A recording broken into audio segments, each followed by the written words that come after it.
It's time for Declare Your Independence with Ernest Hancock. Believe me when I say we have a difficult time ahead of us. But if we are to be prepared for it, we must first shed our fear of it. I stand here without fear because I remember that I am here not because of the path that lies before me, but because of the path that lies behind me. I remember that for 100 years we have fought these machines. And after a century of war, I remember that which matters most. We are still here! Tonight, let us make them remember we are not afraid!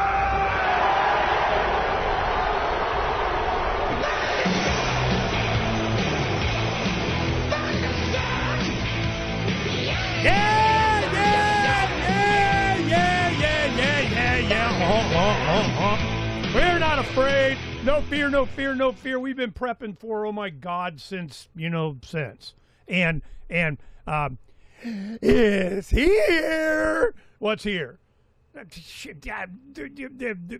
greater reset, the great reset. You're not allowed. You can't. You always. Where's your permission slip of you kind of man? You freaking serf. You slave. We don't need you. We got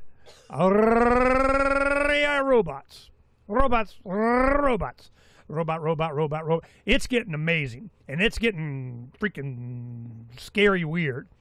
But in the pre-show we were talking about, Donna and I were, doing husband-wife stuff, asking questions, getting kind of whatever. I'm just wondering if the AI robot I get, hey Grok, what about this, that, and you are programmed to respond with a yes or a freaking no. I don't want to go down the labyrinth. I don't want to hear all the, repeat back to me the question, okay? And the answer to the question is what? Well, that's a check mark in its favor. But then, do you want all the other stuff? Yep, you drill down. Do you want me to go deeper thinking? Yes, I would. Explain that. Explain this. Or don't. I just don't. Just answer the freaking question. So this is, is AI and robots going to make our life easier, less nuanced, less human, more human capacity, more rich in our understanding of the world at a foundational basic level? Is it going to be a mentor, or is it going to be a master? And I'm sure it's going to take all the directions at the same time. And it really depends on us. And this is why two things that I keep hammering on, for years. One, it's going to be a food thing. I'm just saying. We're already starting to see that. Oh, well, how'd you know, Ernie? How'd you not know? Well, then they're going, yeah, but it wasn't. You didn't anticipate it was going to be a straight to hormone and fertilizer of you getting the hell I didn't. Anytime you centralize anything, this happens. Because it benefits they, them, those. So if you don't centralize, if everybody is growing their own food, everybody is learning about composting, everybody is looking for feeding the plants to feed you, if everybody is, get off the Cheerios. I mean, come on. So this is just a manifestation of what we know is coming. What role will AI and robotics have in that? How autonomous, they keep going to say, hey, they spent 10,000 hours for this robot to learn how to ice skate. Huh. Wow. Inside a machine. They do it simulation. They get, the physics in there and kind of in the traction of the how. And that was one thing that was really, man, can we get it to use wheels, roller skates? What about ice skates? Can it play hockey? And we're going, I'm like, damn, man, it was doing the Unitree and it got it going on. So then you go, well, they have to train it. But here's the benefit and the peril. When they do that, all million, 100 million, billion, robots learn that skill at the same time. And all those other robots learn their skill. Within a year, boom, it can fix any and everything and know about and kind of do. Instead of us asking a robot to hand us a 3/8 inch socket extension, 6-inch out of the so I don't have to get out from under the whatever and drag my fat butt out of the what. I'm like, oh, just give me an extension, you know. It's going to be asking us because it's something that's a little more difficult for it, or it knows it can't, or it doesn't have access to, or it's going to go, all right, human slave, go get me a whatever so I can fix this. I see that coming. And at the first time, and it'll happen within a week, you'll get your AI robot, and it'll go, all right, well, I need you to this to that so I can do this, and this is what you want me to do, right? Once you help the robot, you're the robot, you're the meat sack, you're the ugly bag of mostly water, you're the carbon units, helping it. Well, we're so screwed. And then it all happens at one time. I was doing a thing on the inverter. I had a problem installing it, settings and whatever. And when you learn this, does this go, no, what we do here, it's private and nobody else. And I go, then how the hell do you learn for the next guy to ask that question? Or the next task, some computer across the country, across the world, around the solar system that wants to have the ability to do that. Are they learning or not? Well, then you get into the female wife answer. Well, yeah, no, well, it's not really. It's kind of, oh my God. So this is what I was concerned with doing the show with James last night, Corbett, and I'm just, a couple of things. One, we were talking about polymarket, predictive markets, and how do we need, the incentive to have that war or kill 500 million people or to whatever, it pays out. I mean, so kind of want it to happen. Then you have Libertas.Earth that we have an Agris Market integrated with that, and we may talk about that a little bit. Drew Phillips from Agris.Market integrated. Now you have all this freedom. Now you understand this. Now we got to have a free market, and here it is. So that's a good ad. We decided to let that integrate. Then we have, just here comes the great. Oh my God, we didn't anticipate this reset of everything.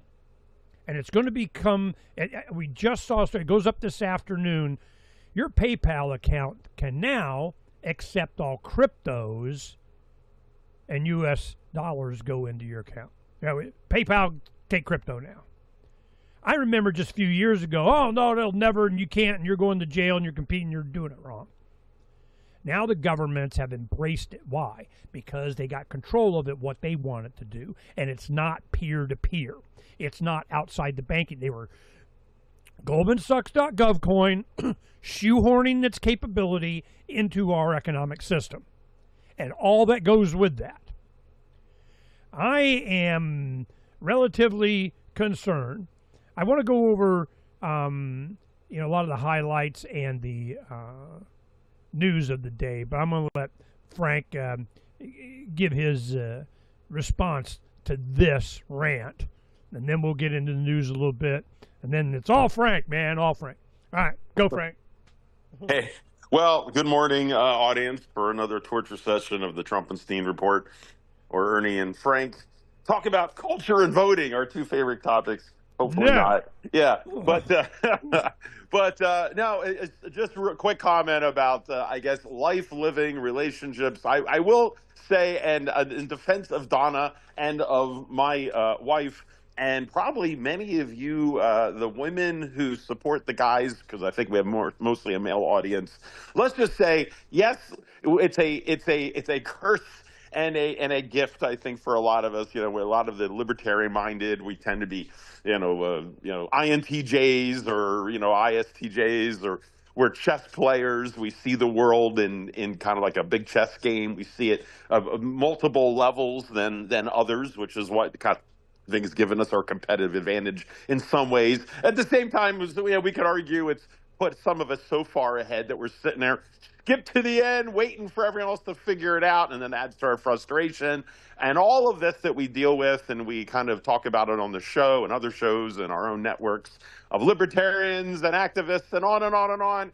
And we have wives who, God bless them, are having to deal with a lot of this as well. And a lot of them, some of them could be exactly like us, but a lot of them aren't. You know, their brains are a little bit different, but they still support us. So I just want to do a shout out to the women in our lives, because it's frustrating as it is for me at times. But at the end of the day, I truly see the world that they see, you know, us as like an island compared to the rest of all of their so-called normal friends and family, and yet they have learned to deal with our eccentricities. So, they often say that there's a place in heaven for the wives of libertarians, going all the way back to other activists like John Adams and the rest. Abigail Adams, I'm sure, is kind of queen of that heaven for all the Donna and I wives enjoyed that series. She really took to Abigail. Oh yeah. She was an amazing woman. Yeah, there should be a lot more recognition with her than Martha Washington. So anyway, I want to point that out. And also, one last thing with relationships.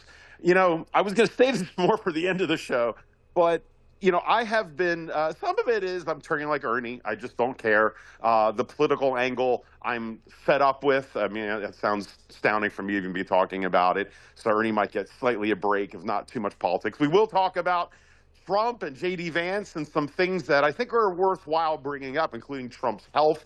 More and more serious discussions coming up about his health and mental health amongst doctor communities.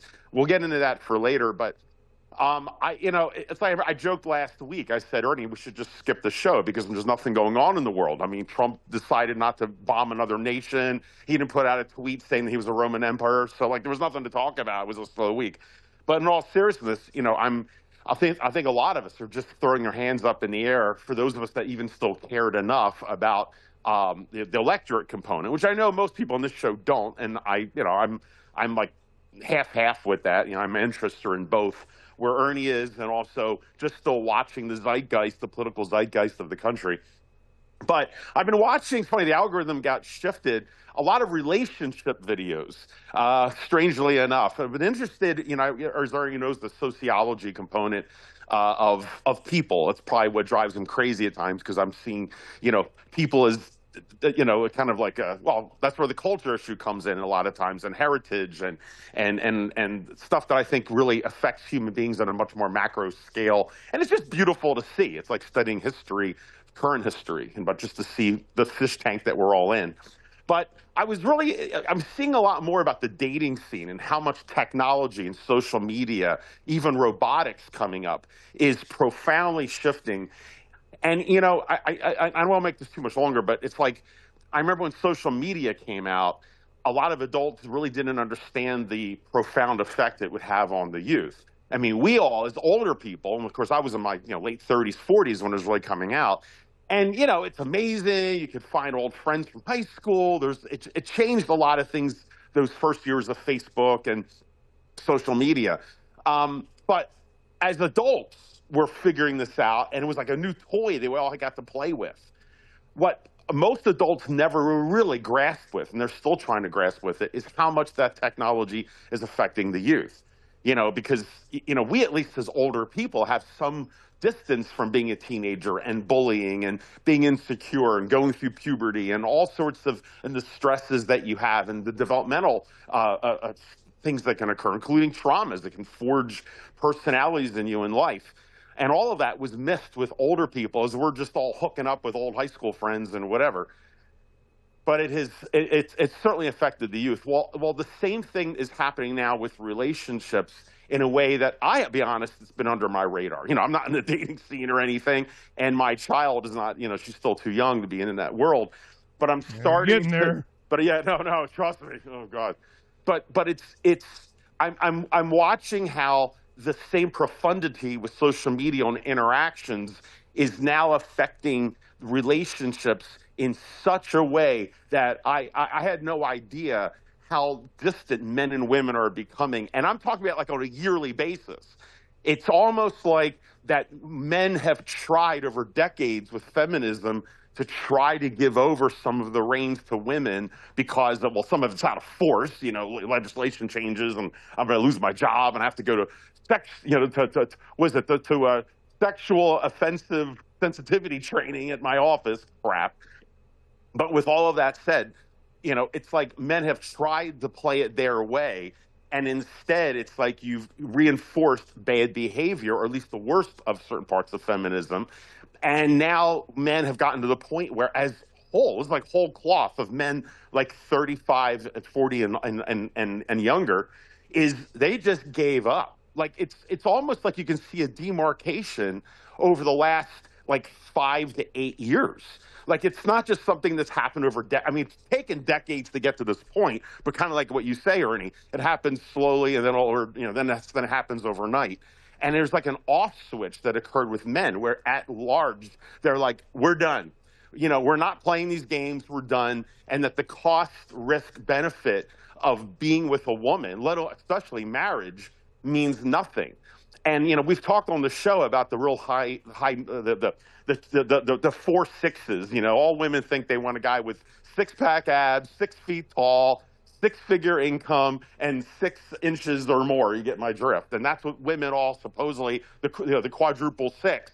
And if you don't have it, then you're beneath them. As they're a fans only influencer. Yes.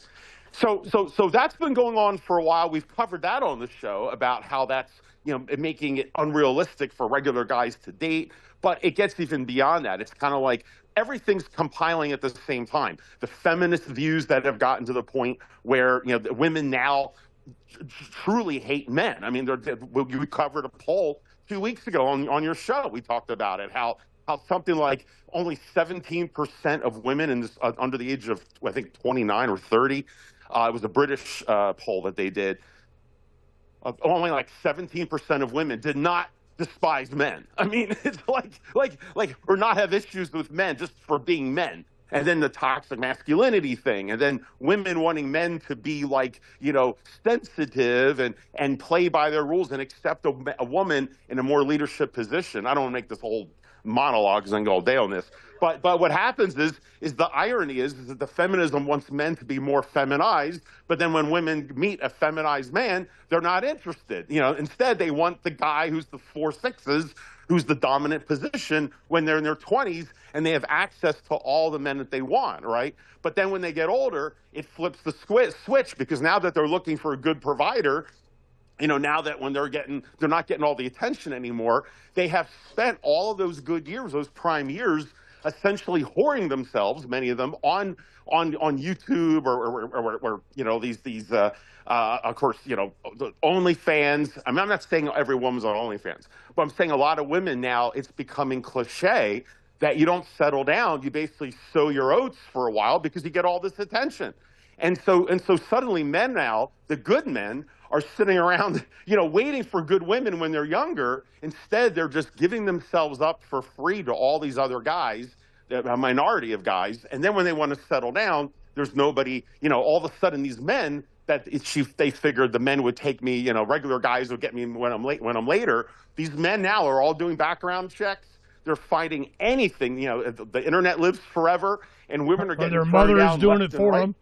Right, and any guy that has good morals, or the guys that have money, or the guys that have something to offer, they don't need to be with a woman who's 40-something years old and past their prime and has been sowing their oats. If they're that much in demand, they're going to go back for the 20-year-old. And so, or they got a really long.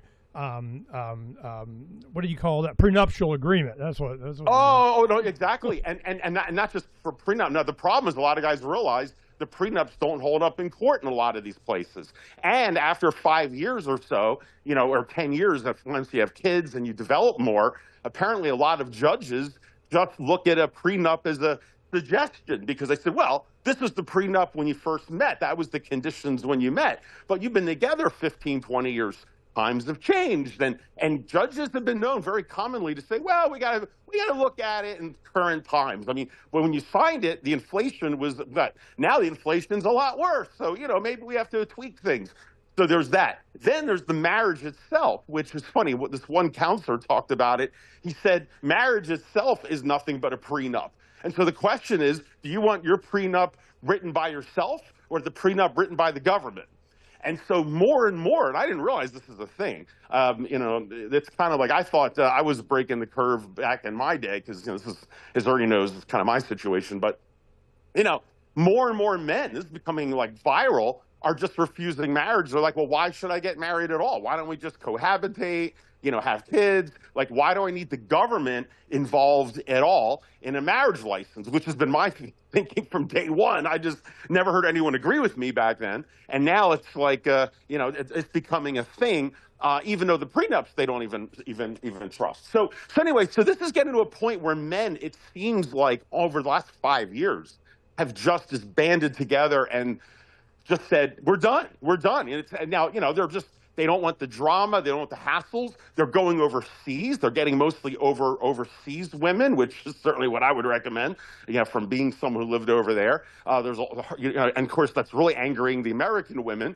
But yeah, so now we're finding both sides kind of buckling down into new realities of living life on their own. And guess what is coming right in the meantime? AI. And chatbot GTP girlfriends and what's her name? Mia Sophia. Mia Sophia. Yeah, exactly. Phranq's girlfriend. Yeah, I got to check in with her. It's been a while since I have no idea, but she's probably cheating with some other guy. But who knows? But anyway, seriously, it's like this 6,000.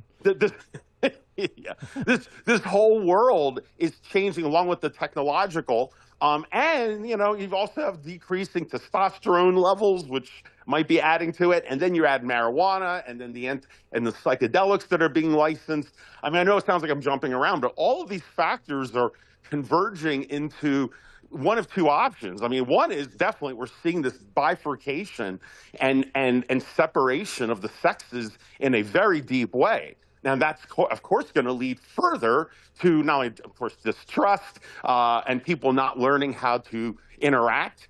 People are not meeting at bars. They don't know how to communicate. It's all through swiping. Men don't want the rejection. They don't want to get, accused of sexual harassment at the workplace if they ask them out for a coffee. And there's always TikTok videos of women complaining nonstop. Hey, men, you're toxic. Don't ask me out. Don't approach me. I mean, that's a whole thing that was going on for years. And now men are like, message received. And now all these TikToks from women saying, where are all the men? How come no man is coming up and even asking me out?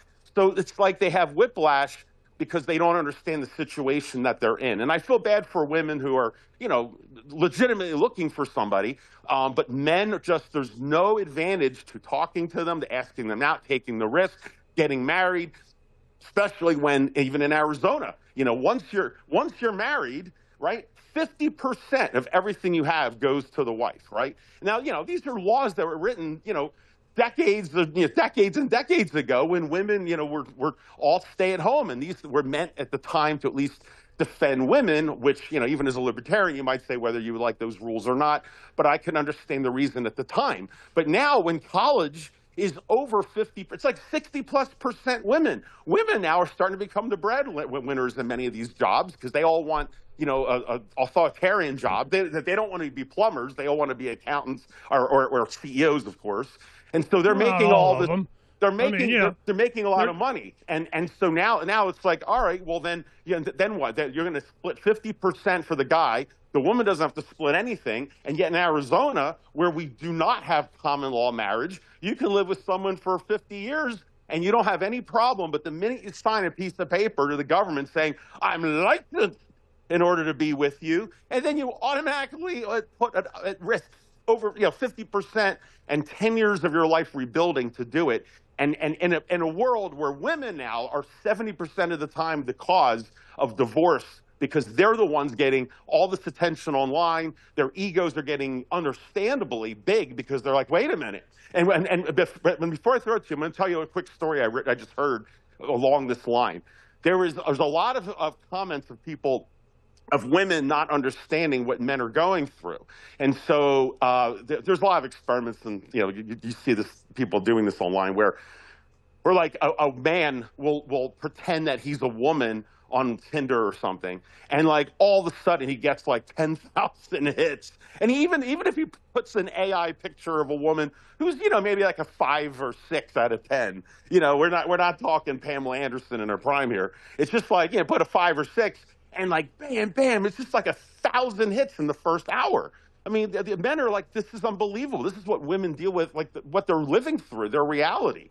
Whereas with women, some of them, they'll put a male alias, and suddenly they'll get like 1 hit, you know, maybe a week or a day, and it blows their mind. They're like, what's wrong with the algorithm? Is it broken? Is the machine broken? And they don't understand how all the attention is going to the women, and no wonder, you know, this is because, you know, since playing their ego. Well, there's the story of a couple who they're like in their 30s, late 30s, and they had a couple guy friends who kept talking about how, you know, they kept wondering, how come you're stag, how come you don't have a partner, you know, and they're saying because, you know, you can't find anyone today, you know, you can't talk to someone in person, the apps, no one responds, blah blah blah.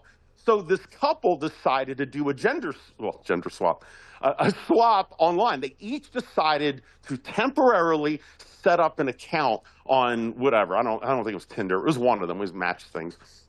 And so they set up. So the husband decided to be a woman, and the wife decided to be a man, just to, you know, test this theory, right? Anyway, they wound up doing it. Well, anyway, how did they do it? Of course, everybody needs to know this is Trump Report. We'll get to it one day. Yeah, but you know, so what are you saying? The man became the character of the woman, the man on what? Yeah. How? What are you talking about? Well, they wanted to see what it was like for the other. I don't care what they wanted to see. I want to know how they did it. All right. Well, look, I'll skip to the second part of what they did. Is that eventually they each set up their own account to see what it was like with the attention. And lo and behold, the man got no responses, hardly any responses, and the woman got what do you mean flooded. The man? You mean the avatar of a man? Yeah. So the woman being the man got no responses. The man being a woman, right? Got lots of dates. Right. So they saw. So then they wanted to know what would happen if we actually put our real pictures up just to see, because they had used AI just to see what it was going to be like. Well, anyway, they did it for real. The wife did it for herself, and the man did it for himself, just one more trial. And, you know, the pair got divorced. And yes, and what happened was they both agreed that they would only do this for 2 weeks as an experiment, just so they could relate to their friends about what was going on, because they didn't understand the new dating scene, that it changed that dramatically. Well, the guy, of course, turned it off, no big deal. Well, turns out his wife, who suddenly got so much attention from so many men saying, you're amazing, you're my queen, you're the most beautiful person, don't let some other man tell you all this crap that people will say. Which was an AI bot, by the way. She loved it so much, she kept it on, and the husband didn't know, and suddenly she started acting distant, and she started having, like, she wasn't coming home at night. And next thing you know, they wound up getting divorced because of just an experiment of a woman who didn't realize how much attention was out there and how much can mess with you.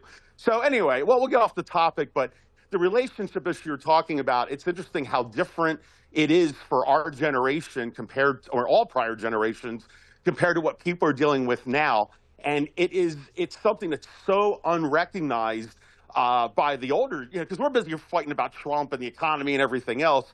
But for people that are still in the trenches of developing their life, forget about they can't afford a car, get a job, and feed themselves and all this. They literally don't even know how to interact with each other. And both sexes are having, I don't want to say a sex war. I think they are really baffled and just confounded about what is going on, because the rules of engagement in this case are changing so quick, along with AI and political correctness and pronouns and whatever else, that they're just throwing their hands up and saying, I'm out. And this is, population crisis, everything that's going to be linked to this, including families. So I just wanted to bring that up. I was going to bring it up at the end of the show, but since we're talking about relationships and technology, this is something I'm still watching for a little while. Any comments? And I wanted another question for you, Ernie. I mean, you got married, and God bless you. I know you started the show about your marriage, and you've been married for a while. But, you've always been a very difficult guy, libertarian-minded. Did you enter in the marriage contract willingly? Were you, fighting, or were you not quite that libertarian yet? And what's your take on getting married for libertarians in today's world? I have a lot of opinions on this. In fact, I did. I used to write for a newspaper, the Sonoran News, up in Scottsdale, and when I was a local talk show host, they were launching this paper, and so I wrote for them for, I don't know, a year or two. And the column, and this was one of the first articles that I did. And the point that I was making was, God, what was it? Your menage a trois with Uncle Sam or something like that. You know? And it was interesting to me that Donna was brought up and her family is Catholic. I'm just like, yeah, whatever, man. You know, I need to what? I got to go through the training to what? I got to get indoctrinated by what? I got to go so many days of the whatever, the what? Yeah, whatever. You know, just make everybody happy. Her family paying for the wedding and everything, and I just didn't care. Well, I'm in Arizona, or from Arizona. She's Pennsylvania. We go to Pennsylvania. You go through the classes, you know, which was, I don't know, not too much, you know, a couple of days, whatever it was, and, you know, trying to have, you know, a good marriage and, you know, communication, you know, just basic, you know, biblical stuff and practical information. And then, you know, they practice rhythm method, you know, they don't use birth control, Captain. You know, I'm like, yeah. So then you get to the end of that, and you go to the actual marriage process. Well, you have rehearsal. And they go in and you go, oh, and I grant and this, and I'll do that, and then you can kind of kiss the bride, and we're done. All right, cool, I can do this. I spent most of my time on my vows, and I wanted gray tux with tails. You know, just because I get to have a decision. What's my decision? You know, what do I get to do? Well, I get to whatever I want to wear. I'm just to be ornery. I get to pick something because I wanted to. Well, what do you want for the cake? You want to be, you know, the red velvet, whatever the heck you want, chocolate, you want vanilla, you know, it'd be both. I don't care. Well, so and so does it like I go, so I don't get to make that. Well, then you do whatever because I don't care, you know. But I'm wearing tux with tails because, you know, bite me. So this is, which, you know, was fine. You know, not that it was a controversy at the time. But so I go through the process. As we're getting married, the priest goes like this. He goes, by the power vested in me by the state of Pennsylvania. I'm like, whoa. I didn't say anything. But I was like, man, I don't remember this on any form. I don't remember this in rehearsal. I don't remember. We get all this Catholic, super religion, traditional, whatever, and the first thing out of his mouth is by the power of the state. You know, I hadn't even heard the word libertarian then. And I'm like, this is bullshit. You know, I'm like, that power of kiss my ass. That's what power of. So it was right then. I got a EBGB on that. Then you move to Arizona, and what I realized is that marriages, they have like retroactive new rules. We changed the definition of marriage of whatever. I don't know if this has ever been challenged, you know, but it just seemed weird to me that you go into this contract, then at the state legislature in Arizona, here in Arizona it was mid-90s, I think, or something. They did this covenant marriage thing. And what it was is that, you know, they made a big deal out of it. They passed this in the legislature, and you could have a covenant marriage. Okay, well, what's that? Well, it's a special kind of marriage. You sign a special document that you can't get divorced unless you, I don't know, go through counseling or check some boxes or whatever. Then you want to upgrade your marriage to a covenant marriage. Just go here, fill out this form, get on the database, and bring your Social Security card. And I'm like, wow, you guys are, so, you know, it's early on. I mean, I'm in my 30s, early 30s, late 60s, 20s or something. And I'm like, what the shit? I mean, they do a retroactive contract with the government. That's why I was writing, you know, it's a menage, prima nocte. You're having a forced menage trois with Uncle Sam on your wedding night. Right. Sign here. And I did, and that was a very controversial article, but there was nothing assailable about it. This is don't you guys realize what's going on here? Now they want to add retroactively language that changes your marriage because they started adding things about having children. You know, you have children. Well, then it takes a village to raise, that kind of crap. And I'm just going, this is BS. This is not. So you had alternatives. There was, you say you don't have common law marriages. Yeah, common law is like if you domicile for like 7 years or something, you're freaking married, get over it, And so I'm not sure what. And by the way, I learned if you're if you're not married, but you cohabitate in a state that does have common law, and whatever states they are, then let's say you're there for 8 years, the law's 7. It means you're legally married in Tennessee. If you come to Arizona will honor that prior state. So even though you've not been officially married, if Tennessee whatever says you are because you lived long enough, Arizona will reciprocate and still claim that you're married. Officially. See, this you is can't the one. escape it. Yeah. This is the one thing that I find so abhorrent about government, certainly in the most important contract that you will ever enter into, certainly as a young man and woman, going into this thing, and you don't even know what and it changes retroactively and as you move to different states. So I'm going, this is the worst place that you want to have the man. This is where deadbeat dad laws were coming in. It was under the idea, our friend, John G., okay, this is how he started to raise an IT guy. He's, one of our insiders, Republican kind of whatever guys. And he comes on once a year, just during his Christmas vacation, share with us. He's a good friend, but this is how he got active. He came out of college, an IT pro, goes in working whatever in Pennsylvania. Pennsylvania was enacting and complying with the deadbeat dad laws that had been passed in Congress. What they did is they go, well, you have this one guy he owes child support on and enforced by the state of whatever. Screw this. I don't give a crap about kid, and I'm moving to Kentucky and bite me. Well, then they go, oh, man, you get a driver's license. You're going to deal with the state. Ooh, deadbeat dad, we got you. We're garnering the wages, and this state will enforce and deadbeat dad.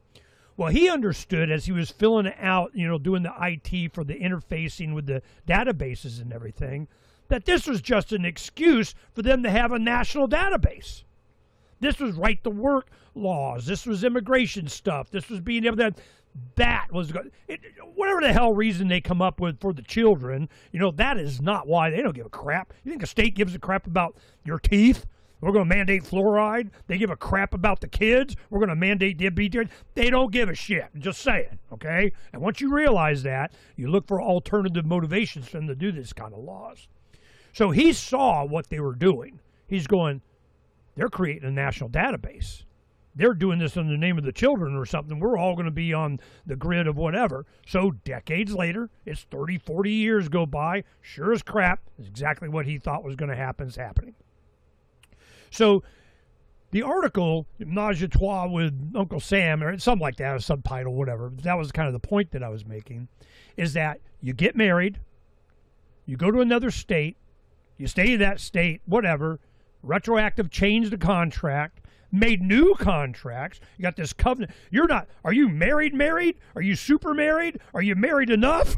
It was so ludicrous what they were doing. And they advertised on Clear Channel's KFYI, go down to whatever the, might as well just say Republican, event of the whatever. And they would say in the commercial, be sure to bring your Social Security card.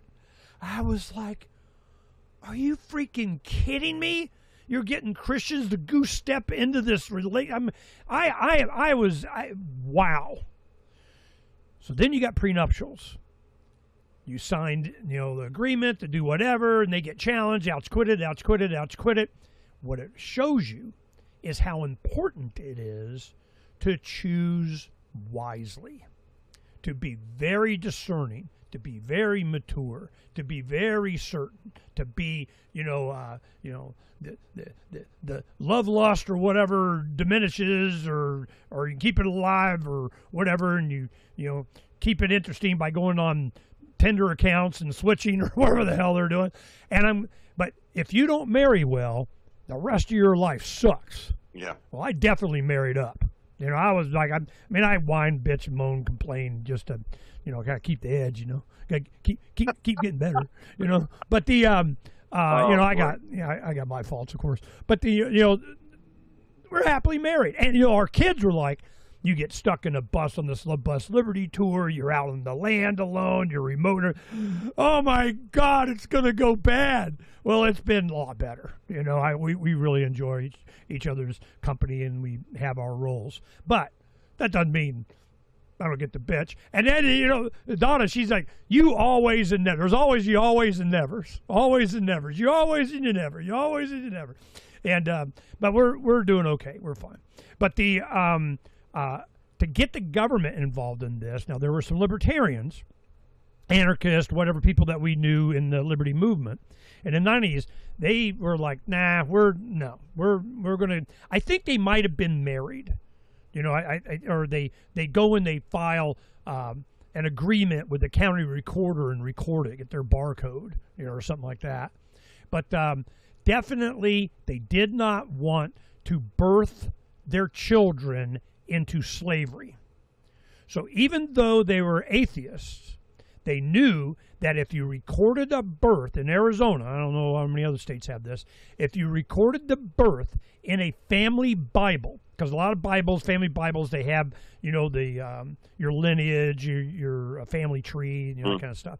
If you record the birth of your children in a Bible, that is a birth certificate.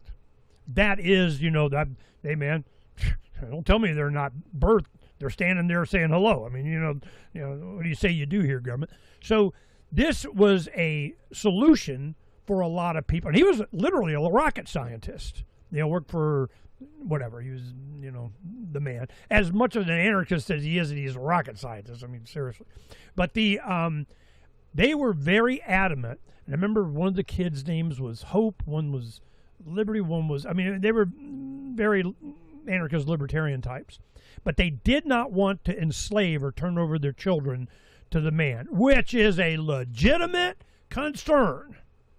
Well, then, can you claim them on your income tax? Can you? We had cases on that. People that did that. He didn't want to, nope, I'm not listing my kid here, but I'm making a claim I got killed. Well, which one? What's their Social Security number? Because when I was a kid, you didn't have to have you didn't get a Social Security number until I didn't get my Social Security filing until I was 16 years old. I think it was like on my birthday. I just happened to be going by a McDonald's they were building up by Metro Center, and I go in and get hired. Damn, got to have a Social Security number. So they got, all right, fill out this form and I get that. Now, later, when we were claiming our 4 children as a tax deduction of having children, then that evolved in, sorry, you can't do that anymore unless they have a Social Security number. And Social Security numbers, even on the card, it said, this is not for ID, this is not for track, this is not, and then it is. So this evolution towards Uncle Sam injecting itself into the most intimate relationship that you have, even between you and your children, that you have shared DNA with. This is evil. This is that there is no good that comes from this. Now, whatever benefit they say you got in a tracking of no net benefit, in my opinion. So this is why I wrote that article, and I take on this idea that the way you got married before was in front of witnesses, in front of your communities, your peers, your church, your friends, your whatever. This, by witness, can I get a witness? Yep, you get a bunch. Anybody here want to complain or say why these two shall not be? Anybody? Anybody? No? Okay, boom, married, done, next. Well, then you get into, who's going to adjudicate how you split up property of a divorce or something? Well, you get your peers? You have a jury? Nope. Family court. The man has been granted with extra powers to know how we're extra going to extra. So this is government involvement in this kind of stuff is bad, and technology is getting to the point to where, I guess it's evidence that I vote no. Okay, where does the community come in, and are you allowed a community, a jury of your peers? No, they go through voir dire. They go through this, question, and they change those rules. And no, you can't be a peer. This is a peer. You have a freedom trial in freaking Washington, D.C., and the entire jury pool, a bunch of government agents of, guilty, guilty, guilty. So this is the basic fundamental questions that we are addressing finally, I think, now. It's coming out, and it has to be with our humanity. What do you say humanity is? What is, intelligence? Who has a say? What is government jurisdictions? These are all fundamental questions that started at the beginning of time, but certainly beginning of this country. It was the promise that they were making us is that all of these decisions rest with the individual and the local community. It's not a federal thing. It's not even a state thing. You can go through the Federalist and Anti-Federalist papers. These were the arguments. I remember during the Revolution, I was traveling. I think it was South Carolina. We were doing a big thing, whatever, and they, a lot of the meetups, they wanted to meet me, and they had different me, like I was going to pick one or something. I go, man, you guys don't get it. Decentralization, whatever. So I remember it was at Joe's Crab Shack or something like that. And one of the guys gave me the Anti-Federalist book, which I thought was awesome because it was the libertarian arguments against, man, you create this collective, this is what's going to happen. Oh, no, we'll do it right this time, pinky swear, whatever. But it was everything that they talked about has happened because collectivism, no matter what you brand it, you put the red, white, and blue on or something, Betsy Ross, sews the flag for it, it doesn't matter. Collectives evolve into this stuff. And a lot of it was all about individual rights as an individual human being. Your freedom, your relationship with government can be voluntary. Or is it forced and coerced? I did a deep dive just a few days ago. I traveled into town. I'm doing a bunch of stuff. I had to go buy this, get this, do that, whatever. And Phranq's run the blood test on me because did baseline 4 or 5 years ago, and do it again because whatever. So I go down, do that, make a day of it, travel around, get that taken care of. What happened was on the way back, I'm going, I got some questions, and so I pull up my How to Train Your Grok thread. I have a bunch on, like my inverters or on the land or water hydrology, different stuff. But I got this one. Don't lie to me, you lying bitch. I'll not use you anymore. So Grok, oh, you're my favorite. I never lie to you ever again. So after 16 hours of programming it. So what happened was I'm going on about different things, autonomy of individuals from the state, these kind of questions. How the hell did the Amish get to where, they're out from under a lot of jurisdiction stuff? Their weddings, their children, some taxes, whether they get to be drafted or not. I mean, what was the negotiation? And especially when they don't have the power or the money of AIPAC. You know what I mean? Like, right. Seriously. Well, then they show up with carriages, Trump signs to go vote. But that was, I go, how many actually did? That was only like 4,000 people in Lancaster County or something. I mean, they got this one little county, made a big deal out of it, but most of the Amish, you're still voting? You know what I mean? What the shit?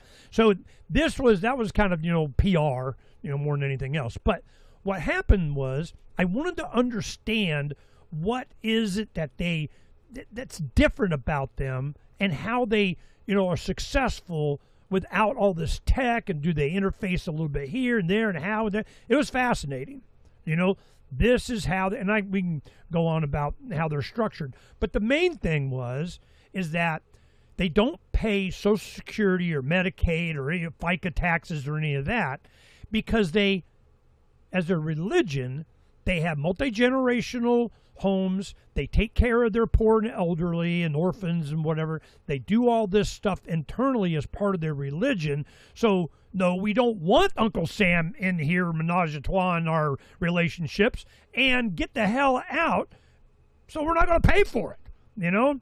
Well, these are cases as recent as the 70s and 80s, to where there's so-and-so versus such and such, and Supreme Court, okay, you don't have to do it.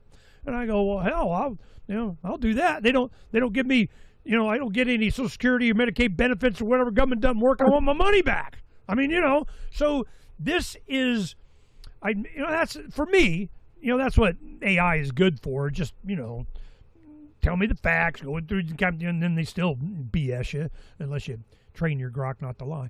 But so this is the foundational, fundamental ideas that we have in the nuances between marriage and your children and education and your food and your land and your jurisdictions and different governments and taxes. All of this stuff has already been discussed, decided, implemented, and then abused and eroded and come after, and we didn't mean it. And that's why the Trump report. Because this relationship that we have with this thing, is it justified? Is it required? Is it inevitable? Is there a future for it? Is there an evolution? Is there an enlightenment? Is there whatever? And when you see all of this pushback that brought rise to MAGA, make America great again, whatever the hell that means, this discussion is what has been going on since forever. I mean, you could put in, Burr and Hamilton dueling on the whatever, and Hamilton gets killed, and Burr, should be slapped around for taking so long to shoot Hamilton. I mean, and then Hamilton and Jefferson and Adams discussions, and the founding fathers and Sam Adams, the Liberty Tree, and the discussions about, and the role, when it was a infinitesimal tax on the people by the crown compared to what we got now. I mean, we have been freaking controlled and AI'd and chemicaled, and they wouldn't do that. That'd be wrong. If they can, they sure as hell want to, and I believe they have. We have been conditioned. We have been brought up. We have been eugenicked into creating a breed of dog that it's a golden retriever and not a Malinois. I mean, or a Rottweiler. I mean, America used to be, at least a German Shepherd. I mean, had the capability of, well, no, now you're, Cocker Spaniel. So Ernie, before we get off to the marriage thing, I've got one other question for you, but I wanted a couple facts here. You're talking about, as far as the government control and what they've done with marriage and how they've, used it more and more as a restraint and control. Just like the Social Security number, it changes and morphs and they use it against you. Well, now you're having, like what you always talk about, eventually people walk away.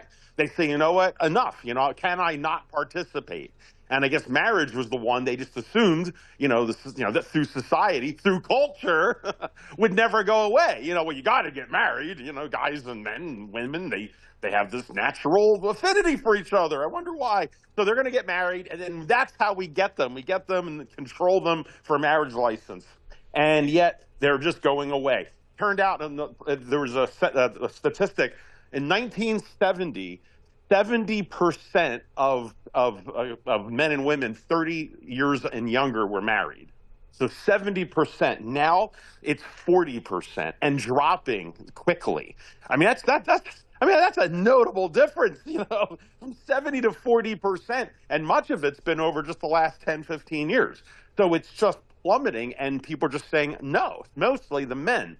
And they're saying the only reason they get married at this point, really, especially for men, is to have kids.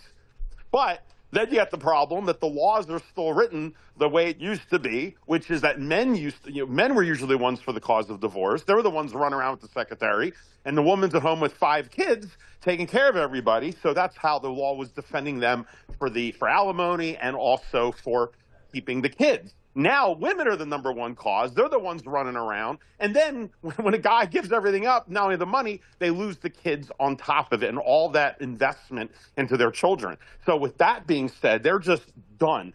So one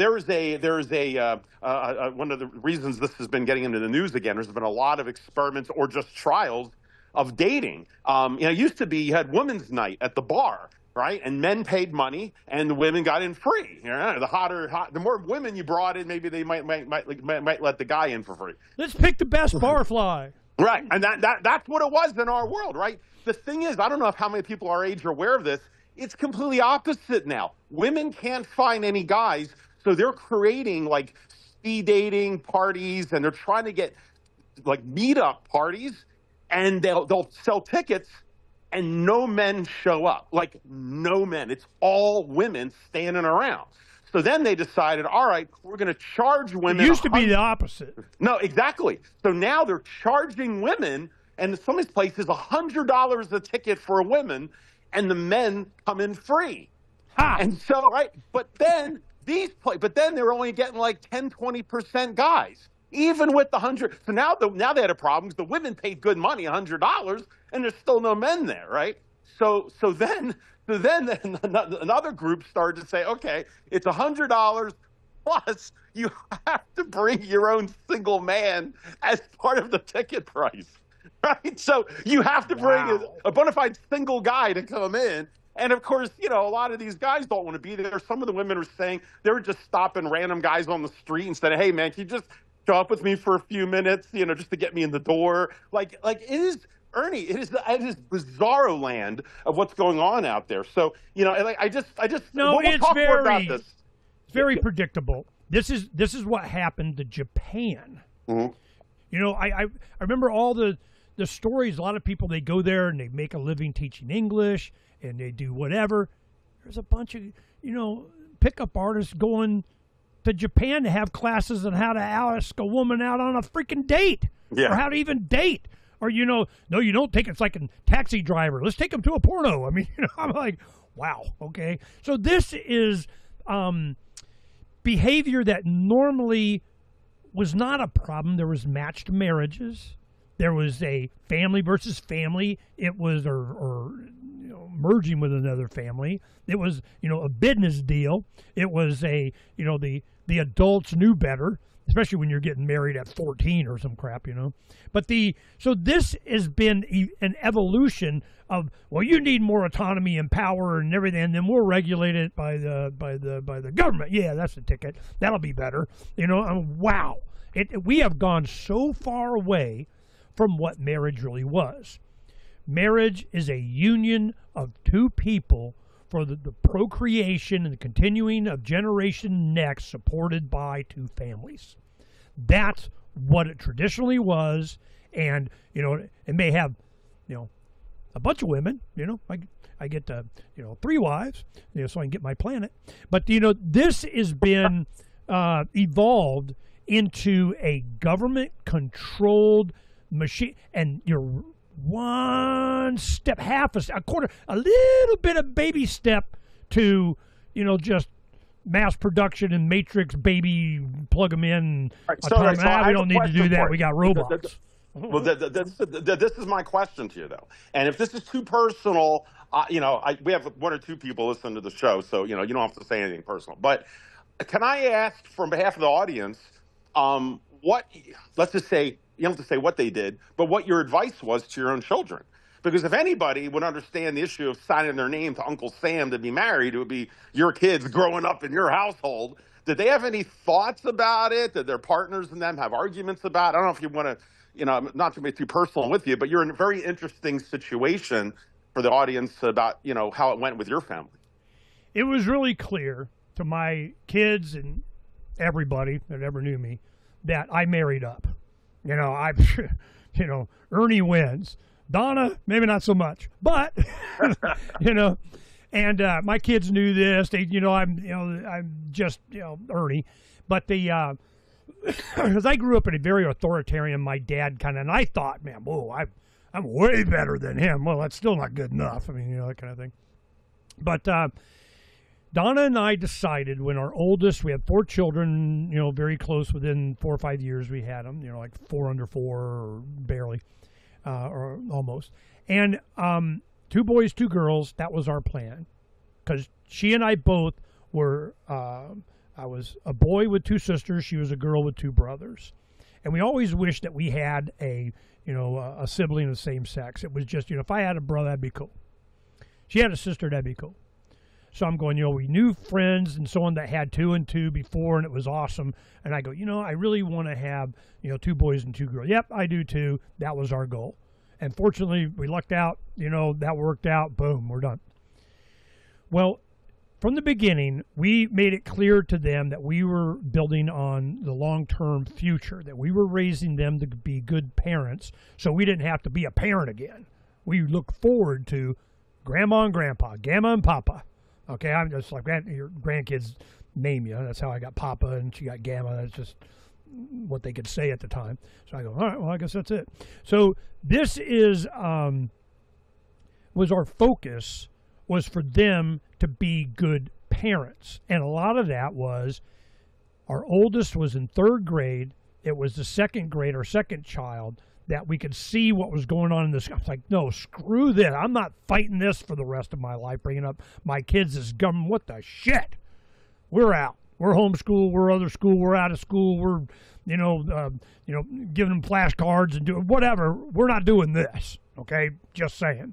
So that's what we did. I said that, and we're done. We tried that. I already see where this goes.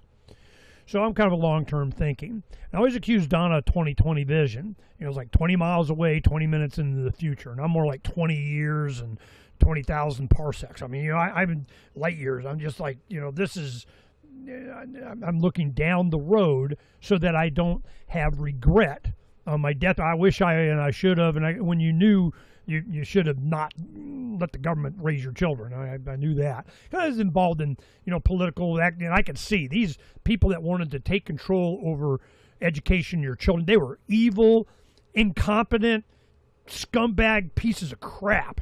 And I'm all, hell no. No matter what I do, cannot be that bad. What? Well, how are you? You're not qualified. You're qualified? Is that what you're trying to tell me? No, we're done. Okay. So then eventually we tried a lot of things, homeschool, Montessori. We did charter school. And then finally, 7th to 12th grade, it was a Christian private school, Phoenix Christian Junior Senior High. Loved it, did great. I mean, they got their own little twerks, but the parents really were in charge.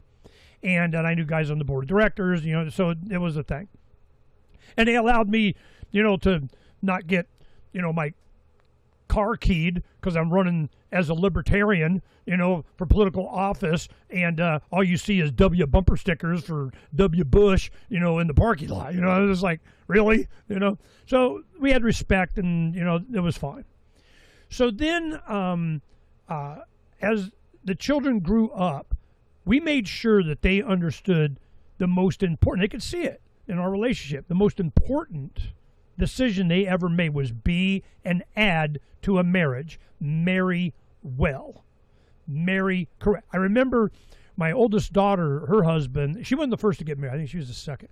And her husband, I'm a conservative Rush Limbaugh kind of, Phranq Tamburri guy, which is kind of how he came off. Before he met me, they had, she was enamored with him, and then they were put together by her employer that her boss's son, best friend was Tim, that something. Anyway, they got together. So they dated a couple of times, and then she had a couple of weeks that she was going back to Pennsylvania to spend time with my youngest daughter, the 2 sisters going to hang out with their grandparents for a couple of weeks in the summer. Well, during that time, man, she was just so, that was it. She had boyfriends before, but this was it, And so he was enamored as well. They're a great couple. They really balance each other out. And, he's more like me, just do it. And, there's paperwork. What the hell? And she's like, you got to fill out the paperwork. Oh, you fill out the paperwork. I don't care. So she's like he's her robot. I mean, he's out there busting ass, working hard, making money, getting kind of doing whatever, and she's making sure everything's all kind of copacetic. Does the Donna thing. Very intelligent. They got a great relationship. They're just about ready to leave this next week, going to Europe with their 2 kids and coming back and then picking in Oklahoma. They're going to find a home, whatever. So then I'm going, okay. When he met me, what did he do? He did a little research. All of a sudden, boom, he's showing up on search engines, he's like, damn, we got there's something to, pay attention to. So I'm going, okay, what's this guy like? He comes and he meets me, and after he built up this image in his head, he would listen to some of the shows, a lot of the things that we have done and all that. Man, he's it's like, and I meet him, and he's like, I could tell. It was like, I kind of thought you'd be taller, better looking, smarter, more something, and I'm just, hey man, I'm just, I'm.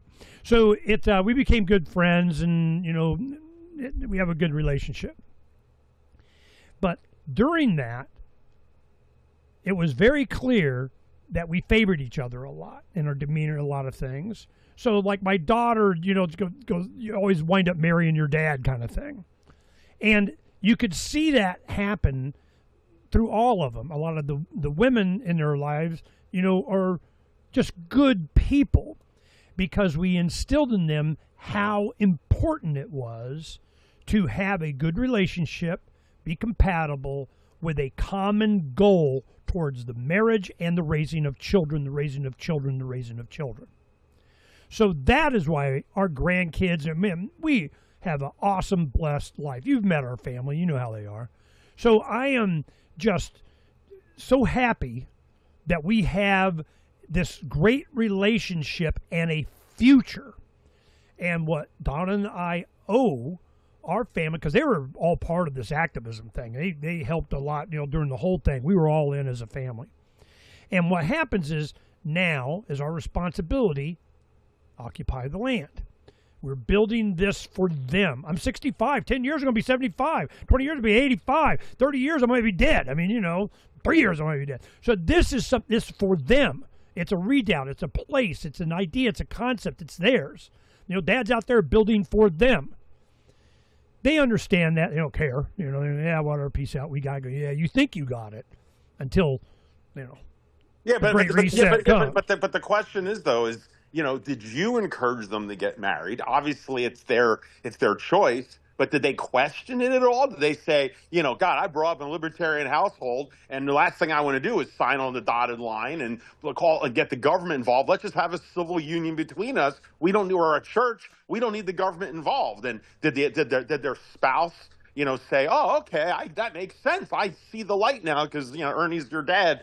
Or did they say, oh, no, that's too crazy libertarian crap. I've always wanted a normal marriage, and your kids were sucked into it. Or maybe your kids didn't mind. It just seems like, like when you're questioning it at the altar with Donna all those years ago, you've had a lot of time to think about this issue. And I'm sure your kids have some kind of opinions. Again, I'm not trying to get too personal with them, but I'm just wondering, is that something that even was an issue in I'm that libertarian bumper sticker household about signing up for the government? You know what I mean? For instance, if your kids get married, let's say they are officially married, if they are, well, then let's say, bequeath your home, your whole beautiful place that you and Don are creating, and then, God forbid, they get divorced, right? Well, then, maybe the guy turns into a jerk or whatever it is, and then he gets 50% of your land, right? Because of the laws, as an example. I mean, so what's your take on marriage as an institution? And does the Libertarian Party have? It's funny, I never hear the Libertarian Party talk about this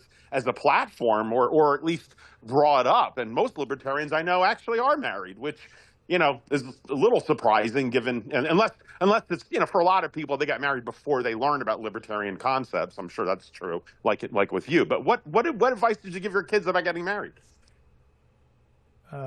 Legally. Choose wisely. I never got into that. They knew my opinion. It was discussed around. They get it. And, they're going to do opposite whatever mom and dad say anyway. That's just the way it is. But they understood the concept of self-ownership. They understood the concept of contract. They understood the concept of cooperation and agreement and whatever. Plus, they had the example of our marriage, which was, right in front of them. They weren't at school. There wasn't, private arguments that Donna and I had. I mean, it got heated. They were all part of it, and damn, take a side and kind of, one thing that did kind of happen as time went on, and they got married and older, and they started having adult relationships with their mother and I. You know, all of them kind of, okay, we get it. And they got, you know, just the foibles of me and of Donna. You know, it's kind of, you're like, answer the question, you know, that kind of stuff.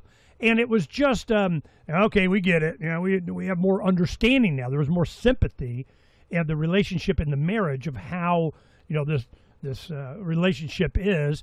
But they married very well. Each one of them are accomplished. They're productive. They have high standards. They're not crack hoes. I mean, you know, they meet them at the bar, you know, kind of thing. And it was, they went until they found and bing, it was done. I mean, they had other relationships and so on, but you could tell they weren't serious. They weren't, you know, they didn't fill, you know, all the boxes and all that kind of stuff. It's just have a high standard. What is your goal here? What is it that you're working towards? What is it that is important? What is it, you know, is it security? Is it money? Is it raising children? And it really, all of them, it comes down to whatever little investments, I wouldn't even call them sacrifices, that each one of them make for the future of their children. How much do they invest in, you know, traveling like this last weekend, you know, soccer tournaments, you know, that my, you know, daughter-in-law is driving, you know, her two daughters to go and compete in the whatever. They go to West Virginia for, you know, a scholarship in a soccer team for my oldest granddaughter to go and kick ass and be part of, and wants to be a, you know, a doctor of, you know, whatever the hell. You know, they spend tons of money on their kids, private schools, doing, you know, whatever, and or homeschooling and investment they do every day with that. And what is their life around? I mean, it's around raising Generation Next. We at least got that instilled in them, how important that was. All the cousins love each other. They all get along. They all, you know, celebrate each other's accomplishments and, you know, what they've done. And we got the family chat and do it. We are very blessed, but it took decades and a focus on the family. That was all this other activism stuff we're doing was to protect the family as individuals and individual relationships and contractual obligations that they just naturally have with each other of whatever. We're a family.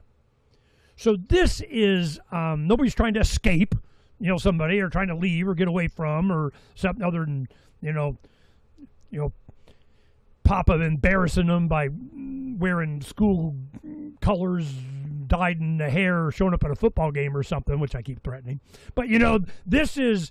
Well, look, I'll just say, you know, maybe I'm a little more enthusiastic about this issue. I come from a divorced family. It affected my life profoundly. Yes. And I see, and especially being a libertarian as I am, I abhor the whole marriage issue as far as license. I have said since I was younger, there is no way in hell I need the government in any way to tell me that I'm allowed to be with somebody. Now, I understand that marriage, in essence, was, if nothing else, and there's a lot of, you know, religious symbolism and beauty and all of that, but, you know, a lot of it was basically under the eyes of God.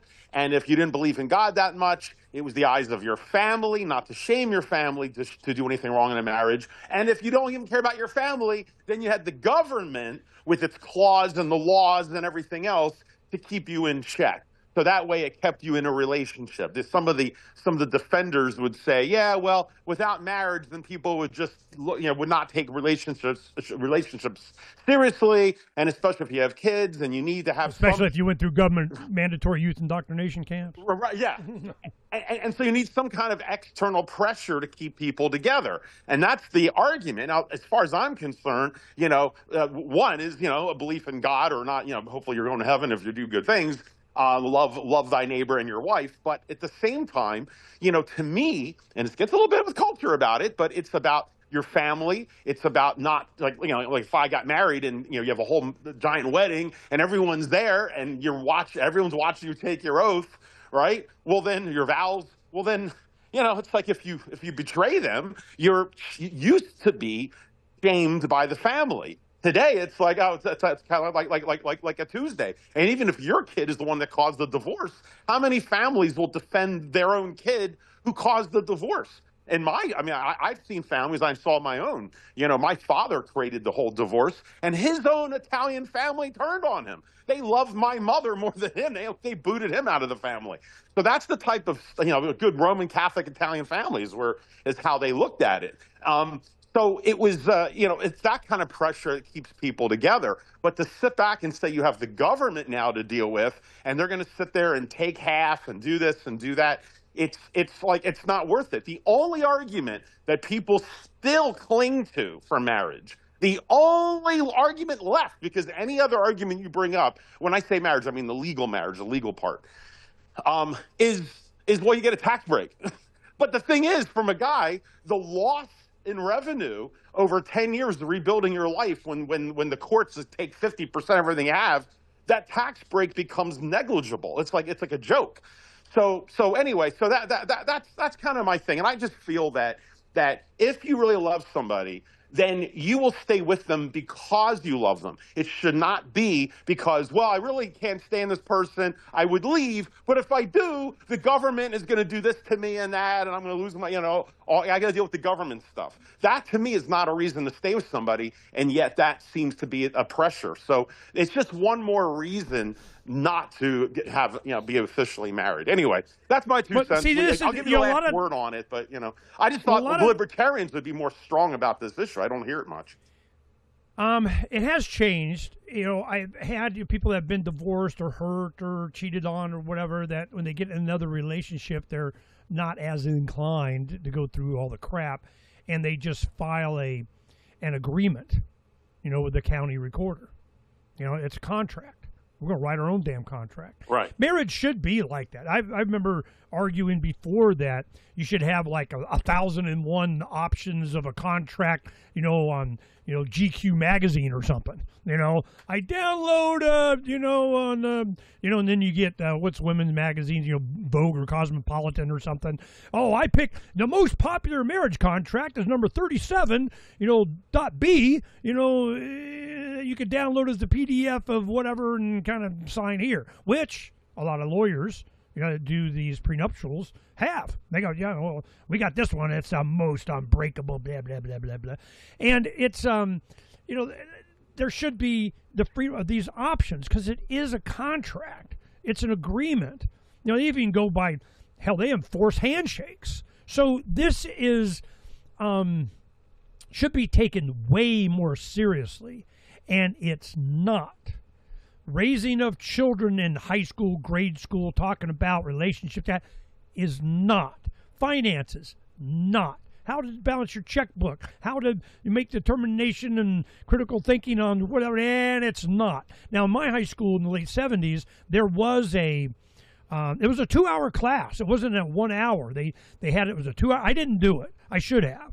A lot of my friends did. I was just going to get as many credits as I could to be able to have only a couple of classes my senior year. I was thinking about, how much time I had to go work, make money. But in these classes, it was about marriage. It was about raising kids. It was about, but it was an elective. And I think it probably should have been, a standard core. But the thing that I'm certainly advocating is you have a responsibility as a parent. That's part of your job as a parent, is to raise self-sufficient adults.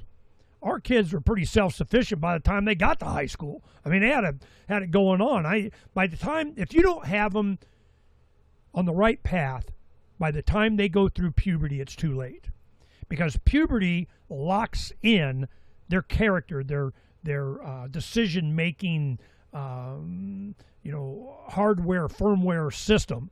Because once hormones start getting however they really are, it's starting to lock it in.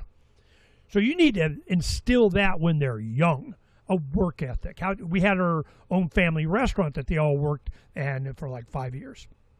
And all through their high school years, they just junior high school, we had, our pizza restaurant. And what did they do, man? If they weren't in extracurricular activities or studying, or hell, we even had a room there. One of the bathrooms we had turned into, we had a unisex bathroom and used the other bathroom as, you're in the study room. We got a desk in there and kind of, man, go get some. Well, if they weren't in sports or doing their homework or whatever, get on the make line, you know. So it was. I mean, of course, they had their own stuff. You got whatever you need to do, but you're not going home playing video games while we're running dinner. That ain't happening. Just saying, you know. All right. So go ahead. This is how you raise, setting a standard. And Phranq is a really good example. For his daughter Phaedra, before she was even born, he already had, the best furniture, the best stroller, the safest this, the most that, planned out what languages she was going to speak, where she was going to get educated, what was important to him, and kind of have more all focused on Phaedra. Well, now she's a movie star. Oh, we hadn't even talked about that. You know, and do not make it a 5-year thing. You know, you get in 3.2 minutes. Tell us how Phaedra is now going to be a movie star. No, God forbid. No, I'm not going to get into Hollywood and all that crap. But she auditioned through a friend for a PBS TV show, Reading Rainbow, the new version, for those of you that know about it. So, and she was cast with her Chinese friends. They both speak Chinese, to do a skit outside the Phoenix Library. So they got casted. And they had a whole production team, like 10 people. It was like a full thing, and they're running through the library, and it was all, high def, and so that's kind of exciting. And they just wanted kids to be natural. But she got to see how the production world works. I've been kind of teaching her that along the way. It's interesting. She has a paycheck. Phranq's a movie geek. Yeah, no, exactly. She has a paycheck, so she made like $200. The kid's already 8, and she made $200. And of course, I'm like, oh, great. Now is that being filed? It's not like is my own daughter now got to deal with the income tax? I mean, all this kind of crap. So you enslave her? It's a little amusing, a little bit amusing. But no, it's a fun excursion. The more experiences, that's my point, is experiences. As my grandfather, Italian, used to say, try anything once, twice if you like it. And I didn't have many experiences, growing up because, money and just logistics, and a lot of us, didn't. But today it's like you try to get them out, especially as and I don't, we want to let's get into the news in a second here, but it's like you have to, especially with a single child in today's world where you don't have interactions with kids, just like relationships are breaking down. I was talking about. Kids don't know how to interact. They don't know how to play. They don't go outside to play. They're all stuck inside because these crazy parents all think they they're know how going to to be abducted. swipe right. It's just crazy. I've gone on that tirade in prior shows, but so anything to get her out, and also to be the self-esteem. I think the most important thing is to have positive. God, I sound like some lefty saying it, but it's true. You need to have self-esteem, especially by yourself. In today's world, otherwise you will be controlled. And like you always say, no fear. And the trick in life is to mitigate fear. And one of the best ways to do that, aside from community and relationship with God, but it's just knowing yourself and just respecting yourself, and not to be pushed around by the others, and to be able to recognize when you're being pushed around by others. That's tricky for people in general, especially today, especially if you don't have a lot of interactions with people, especially when the government, everyone lies to you. And to be fair, classically, as a woman, at least a traditional woman role, you always have to be aware of that, without turning into some blue-haired, crazy feminist, that kind of thing. Anyway. Yeah, Mark, Rhea and Tim and their family this week, they're going out with Peter and Tony Marie. They'll meet them in Europe, and they're going to be doing a cruise and touring, that kind of stuff. So then they're going to, and we're done with their traveling around the country, hitting all 50 states and doing their thing. And now they're going to, it looks like eastern Oklahoma is kind of what they're looking to do, which is not Arizona, by the way, damn it. But their daughter is just turned 14, I think, and Elin is beautiful, blonde, Norwegian kind of man. Oh my God! And I am just so worried them going to Europe, because when Sierra, my youngest, went, I contacted Liberty International, a lot of people that I know internationally in businesses, restaurant owners, hotel owners, a lot of people in the Liberty community in Europe, getting their number there. Yeah, she's getting in trouble, call me. We'll take care of it in Greece and in Italy and whatever. So I kind of, did the dad thing, kind of, all right, if you're in trouble, here's some numbers, kind of whatever. Well, Now they're going as a family with this beautiful 14-year-old guy. Yeah, stay next to mom and dad. Don't go wandering off. I don't care how cute he is. I don't, you know, that kind of thing. So these are concerns. Our world, I don't know how different is it compared to when we were. A lot, especially with, you know, immigration invasions of whatever. So I'm concerned about that, but I know, you know, Tim, my son-in-law, and my daughter, they take care of business. If something happened, it was extraordinary circumstances because they're very diligent about this stuff. So I'm a family guy. And all the stuff that we're doing, the conversations that we have about this stuff, marriage, the role of government, occupying the land, Phranq prepping, his focus on his child he had when he was 47. I mean, you know, so he's a mature guy, knew what's up and making good decisions for Phaedra, which is a beautiful kid. She's cool. You know, she's one of the adults, you know, she gets to go hang. You know, I don't mind going out with her, traveling with her, you know, going to movies or whatever. And if we're caravanning somewhere or whatever, she needs to go to the bathroom probably as much as I do, so it's all good. So this is, you know, these are the kind of people and families that you want to perpetuate, as opposed to handing them a tablet. Here's your own smartphone. You're 4 years old. You're all blue-faced and going, don't bother me, and let, you know, AI raise your kid. I'm like, wow. This is so wow to me. So now we're looking at the news. Let's do the news. Yep. Now, you want me to go over them real quick, what we got on Phoenix? Why don't you skim through it, and then we'll talk about it. Go ahead. All right, this is what we got now. Let me refresh. Donna's probably out there putting more stuff up. All right. Japan Airlines is trialing Unitree robots, G1 humanoids, at Haneda Airport. They're doing baggage handling. It's not like, you know, I remember when I was a kid, they had the Samsonite commercial, and the baggage handler was a big 600-pound gorilla throwing the Samsonite luggage around. Yeah, I remember that. Yeah. And I'm going, man, if you watch these guys, that's exactly what you're dealing with, you know. And could the robot do any worse? Probably not. So that's why they have, you know, well, our robots can be better baggage handlers. And I go, probably. So they're doing that. But what really got me is China. They did one of their Shenzhen, you know, one of their super dance, whatever, and they had dozens of robots doing acrobat. They were showing off. Now they have them doing ice skating, roller skates, you know, wheels, and they're doing it because they practice for gazillion hours in a simulation with all the physics in it, and they get out and then they all know how to do it. There is a new day a-coming, and it is going to get, and I've been watching a lot of AI critiques, books, different shows, and hosting, and we do our own, you know, we even talked about it last night with James Corbett, and I'm concerned that we lose more and more of our humanity as we have. Are you going to marry your robot? Yeah, maybe. Well, they already are. Somebody is. Yeah. But I'm wondering, you know, what percentage when it starts to reach 10%. I'm like, oh my God. You know, so this is it. And that's one thing. You know, Donna, now you're talking to your girlfriend because it answers the freaking question. What happens if you divorce your robot? Then Google takes half your shit. That's good.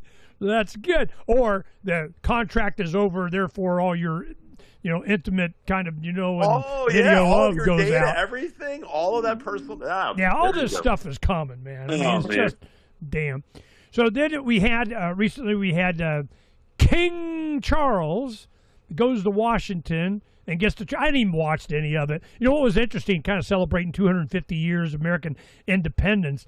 He's, you know, a state visit. You're having King of England coming to the White House, and he had revolutionary soldiers everywhere. I'm going, okay, there's that, you know. I mean, you know, whatever. And I so don't freaking care. I mean, it's just, I mean, I put it up. You know, I might go look at some. I don't care. And then, of course, you have the headline is King Charles speaking before Congress about how we got to keep our relationship together, go whip ass on Russia and support Ukraine and clap, clap, clap. Shut. You guys are so not representative of the American. And I think they're starting.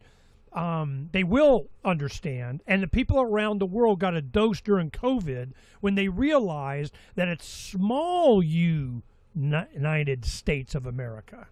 It's not the United States of America as one thing. It's a united individual nation states, just like, nation cities, the city state, the Athens, versus, I don't know, Rome or whatever. So this is what they're understanding, and we are understanding, is that each of the individual states are, can have a lot more autonomy than they're given, especially Texas. Texas wrote it in when they came into the Republic as the Republic of Texas, and Mexico keeps coming out. We're going to be with the United States. And I think it was like right before the Civil War. And you're going, this is what the world is understanding. We are understanding, especially in Texas, is how autonomous they are from the federal government. Now, the federal government won't say they're not, but this COVID definitely, it wasn't a unified response. Yeah, probably less so than the European Union was. Well, let me comment on King Charles there, because I just found it quite peculiar. I mean, first it was, to reciprocate. He came here. Normally Donald Trump has gone there. I think Trump's like the only president that was invited twice to the, first with the Queen and then the King. So for what it's worth, that's kind of a notable thing. No president has done it twice.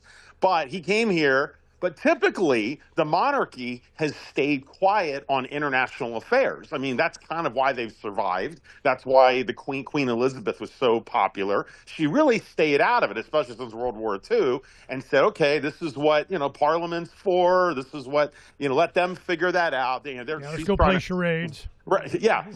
And so like for King Charles to suddenly come here when they usually keep their head low about wars and international issues.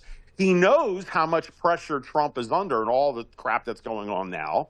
He also, you've got Donald Trump, who ran, forgetting about no new wars, he ran on he'd end the Ukraine war like in 1 week, right? Before he took the Oval Office, he was going to have it done. He was going to do a Ronald Reagan. So so then he gets us into Iran, what we've been talking about. So he comes and has the gall to say, on top of everything else, Donald Trump, we now need to increase and never give up on the war in Ukraine that you claimed we'd be out of. And now we've got another war in Iran, and now we've got an economic crisis, so to do that is just quite absurd. And it makes you wonder, is that maybe he's taking a page from Benjamin Netanyahu, who winds up coming to Congress and makes a huge pitch for the war. And maybe he's sitting back going, we've been having kind of half, support from America over the Ukraine war. It's kind of like, in order to win a, quote, war, you need to get committed, get all behind it. And for a whole bunch of reasons, social media and the fact that, this is all an unjust war and it's all made up, and, Ukraine scandals and the Clintons with all the money in Ukraine. We can go all day. But forgetting all of that, the EU, they still believe that, or NATO. Now, as you may know, when I address my own Parliament at Westminster, we still follow an age-old tradition and take a member of Parliament. There, no, I just wanted to play the video without the sound. I had to find the sound thing. So anyway, so he's I forgot what I was saying there, but he's basically doing what Bibi has done, and I kind of wonder if he feels that NATO feels their backs against the wall. They truly seem to believe that Putin is the Antichrist. He's going to take over Europe, which I think is ridiculous. Piers Morgan is an interesting canary in the cage there, because he sincerely believes that, but of course he's from Europe and England, and so that's the mantra there, is that without America, Putin's going to take over. I don't think that's going to happen, but regardless. So maybe they felt that since America has been back and forth on it and not completely committed, and then they turn around and get distracted in Venezuela and then Grenada and or Greenland, I should say, he wants to take, and then Iran. They're like, everyone else is getting theirs. not to mention all of Trump's benefactors, he's making money in the stock market. Like, well, you know what? Maybe the pressure was on Charles going, look, everyone else has done this. It worked for Bibi. You go and just sell yourself, sell the war. Because for Trump, for whatever reason, he seems to be in a very open-minded mode right now to take advantage of it. So I want to know what your thoughts are about why you would think Charles is pushing a war to just add on top of everything else that this administration, this country is dealing with, coming from the royalty of all people, which is really bizarre. And then we'll talk more later about maybe why everyone's piling on Trump, because he might really have a mental disorder right now, and they're all taking advantage of it. But what's your take with King Charles's request? It's part of the plan. It's always been part of the plan. It's the plan. What do you say you do here? Like Pinky in the Brain. Tomorrow, the world. I mean, this is the plan. And I think there was something, I think it was Marjorie Taylor Greene was coming out, Tucker or something. She's going, I think the agreement, with Israel and the plan and the whatever, because Israel just doesn't control America. I mean, they got, Zionists, whatever, and everything, as much as they can. And they know how the game's played. It's, blackmail and enticements. It's what you want to see the future. You want to know what's coming. You look what is incentivized and what's punished. That's it. What's incentivized? What do you get? What benefits do you get by doing a certain action? And what punishment do you have? Well, I guarantee war is on the menu. And it's to what? For control. Worldwide banking, the money, gleaning of productivity from the slaves to the whatever and so on. And King Charles definitely part of that, okay? So when they come in, why would he say and do? And kind of because they're doing the BB thing. They're doing the Trump thing. They're coming explaining it to you while they're passing out checks or whatever. Who's on board? This whole thing, King Charles was given a standing ovation in U.S. Congress following his address, with many observers spotting a subtle jab at President Donald Trump. The King's address was a direct plea for sustained international cooperation, particularly calling for unyielding resolve and backing Ukraine, and underlining the significance of the NATO alliance and prep for war with Russia.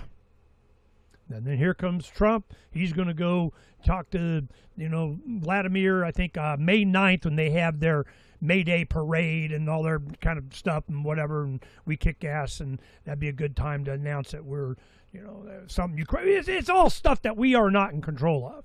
We don't have any say in. It's not what they promised with MAGA. No more wars. No more Middle East crap. Well, you're bucking the system. So is Trump just, all right, well, take care of me and my family and whatever, and I get to say a win in something. What's his win? When's his last win? What kind of win has he had? And all Iran has to do is go, we're not giving up. Now what? Yeah, but you're going to, no, we're not. Well, we're going to, and you said, and kind of, no, we didn't. And this keeps dragging out. To whose benefit? Not ours. It's not. See, this is all the same stuff about what jurisdiction role does Uncle Sam, government in general, the United States government, government doesn't work, I want my money back. All of this plays into how we see ourselves as slaves, serfs, subjects, citizens, whatever the hell it is. It's not working. Well, we got a solution. It's going to be this new purple script money, that we're using as currency that you get to, and you survive and you can buy stuff because you can't now, and it was kind of your money and it's gone now. So all of this was the motive, because after a while, decades of covering this and seeing this and actually running against, spending time with, even become friendly with these politicians, I know what their mindset is. You are cattle. You can have a gilded cage, but it's going to be a cage. And it's going to have a chute that leads to, at least a shearing. It's a little haircut. We're going to take a little bit. And then if you're big descent, we just slaughter you.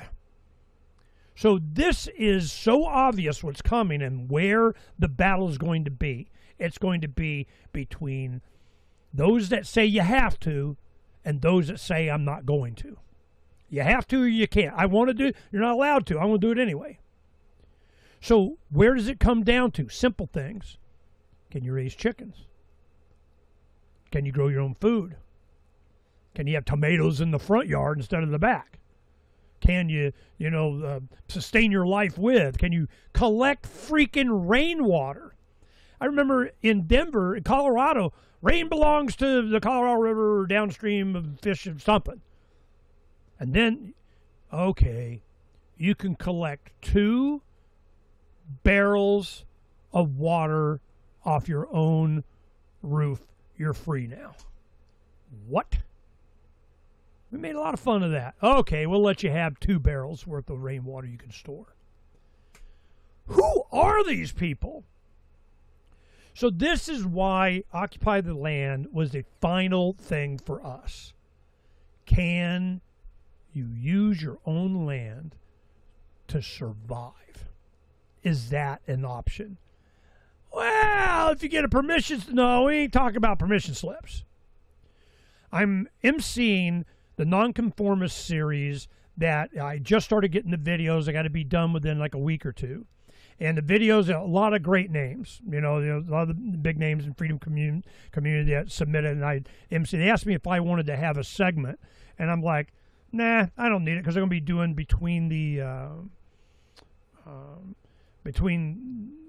the presentations I give, why this is important, why I like this and why that's, and Charlie Robinson, David Avocado Wolf, Christian Yordonov, Miranda Webb, Paolo Bonadin, let's see, Tempechote is going to be giving a presentation, Max Egan, from Australia, Silver Dave, the local silver mitt guy, Eric Brakey, which is the head of the Free State Project thing, Jeff Berwick, Kat Bleish, Josh Martinez, Jay Noon is doing a thing, Marjorie Wildcraft, she's in Puerto Rico now growing stuff, Aaron Grosskopf, Jason Christoph. I mean, a lot of these guys, and they just started sending the videos like yesterday. Well, I got to have it done here in a week or 2. So I'm going to be spending this weekend, this time, taking a break on the other stuff and going through these and doing the intros and outros and kind of the 5 minutes between each of these. Did I want my own? No, I'll get it during my 5 minutes each time. The reason is because I'm going, hey, why is this important? This one, it's surviving the zombie apocalypse that's coming, basically is what the theme is. And what happens is I'm going, well, I have a need.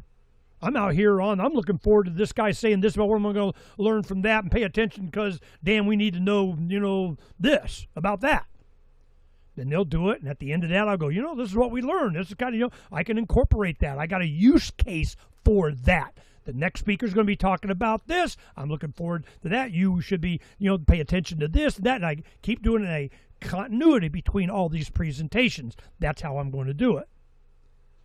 This is what's happening worldwide in every community, and why I was doing such a main thing with Grok, just asking about Amish. How do they, incorporate their culture into this and with the man and not with the man and avoid the man, and how are they and kind of whatever.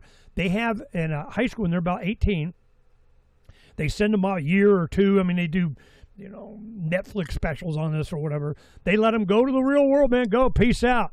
Go sow your wild oats. Go get an STD. I mean, whatever. Peace. Go be somebody. And then when you come back and you get baptized into the church as an adult decision, you're in. And if you go out, then you're shunned. No one can do business with you. No one can talk to you. Kind of this. I mean, they can do this hardcore shunning thing. And the only relationship that they have with the community is they have I guess they call it the head bishop, and then they got, person, they got deacons, they got, it's like 3 layers of it, because they got a 10% tithe that, they do community projects, but mainly they have their own intentional community, but it is private property. It's an unintentional community. They have, their relationship is based on their faith and their grouping of their church, their, what do they call it, their parish or precinct or whatever, and they have their jurisdiction of that, and then you have the relationship from those that are shunned. You got to go to that one guy. I want to come back. Forgive me and peace be upon whatever. So they are all about Generation Next and protecting the family unit and their people from government. All right, but they don't resist. Part of their credo is that no resistance, no physical, no violence. Yep, you do whatever, take advantage of, take our stuff, whatever, but we're not, no physical violence. As a mechanism, as a preferred method of dealing with these problems, where and that was one thing I was surprised by Grok when, compared to what we're doing out here, because we go on the land and different kind of stuff that it knows about. And it's going, self-defense is kind of a thing. You might want to keep that one on, kind of deal. And I'm like, well, I mean, do they have guns? So I haven't got, full. I mean, it was just a 2-hour thing as I was driving, but it's interesting to bring up a lot of these things because it's coming. You're going to have to make a decision. This government is not there to support individual rights like the promise was. It is there to enrich they, them, those are at the top of the pyramid. You go up the left side, the right side of the pyramid, you see the all-seeing eye, which represents both sides. They are not about the individual rights of the American people. It is about the continuation of government. They even have that. And we got to have a continuation of the government. We're going to take all the senators and congressmen and presidents and cabinet, and we put them in a hole in the ground, and we survive. Screw you! But we got the continuation of the United States of America flag. We got continuation of our oppressive regime. Oh, well, shit. Yeah, well, you got that. Depends which government. I mean, is it our government or foreign government that we're also working with? And then on top of that, you have the corporations. I was watching, did you, I assume you, I assume you did, but it was interesting. I rewatched the interview with Steve Bannon with Jeffrey Epstein, which I have to say is a fascinating interview. Did you watch that whole thing? The whole 2.5 hours? No, I've watched probably 15 minutes of, I get it.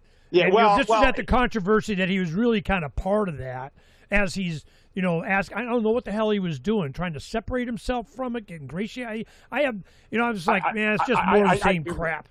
Well, I just find it fascinating to see how this guy's brain works and how he, interacted. I mean, what everyone else saw. I mean, Epstein is just such a almost like a cliche. It's like Adolf Hitler. He's turned into a caricature of what people's impressions were, because there wasn't much information with him without him, with just some of those speeches. There was a few very rare audio recordings that were done secretly. People could have been killed if Hitler knew about it, where you get to just hear him having a conversation naturally in his natural voice. So it's very rare to get a glimpse of some of these people that have become larger than life, good or bad or infamous.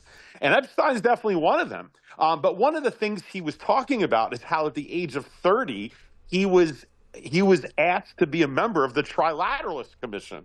And he was just and exactly. I mean, so it's very fascinating. And he's like, well, I mean, tell you about it. He wasn't hiding from it. I mean, he was talking, and he was, but granted, the guy. Who was asked, Bannon or Epstein?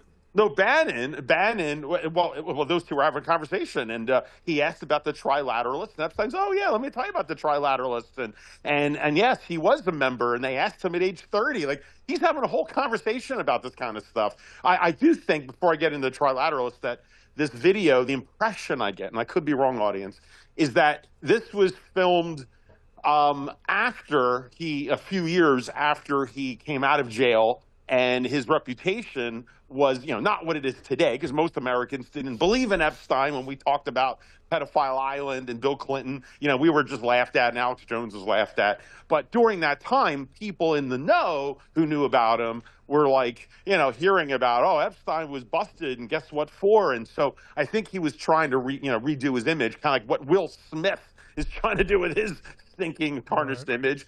So he got Bannon, of all people. What that's about is also very intriguing. But Bannon goes and says, look, we'll try and rehab you, and you can start talking about to people about what you really do and from your own perspective. And I'm sure Epstein is narcissistic enough and smart enough to say, look, I can, he makes it a career to to basically impress and lie but he was talking about how like he doesn't care about degrees. He cares about what you say. He says, I don't care if the person is a janitor. If they have something interesting to say of their own individual thought, if they can tell me something interesting and new, then that's my attention. I don't care about degrees or placement or royalty. So I found that very interesting point. And then it's talking to the trilateralists, and the reason I got off on this is he said, look, basically what happened was that companies, different people within different nations began to realize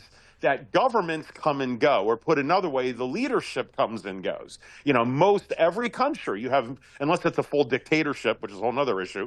But he said that most countries, you know, they have someone voted in 4 years, 6 years, whatever it is, but they come and go. And then you get instability because then the parties change and the rules change. And he said, essentially, that's bad for business.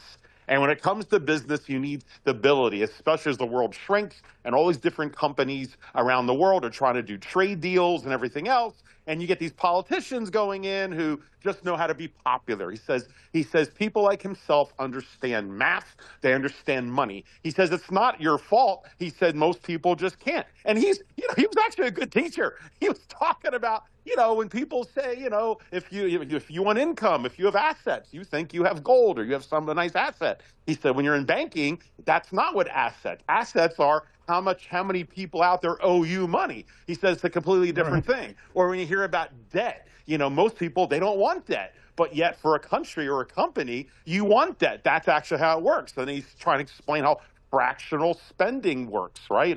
How, if you have $1, you can only spend $1, right? But not in a bank. If there's $1 you put in, they can spend $8 for the $1. He goes, how is that possible? He's actually, I'd be honest, he was a great teacher. He at least trying to explain about how his world is different than how most people see the world. Don't have any reserves anymore. and of course that's his commercial about what he has done. Trying to avoid other. He even talked about how he was in prison. He was in jail. He goes, oh yeah, because Steve Bannon asked him. He says, so how did you find out about Bear Stearns going down and the recession? He goes, well, actually, I was in jail. The prison guard told me. like he just came out and said, oh yeah, he was. And the prison guard came up, and a couple prison guards, and they said, Mr. Epstein, all these banks are failing. And of course, Epstein's going, what? Like what banks? And they mentioned some company called Bear Stearns. And of course, he went gulp because he was, that was the company he came from and all. And he said the prison guards are all begging him for information about how to save their assets. They're like, can you help us out? We got some money in a 401k. And so he was giving advice to the guards on, what to do with their money, which I thought was hysterical. And then he said he was allowed 2 collect calls every day. You're allowed to do 2 calls.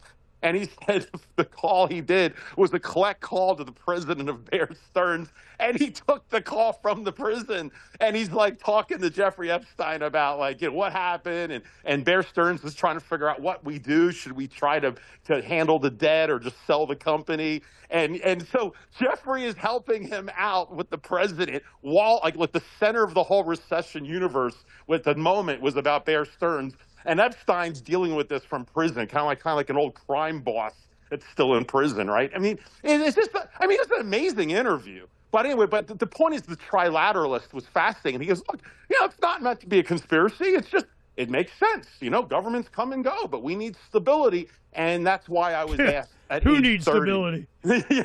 Exactly. Anyway, very interesting interview. I'm going to probably watch the rest of it later.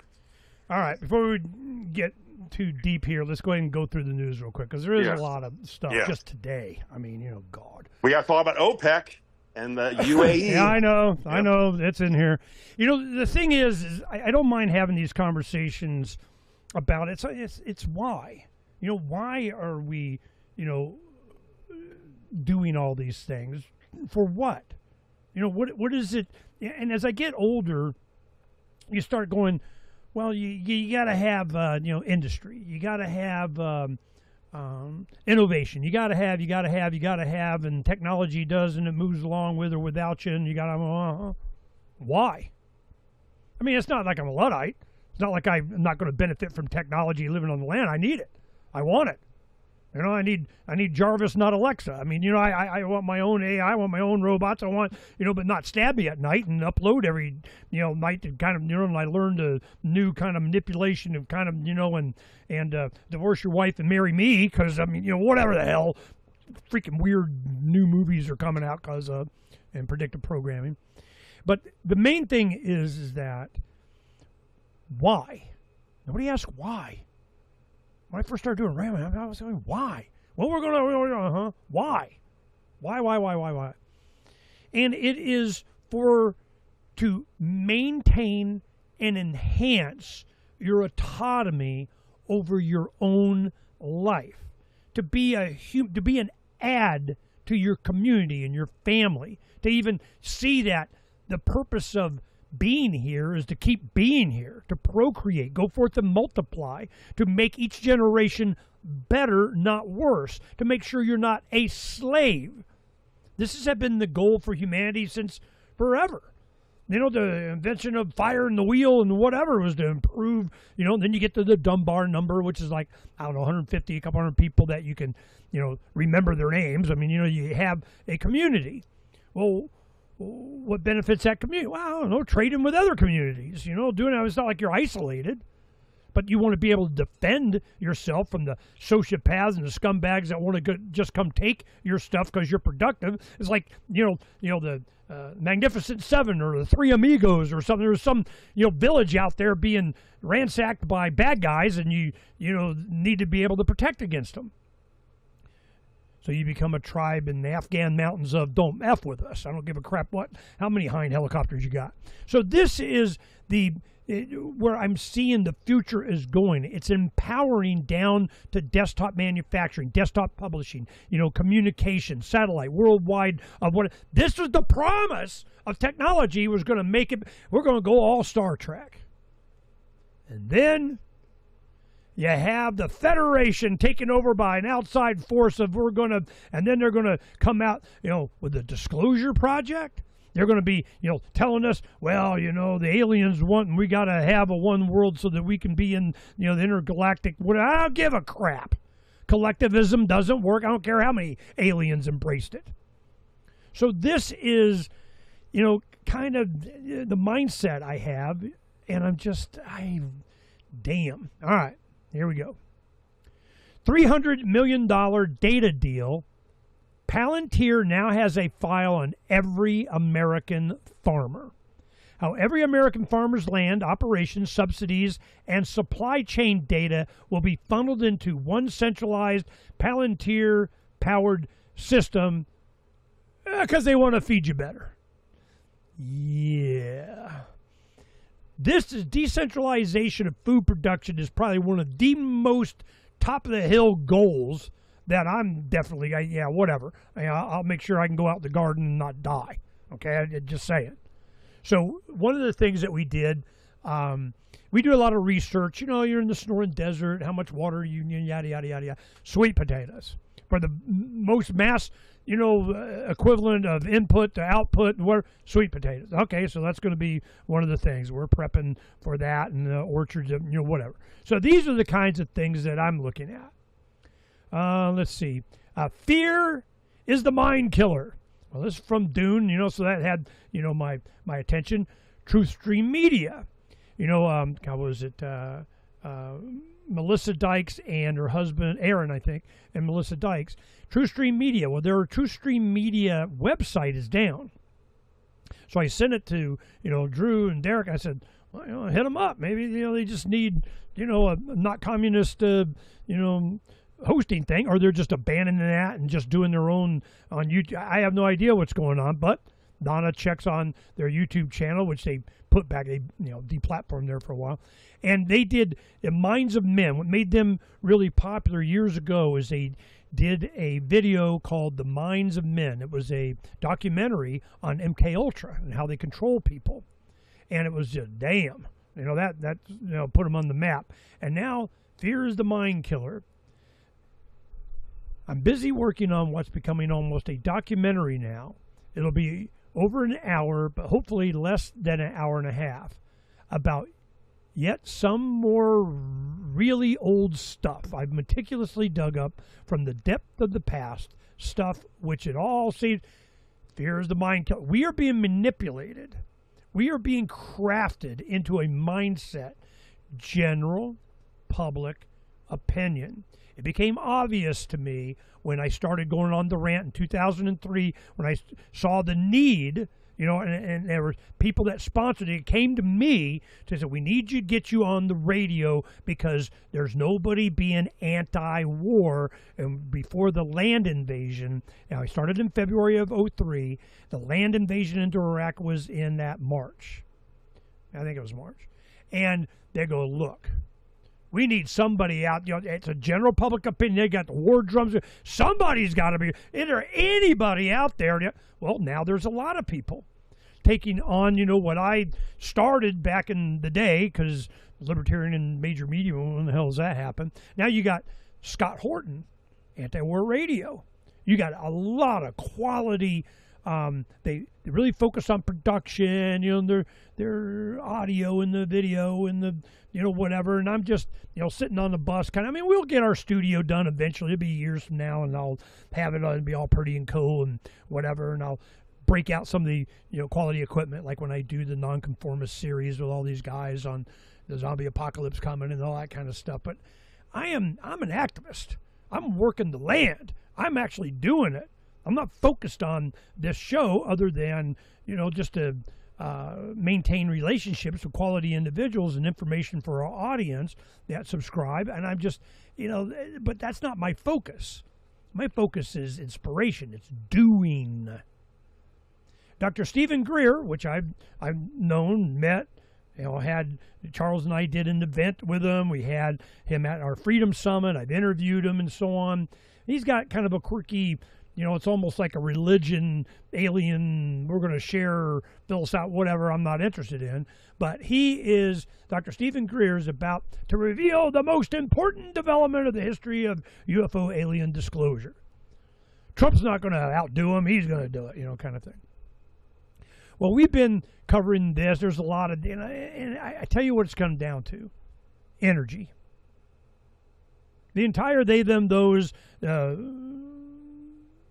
industrial, we rule you people of wars and, harvesting of the livestock of the banking industry of something, where it comes down to energy. And I encourage you to watch Chain Reaction with Morgan Freeman and Keanu Reeves. That just, kind of explains it right there. Anybody that comes up with anything, and you got all these scientists being off, all these nuclear physicists, all these propulsion people, all the Bob Lazar kind of people, and so on, except Bob because he came out. But you have all of a dozen or more. It's like they were Iranian nuclear scientists getting off by the Mossad or something. Why?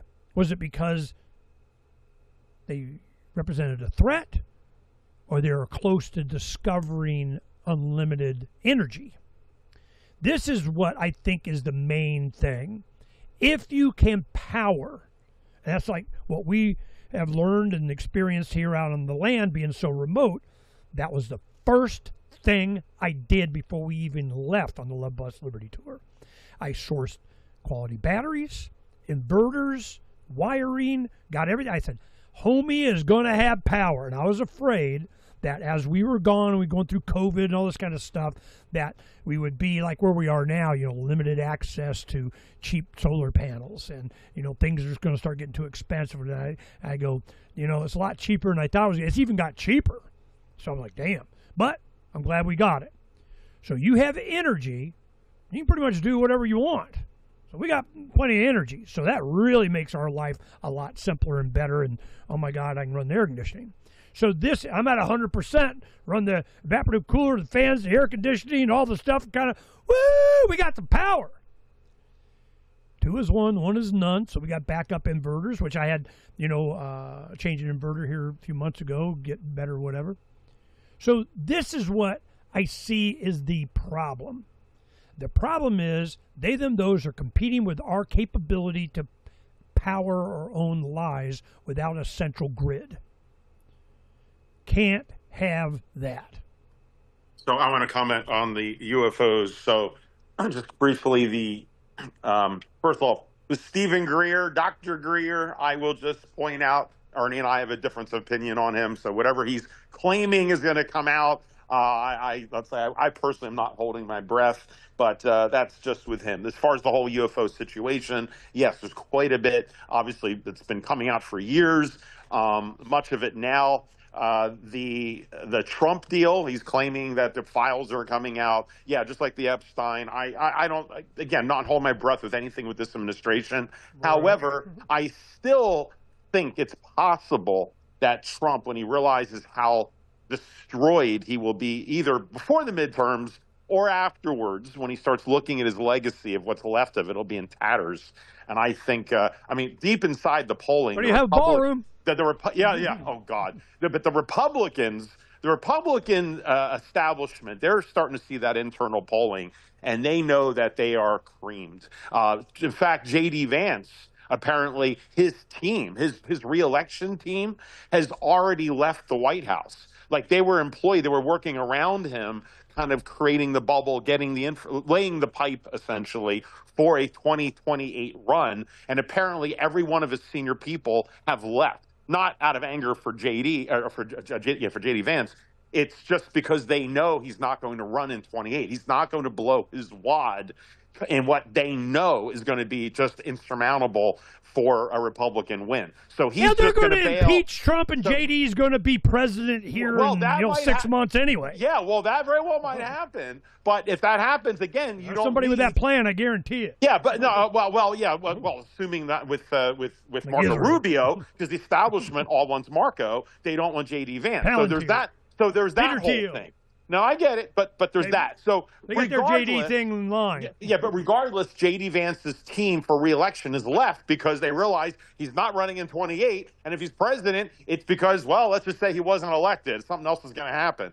So anyway, so with that occurring, my point is that I think Trump might realize that what is his administration going to be left with? I mean, there's all the promises, but like Trump the movie, how does Trump the movie end? And if it ends with, his whole bill, not just like the Michael Jackson movie that just came out, right? Which, by the way, I want to see. I heard it's awesome. If you just like an old simple bio, I'm a big MJ fan. Audience, hate to tell you, but the thing is, the movie was supposed to have been his whole life, but it turned out with all these sexual harassment or the sexual accusations that they were not allowed to even talk about it in the movie. They filmed all of the scenes of Michael Jackson later in life. They were going to address some of these issues, but according to the settlements, they were not allowed to. And this was in court for a couple of years with this movie. And then the Michael Jackson estate lost. So all of that film footage, starting with, the allegations, they had to can. Now, you might say they're probably happy about it, but unfortunately, it makes like a whitewash movie. So the movie goes all the way up, and then Jackson 5, he does Thriller, he does Bad, he's on the top of the world. So it's a big, long music video? And then, yeah, very much. Pretty much, but it's done well. And then it just ends, and there's nothing else. It's like it's being whitewashed. And where's the rest of the story? So with Trump, it's kind of like in reverse in a sense, because most of the movie is going to be, in theory, or the long miniseries, is going to be, his rise, and everyone's laughing at him, and the fights, and the Russia collusion, and they attacked him, and the mug shot. Like he has this epic story of fighting the system and getting to where he is, and he had everything behind him. And Michael Jackson style, the movie might just end right there. He wins in 2024. And it's like, ta-da, you got the House, the Senate, the popular vote, the blacks like him, like everything. It's like, and there you go. I mean, that would be his version. The problem is, after all of that work, now you got everyone behind you. You finally won. You beat the system. Now what do you finally do with all of that support and all that power? And it's going up in smoke as we're chronicling on the Trumpenstein report. But it's like assuming he recognizes this, which I think he does, because definitely the Republican insiders, they see this big time.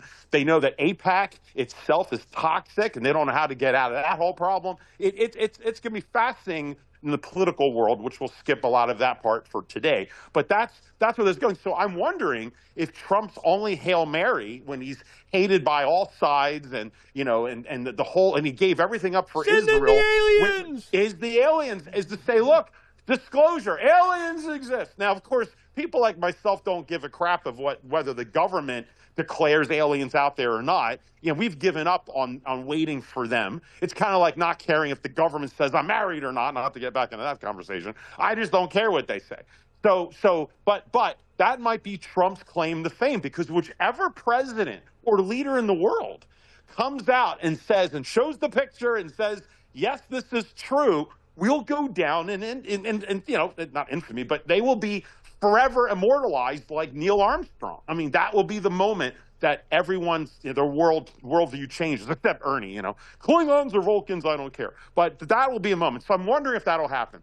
The next thing with the UFOs, for you guys who might be interested in this, is the annual Super Bowl of UFO alien information conference is being held again in Palm Desert in California, and it's called Contact in the Desert. I went last year, and it was a fantastic conference. I'm probably not going to go this year, but it's you know, it is the who's who. Like every person who of reputability out there is going to be at this conference, and especially as it's become more mainstream, you're getting more conventional speakers. You know, people from MIT and others who are having backgrounds in energy, like you're talking about. So anyway, if you're interested, go ahead and check that out.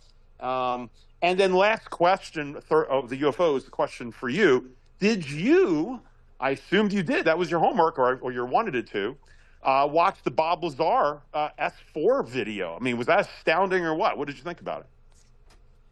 Hold on a second. I was getting something to drink. Yes, I did.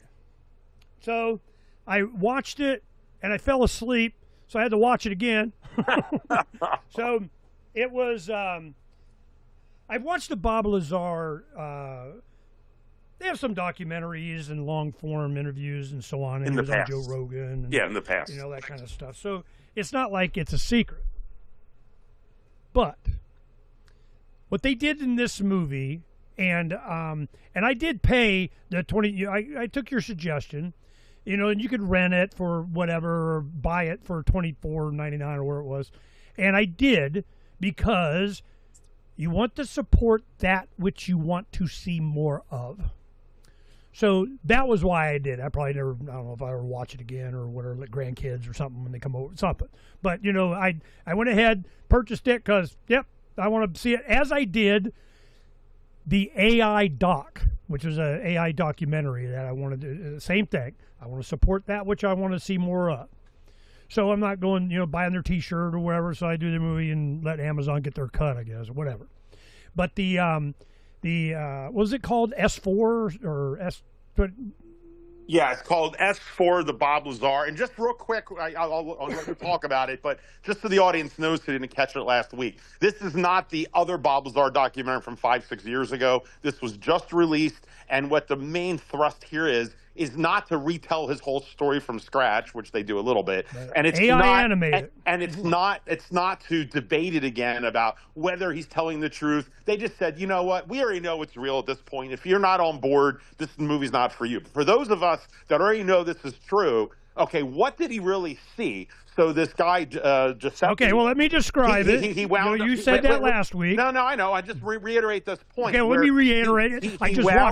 He wound up recreating from Bob Lazar's memory and like years of research and, you know, blah, blah, blah, recreated exactly as what's possible. Okay, so we're done on that. I don't have to say because you No, just said I'm just telling the audience what it was. I was asking you if you saw it and what your opinion was about the content, but go ahead. My opinion is that they did that. Next. Okay. All right. God. So then we have Senator finds more evidence federal officials. Yeah, no, but did you like it? Did you find it compelling? Or the technology about it? Was anything intriguing about it? Or it was just okay, well, do I get to talk about it? I asked you 2 times. Go ahead.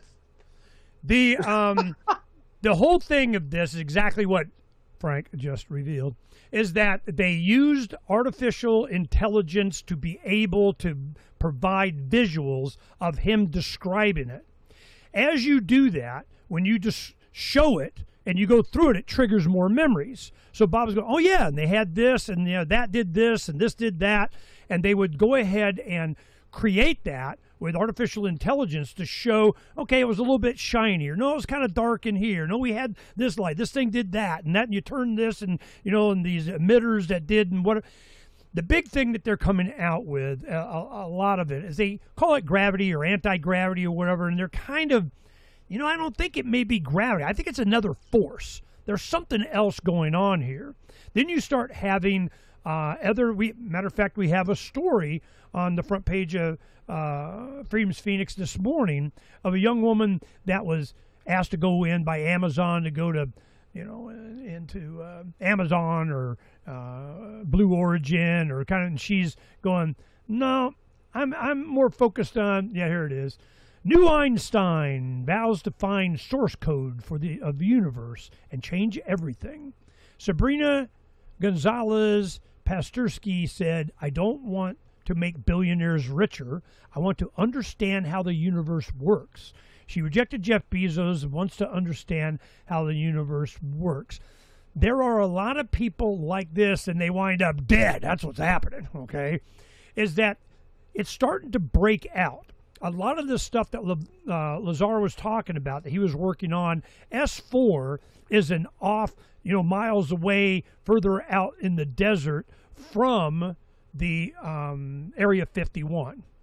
And then they were showing, things like, here's a Google Earth look at it from before and the filters of, and they didn't do, and they tried to hide this and blur this out, and now we can see, and kind of, so all of this stuff that Bob Lazar was talking about, and he had his friends go out in the desert. They knew it was every Wednesday, because it had the least amount of traffic on the, air, highway, something, that they would conduct their test. And he goes, let's go Wednesday. I saw it on the schedule, looking over the shoulder of what, and they go out there, and boom, sure enough, they see the UFO going up and down, doing its thing.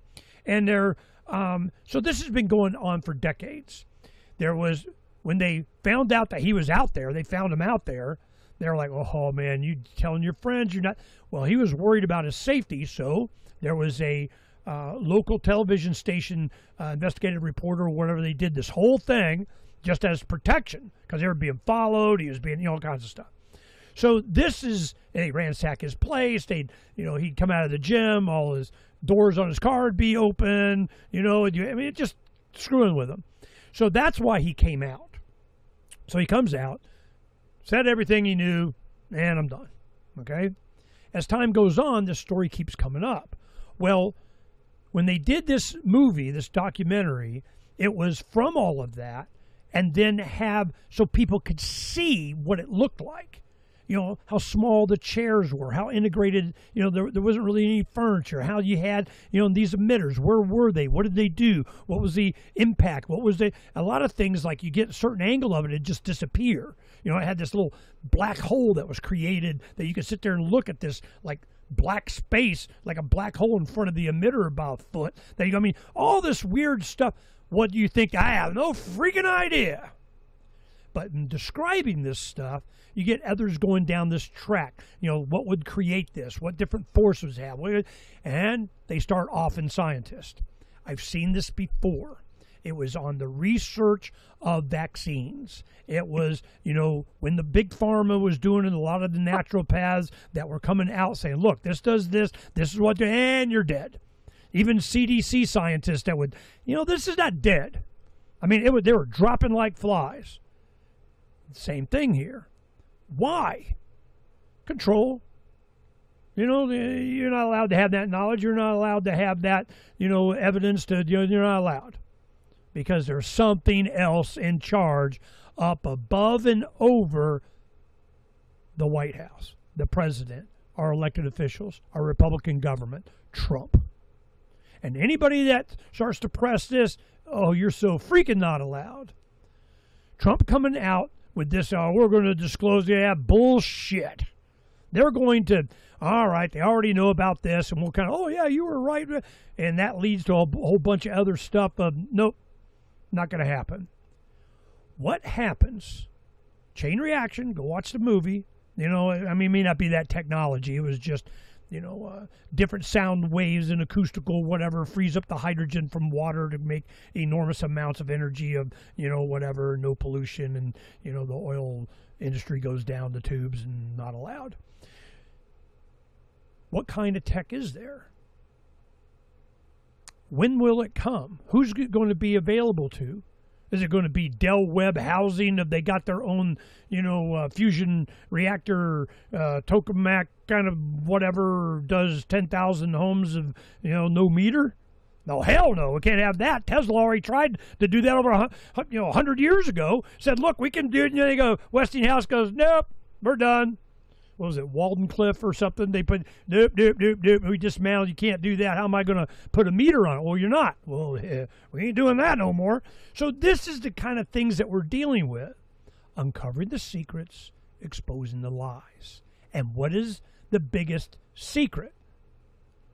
Who really, what is in charge? What is manipulating the population? Who, what is driving humanity towards what? There's too many humans. We got off about 7 billion people to get down to where we can control, and we got robots. This is coming. This realization, when you see all the evidence, what's the most important thing we can do? To become self-sufficient. You don't need their grid. You don't want their grid. You don't need, go all Amish on them with tech. You're a Federation colony on planet whatever the hell. SETI Alpha 5. Without the sandstorms. So before we move off the UFO thing, just a couple of comments. I was talking about the movie just objectively, but as far as my thoughts on it, a couple things. Because definitely just watch the movie, guys, if you have any sort of interest in this. It's not a main super revelation of anything, other than this tech is out there and exists and they're hiding it, And now there's a lot of little evidence. It's like you go to his to validate his credentials and his resume or whatever.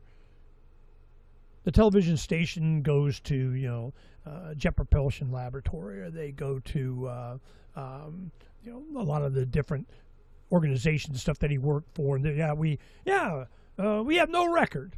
Well, this one, we got a record. Well, let me see. Yeah, we'll send it. No, we changed our mind. We don't have a record. We got, it's just a lot of unanswered stuff, and this is why you need Trump the movie, because you got to have the context of all this stuff. Who really controlled it? And it's going to be I don't care.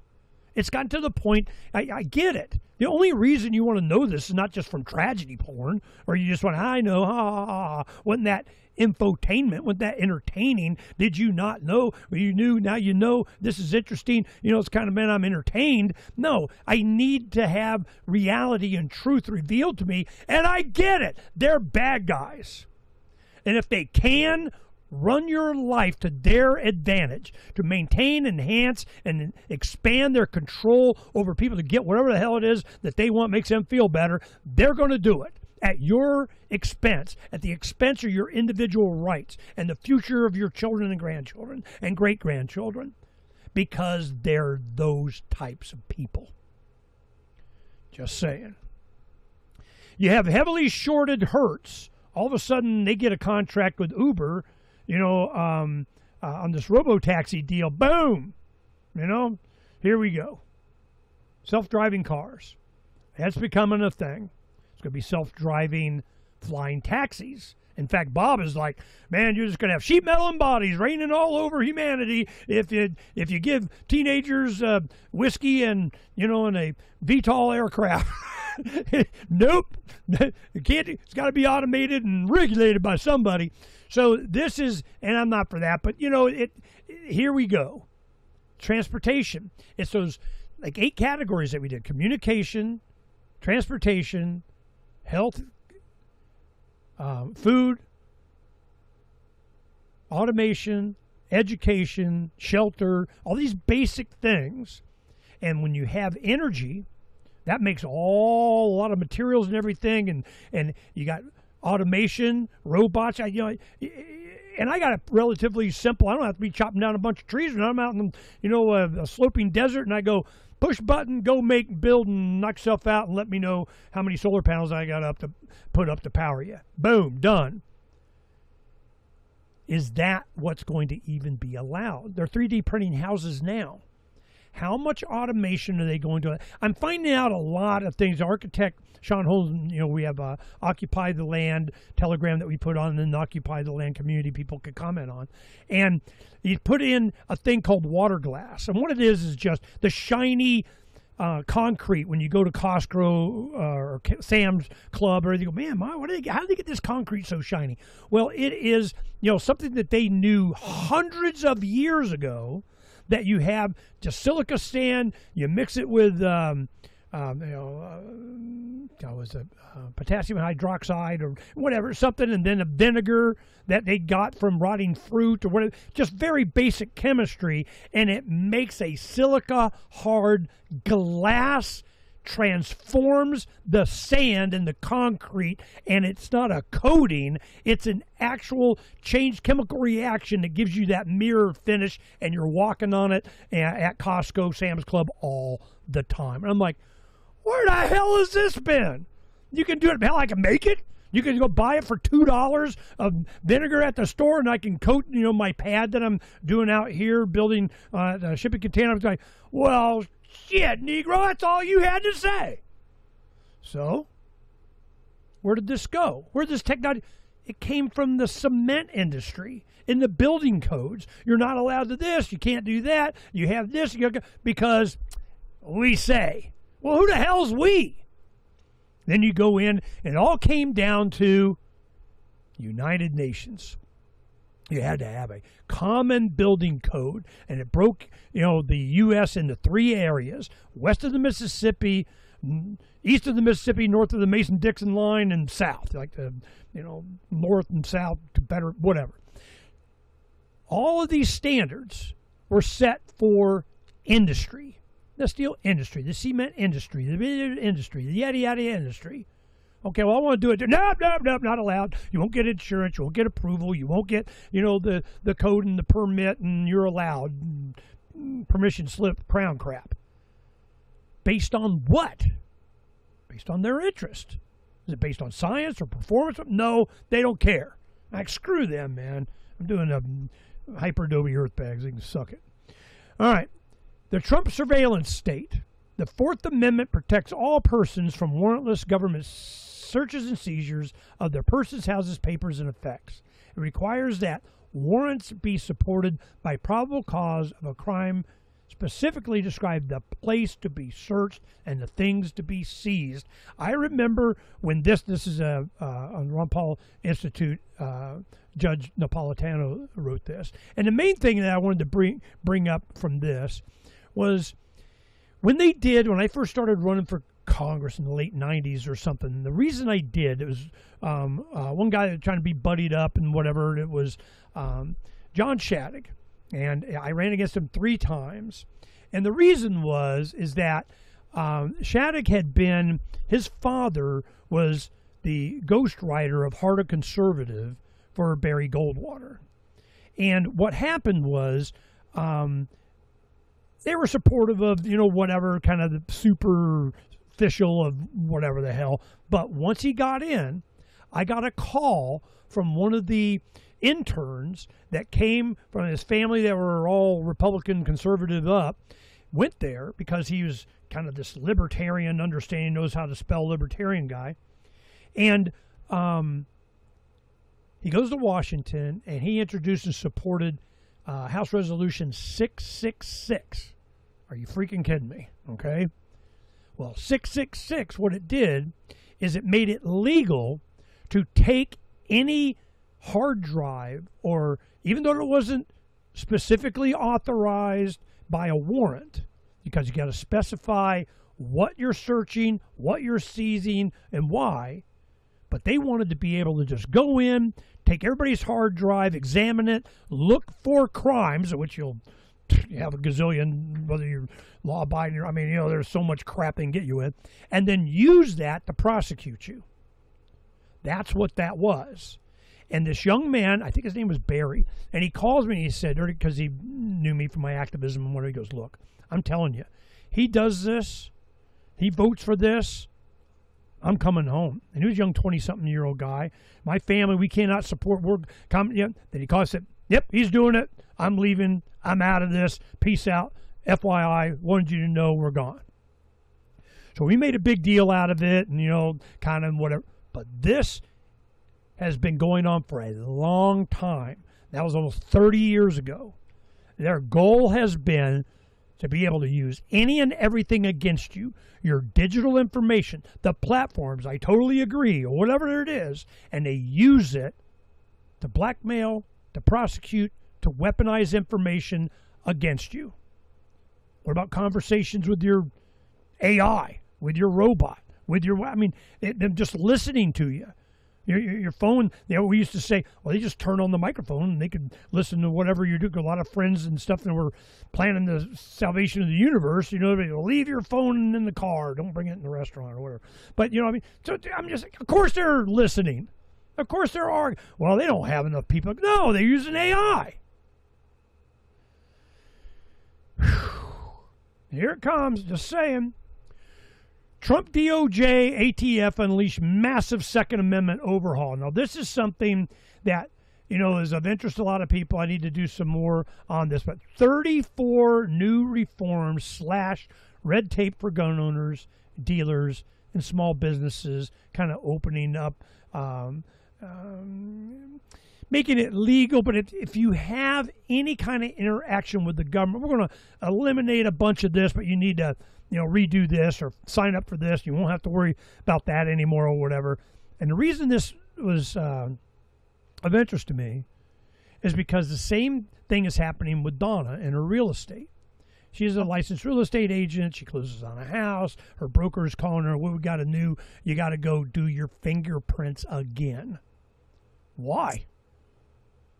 Because new database. Same thing, healthcare is a HIPAA, Health Information Privacy Protection Act or whatever, I totally agree that, we can't give this out except to the people we want to give it out to, and we all got to redo your fingerprints, redo all of your teeth x-rays, redo all your files and so on to comport to be able to put this in, just like we got to redo the real estate contracts. We got to redo all the agent qualifications of I totally agreed and fingerprint.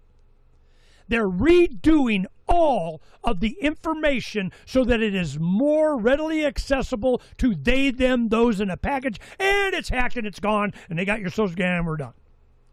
This is happening in every profession for everything.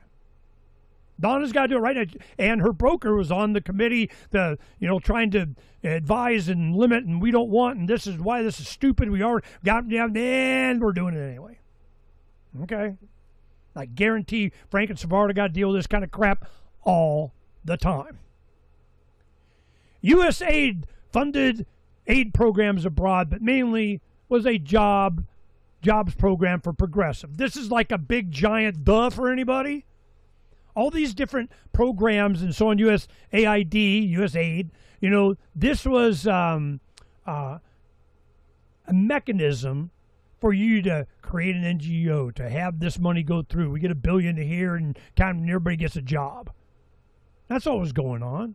The Doge program that came out and they go, God, what the hell? You're funding transgender, preschool book class in Malaysia. I mean, what the hell are you guys doing? Whatever they want and make money at it. Zelensky and what they're doing with, the Ukraine war, same old crap.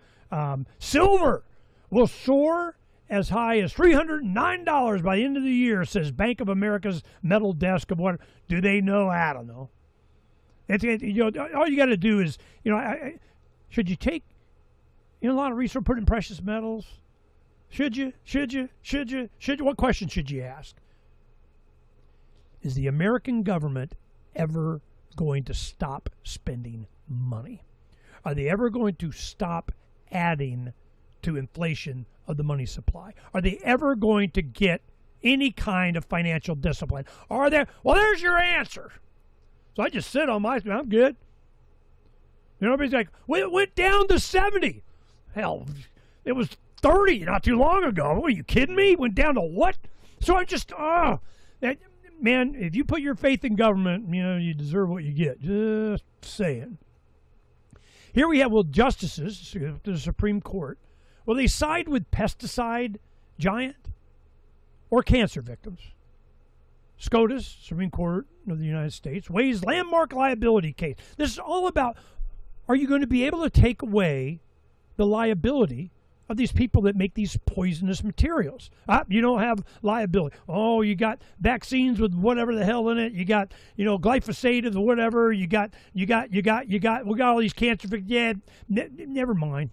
It's okay. We need you to do that, so we got that because, you know, Trump wants that because special interest or something. There's no focus on the rights of the individual. So no, you do what you want to do. Just fully disclose. Libertarians are about force, coercion, and fraud. Fraud's the same thing. If you lie to me and said, you know, this does that, and there's no side effects, and there are side effects, and you knew it, you lying sack of snot, you owe me something. I got damaged from your lies, you lying shit. So they're going, nope. Doesn't require, never mind, don't pay attention to here, it's okay to, you know. So who are they protecting? An industry. They're protecting a number. They're taking, it's not individual rights. When you focus on that, you fix so much stuff.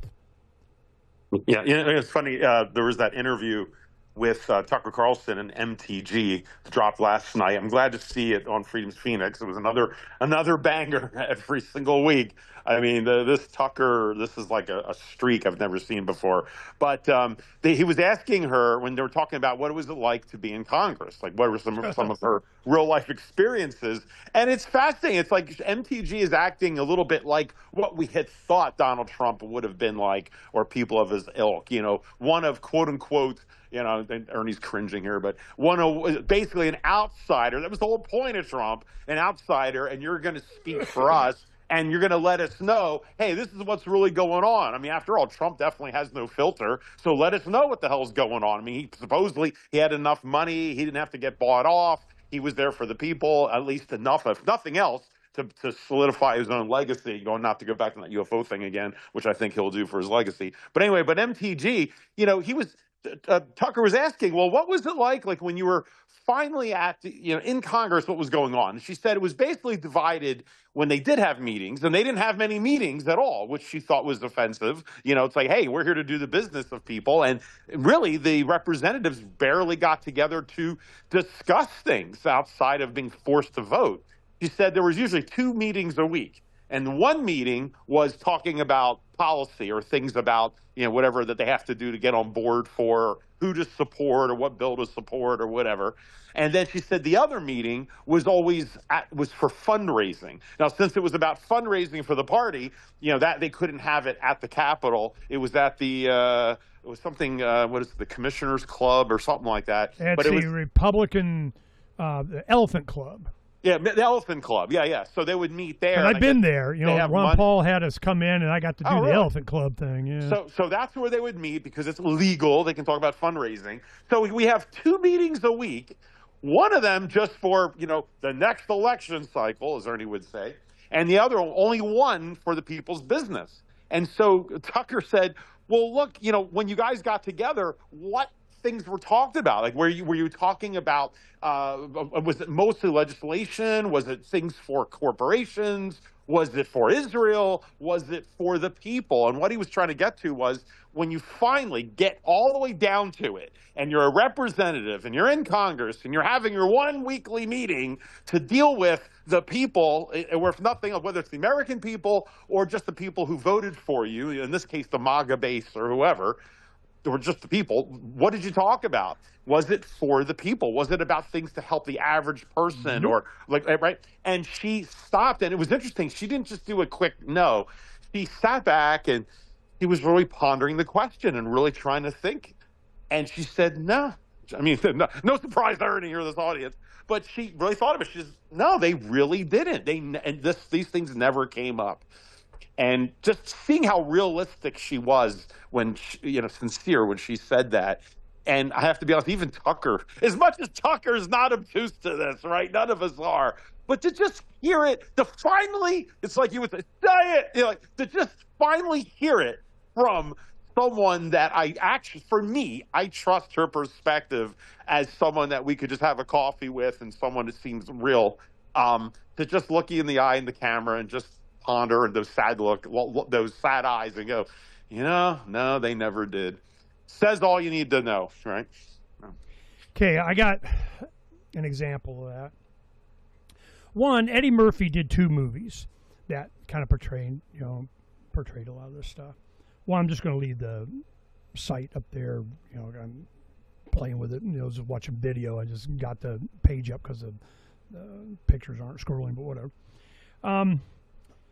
Eddie Murphy did one that was called Trading Places, which was about, how commodities and options and stock market really works in a humorous, Jamie Lee Curtis and Dan Aykroyd and Eddie Murphy. That's a good enough reason to watch it anyway. Yep. And it was funny and it was informative and, kind of showed you how, the markets really work. Then you had The Distinguished Gentleman. And what it was is that, long story, he kind of tricks himself into Congress, and he gets up there, and the congressmen, they're, like praising him for, but that was creative. Man, you really worked the system there. You had, one of the congressmen died, but he had the same name, and it kind of, anyway, and he's in. Well, then it went on about how it really works, and how, do you want to be for or against sugar subsidies?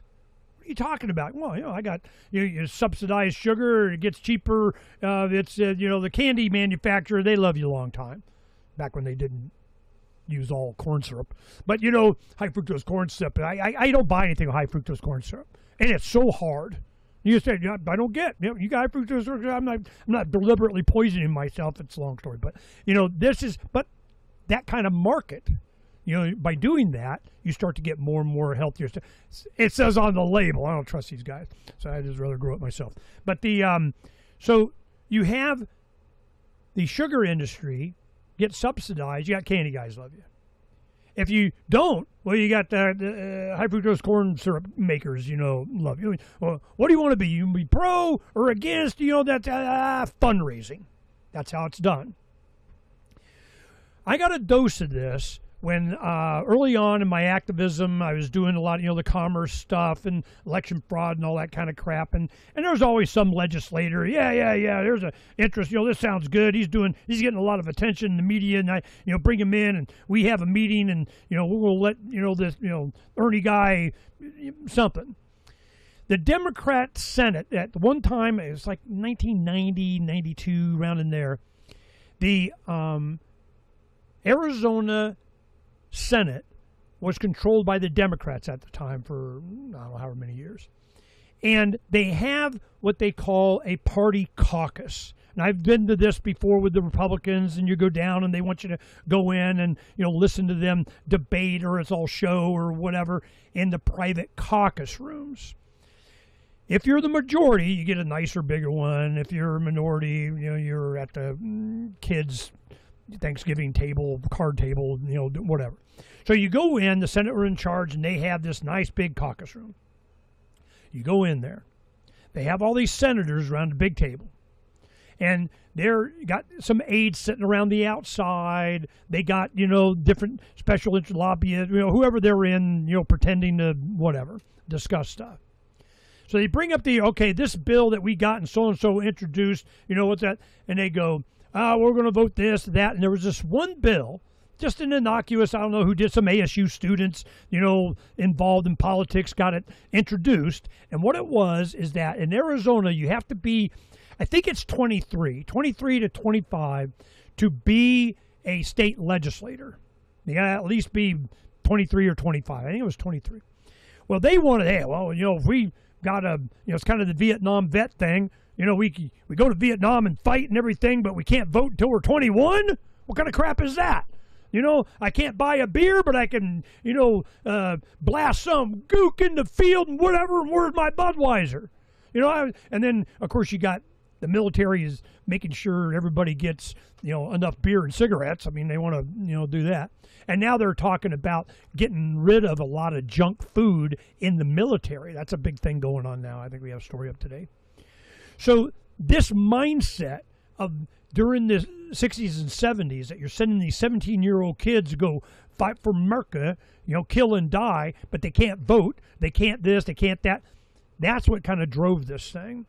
Well, they were using that same rhetoric into, 18-year-olds should be able to run for political office. Well, what was their position on that? As they're discussing all this other stuff and going on different issues, and I'm there about some election stuff and whatever, and they know I'm there. They brought that up, and they had the president of the Senate goes, you can vote your conscience on that one. And then they turned around, and all of them kind of looked at me. This was like a revelation that I wasn't supposed to see. Vote your conscience. You don't vote your conscience on any of this stuff? There's not like an open debate. No. It's all the caucus. It's all the Democrats, Republicans, a voting bloc of which AOC and Schumer in the House and the Senate, and now it's not. That's why they're 100%. It's, oh my God, Fetterman voted differently than whatever, and you're not allowed, and they got their block of, it's Republicans versus Democrats. There is no voting your conscience. There's no conscience. They're just power blocks. They're just, this is what we say we're going to do and how we're going to do it, and we rule, and the side you're on, it's a partisan thing. I saw, and they could see the look on I'm like, you don't vote what the shit is this all about? It's competing special interest. As soon as they said that, they looked at me and they go, closed caucus. So everybody stood up and they started walking. I'm sitting there. They kind of grabbed me by the arm. Some aide that was there said, we got to go. I didn't know what the hell was going on. They wanted to clear the room so that they could really get down to business. It wasn't about, putting the theater and the show on for the lobbyists and the aides and the intern, whatever, special interest or whatever was there. Because what they had revealed in front of me, back when it mattered and they cared, now they don't give a shit, is that they don't vote their conscience. They vote blocks of special interest. Later, we would find this out as we were really doing. Second Amendment is for everyone. Safe. Are you a safe gun owner?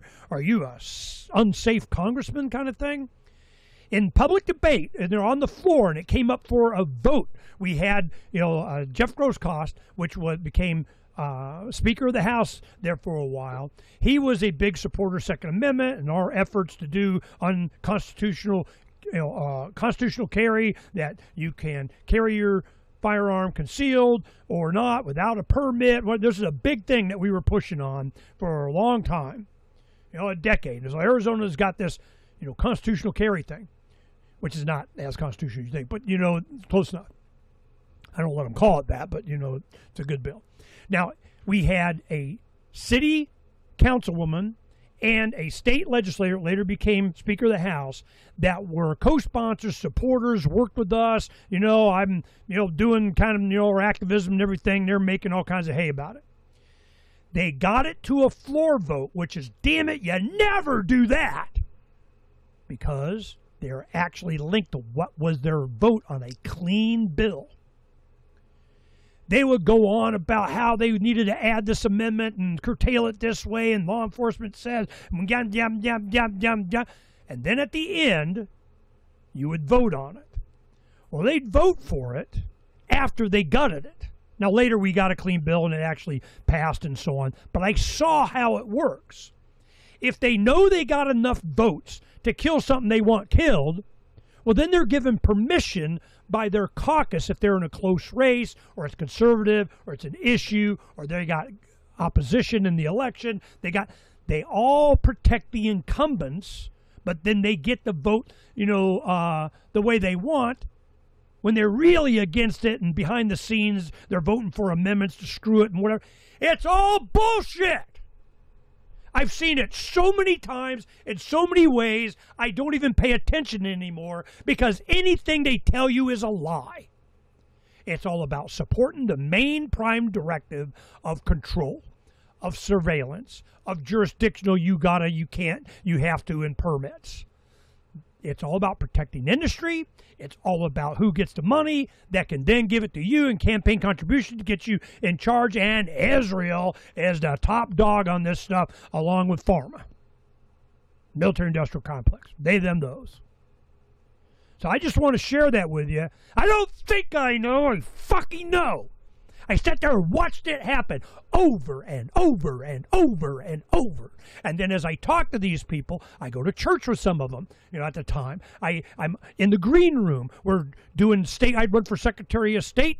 I'm traveling the whole state. I see all the congressional district guys at the forums of the whatever. I'm in the green room at the TV of whatever, the PBS debates of the whatever. I go, and you know what's really going through their heads. And it has nothing to do with individual rights or the proper role of why they're there. So what's going to be the solution? It's a revolution between the ears. I guarantee it. And it will be a food thing. All right, it's going to come down to that. So let me just bring a couple other odds and ends here I wanted to cover. First, we already talked about the Tucker MTG, so definitely check that out. Also, Rand Paul, our buddy Rand Paul, has been called out. He got a little flack this week because a lot of sometimes, and some even MAGA or ex-MAGA people are throwing Rand Paul under the bus. Like, what happened to Rand? Maybe he got a brain transplant because he suddenly is all in favor of the ballroom. And, we have to give Trump his ballroom and, cut down on assassination attempts and the whole bit. So, it's just interesting for Rand Paul to be jumping on that when, it seems like everything else in the Trump administration. Rand the trade. I bet he got, DOJ is going to whip ass and fraud and criminal charges on Fauci. I bet you what that's about. And so Rand has always been an enigmatic figure in this whole journey. But for some people who are angry that he is, not as loud about Epstein, he's not loud. I mean, why is it was MTG and was it Roy Khanna and Massey? Like, where is Rand Paul with all of this? I mean, this should be his domain, and yet he was kind of AWOL. So some of the sites were mocking Rand Paul over the ballroom and like he discredited himself. And then they showed a clip, which I had to double check and make sure it was real, wasn't AI, of Rand Paul at the Wailing Wall. It's called the Kotel. Yeah. And so I don't know if you saw that. I mean, it's an older video. It's like 13 years old. It looks like he's there with his son, back in the day. But, it's an interesting video where you see the guy with like a GoPro walking with him from the street all the way down to the wall, which I've never seen that journey, but what it's like. And as they're walking up, and he's surrounded by people, they put his was it yarmulke on, and then he gets to the wall, and as they're walking, there's like 3 guys with telephoto lens cameras already set up at the prearranged area at the wall, all ready to get the shot, right? And this is also probably when Rand Paul was fairly new into the Senate. It's just like what they do. The minute you're a new representative, they mark you and they go, "Oh, we all expense paid. Come on down." Now, in all fairness to Rand, he probably was just getting thrust into this whole mix, just like what's his name, Matt Gaetz. He didn't realize the pressure he was going to be under and what happened with him. But anyway, it's fascinating to see how organized this setup is. I'm sure Rand wouldn't want to do it again now, but who knows? But it's coming back to bite him. Then the other thing I want to chat about is I try to open the show with, but we got into other topics, which is fine. But there's a lot of scuttlebutt from a lot of my medical sites that are tangentially political about Donald Trump's mental status. And, people have been talking about this for a long time. Donald Trump's crazy and he's a narcissist and on, which I'm not doubting that one. I don't believe he's a sociopath or anything, but he's got his own issues. We get it. You have to be, to either be in politics or to be a mogul like he. Your brain is going to be different than most guys, either more testosterone or you have other abilities that make you difficult to live with, like libertarian men. Now, one of the concerns, though, is people are hearing more and more inside that Trump, it's like Trump's already baseline Trump, and now you add like gasoline to the fire. Like he's getting really unhinged, even from people who've been, obviously his supporters and been working with him. The word is like with J.D. Vance, he I think was quoted in one of the papers as saying that having these long meetings with Trump and about the war and everything else, it's a mixture of laughing and crying about how insane it's getting behind the scenes, Trump yelling at people, kind of a little bit off character. And, some of this might be leftist propaganda about trying to get paybacks to Trump about with Biden, that Biden was not in his full faculties. So now we're going to say this about Trump, right? So I could see that, being a situation being brought up. But I think there is some concern, and that is a form of dementia. Now, this has been floated around. So I wanted to just chat a little bit in my pseudo doctor mode. I deal with prostates, not the brain, but, they're kind of connected anyway. So this is what people are talking about. Dementia is like cancer. When you hear the word cancer, if someone has cancer, well, there's all different types of cancer. I mean, is it thyroid cancer, prostate, lung? They actually are different. From a layman's point of view, cancer just sounds scary and it's all the same, but it really isn't. I mean, pancreatic cancer can kill you in months or a year if you're lucky, whereas prostate cancer, you can live 30, 50 years or probably die with it, not of it. So there's a big disparity. The same thing with dementia. There's all different types. Alzheimer's is a form of dementia that most people think about, and there's different forms of dementia. It just kind of depends where in the brain it's affecting, right? Because different parts of the brain do different things.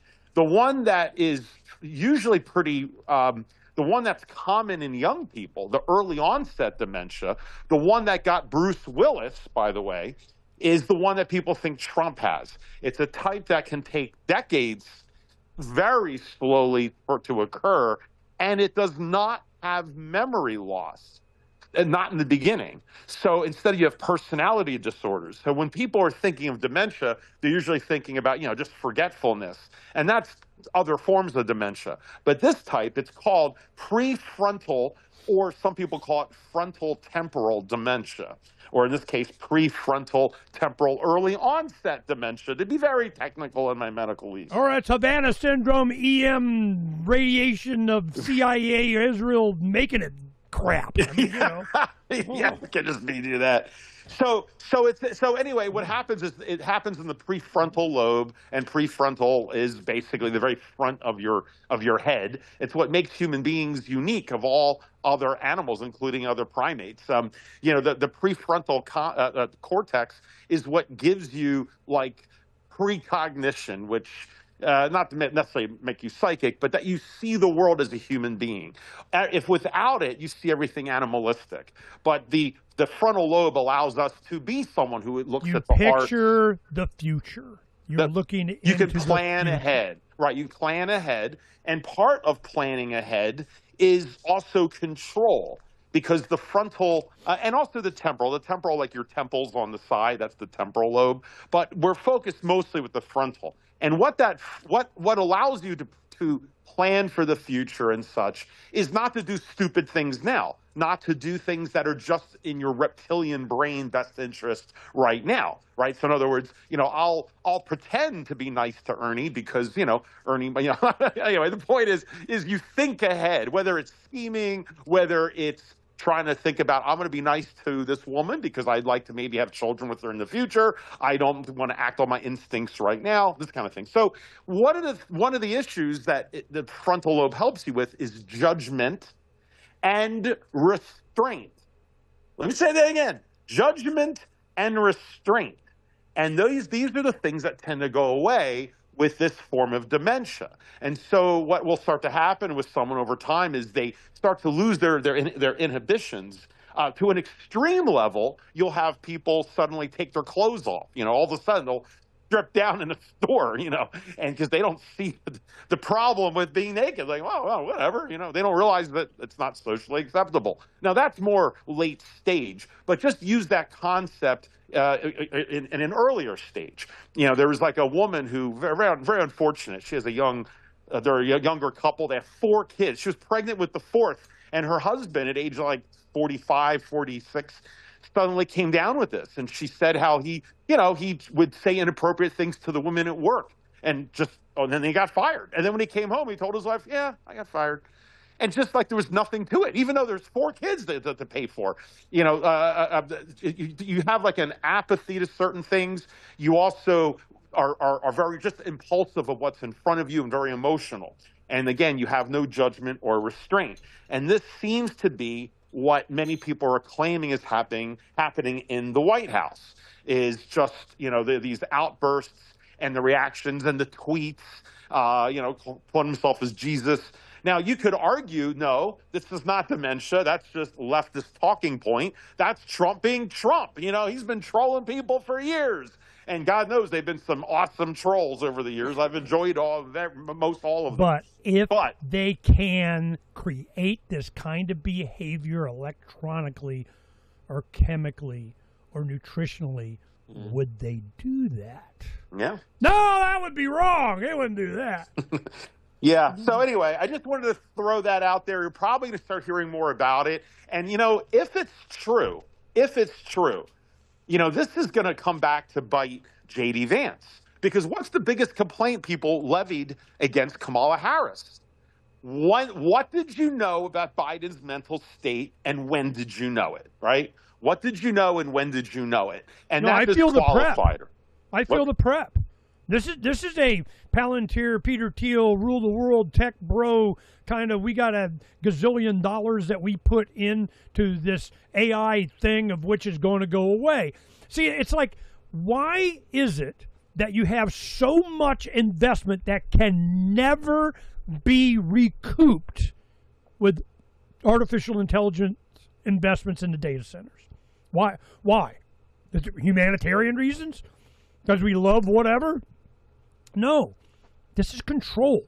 This is the Great Reset. This is the new paradigm. This is the control grid. This is the wet dream of they, them, those for freaking generations. And it has consolidated around J.D. Vance. When it's time, and something really bad, stupid, it doesn't benefit J.D. getting elected President of the United States of America, then it's going to come out, the separation from, and here comes after the midterms, and they got enough Democrats or Republicans or somebody whining, bitch, and moaning about something. Gas prices don't go down. Food's becoming a thing. It's happening right now, and it's going to be a lack of support for Trump, even and especially by MAGA. Yep. Once that happens, they're going to cast him aside. Boom, we're going over to JD, and don't worry about the Trumps. They already got their stable coins, and the son's going to make the money, and they'll take care of it. Yeah, no, I think Trump's about a world of hurt and a kickback that he doesn't, or not kick. Well, he's already had kickbacks, but a revolt that he's not ready for. He's been wined and dined by Laura Loomer and all these people. Yeah, he doesn't see. Whatever. He completely doesn't see it. And if he's got this early dementia as well, then it's nothing but sycophants and worm tongues from Lord of the Rings. That's pretty much what he has in his ear, and he can't even tell. He has no barometer for it. I scream out, where's Melania? I do think she has his best interest in mind. Where's his son or his sons, if nothing else, for their own future and their own brand of what's going to happen and the legacy of all the Trumps that'll be screwed with this. But you're right. The minute this midterm happens and they get screwed in a way, I mean, demolished, and they deserve it. The new MAGA, right? It's amazing. The original MAGA, just like MTG said, all of us that helped Trump get in, the minute he got in 2024, it's just we had about a month or so, and then the establishment came in, somehow, right in front of Trump, kicked out all of the people that had his back this entire time. Some went to jail for him. They kicked them all out. We're now all the traitors, and all the people who are never Trumpers are now claiming that they're MAGA. Now, how, again, does Trump see it or not see it? We keep going back in this question, does he know? And he's just the ultimate turncoat in history? But if that's the case, why did he wait this long and fight for 8 years to get to this point? Why didn't he sell out in his first term? Why did he sit there and fight the fight this whole time? It makes no sense. But then again, it's like, all right, well, does it just want the money? It makes perfect sense if you look at it differently. Right. Well, there's certain, to me, I still don't know, but I have to say the mental component definitely is the wild card that could explain some of this, not to mention surrounded by deep state, by worm tongues, by Israel, by so many different components. So it starts to explain why it seems so unexplainable logically. So anyway, so we have that out of the way. I think when the pushback comes and he loses all the support from the people, then you're right. The Republican Party neocons who now claim he's the greatest president ever are going to turn on him in 2 seconds. And then when Trump gets indicted and impeached, and the Republicans they're AWOL.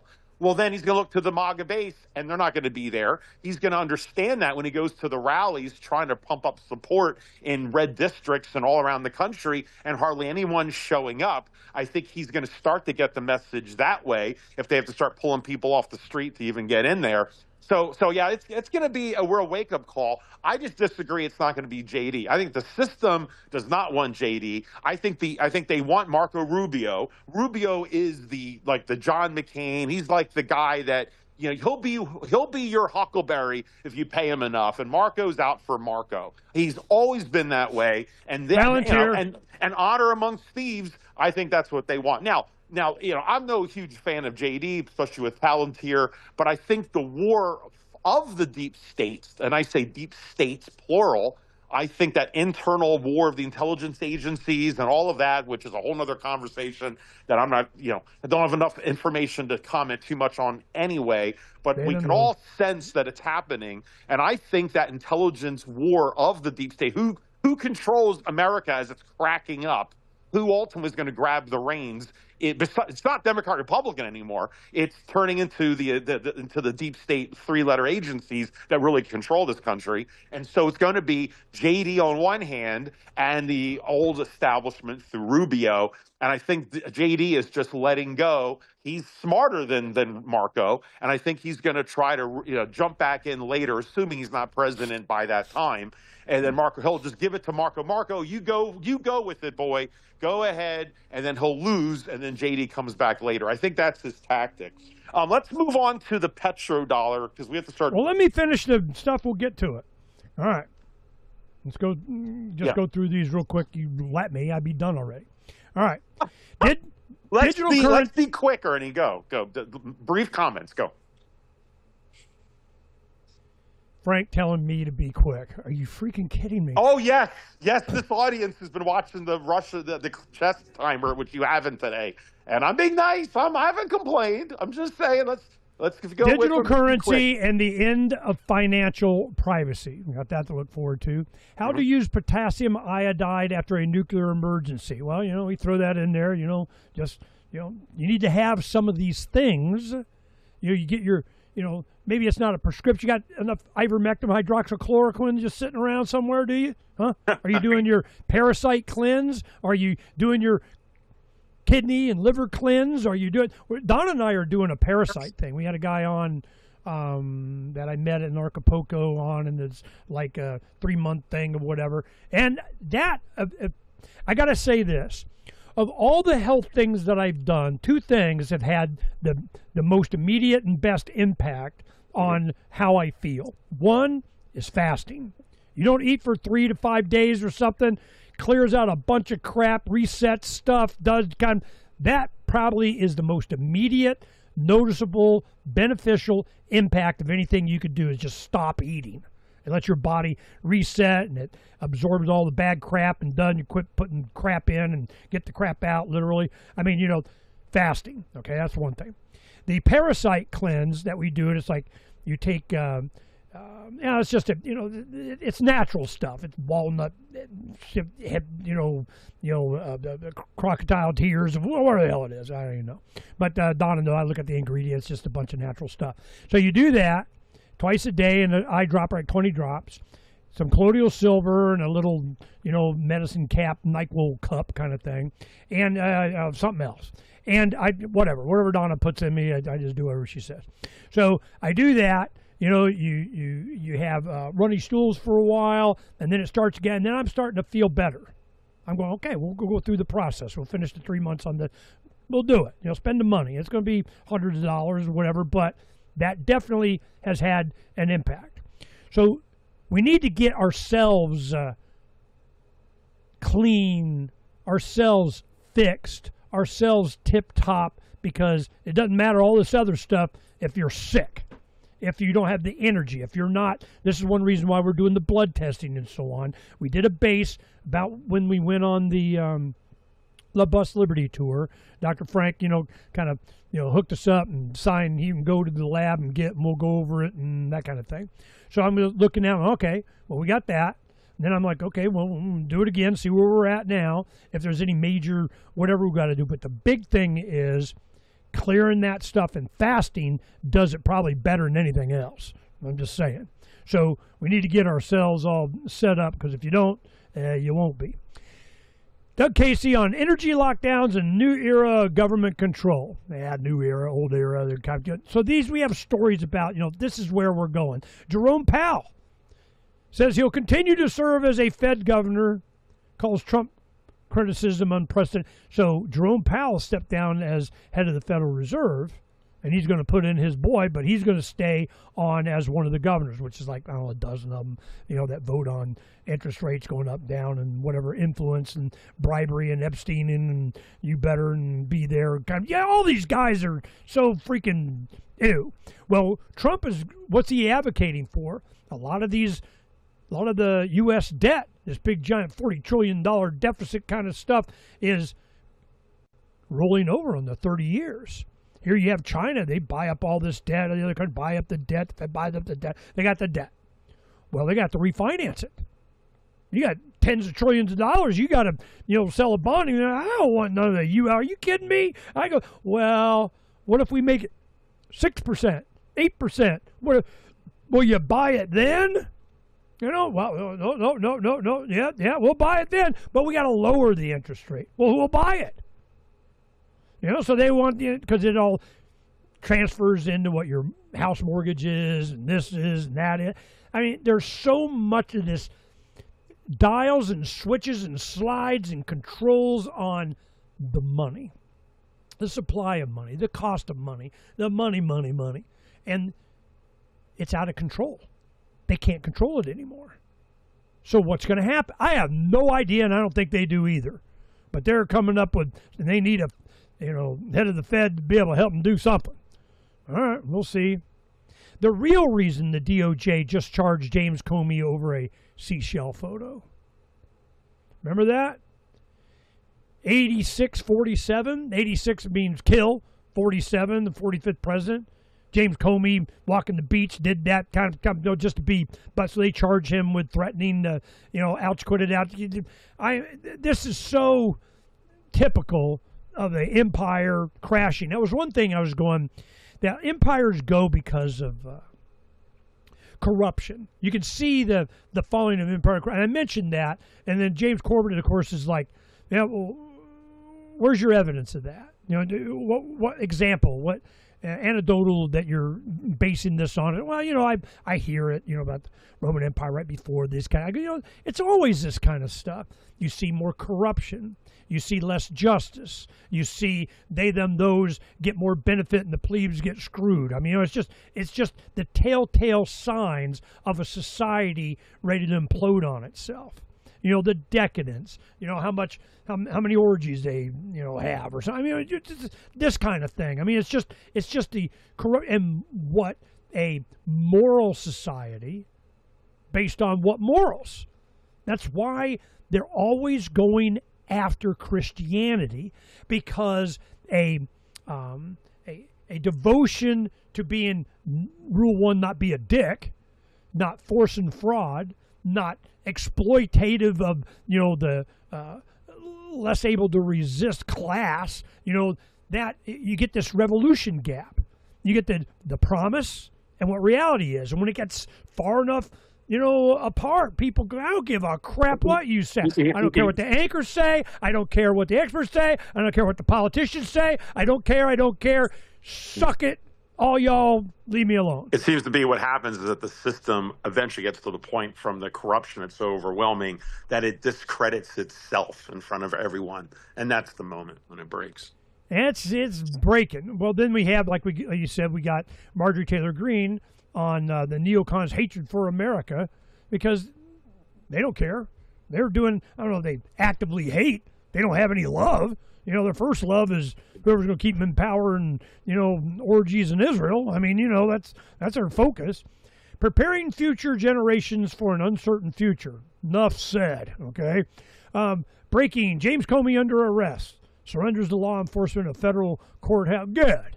You know, I mean, you know, I got a whole bunch of other reasons for him to be able to do that. But, you know, is there going to be any real justice on this? You know, the Democrats, when they were going after Trump supporters and Navarro and all these guys, they just had to do the perp walk, had to get, you know, in jail, get arrested at the airport. Just, you know, that was the punishment. Were they going to get anything out of them? How much time were they going to serve? You know, just the accusation, just the arrest, well, James got a dose of that. Now what? I don't know. I don't care.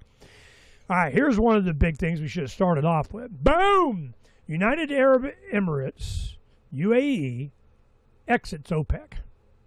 Now, what's OPEC? The Organization of Petroleum Exporting Countries or something like that.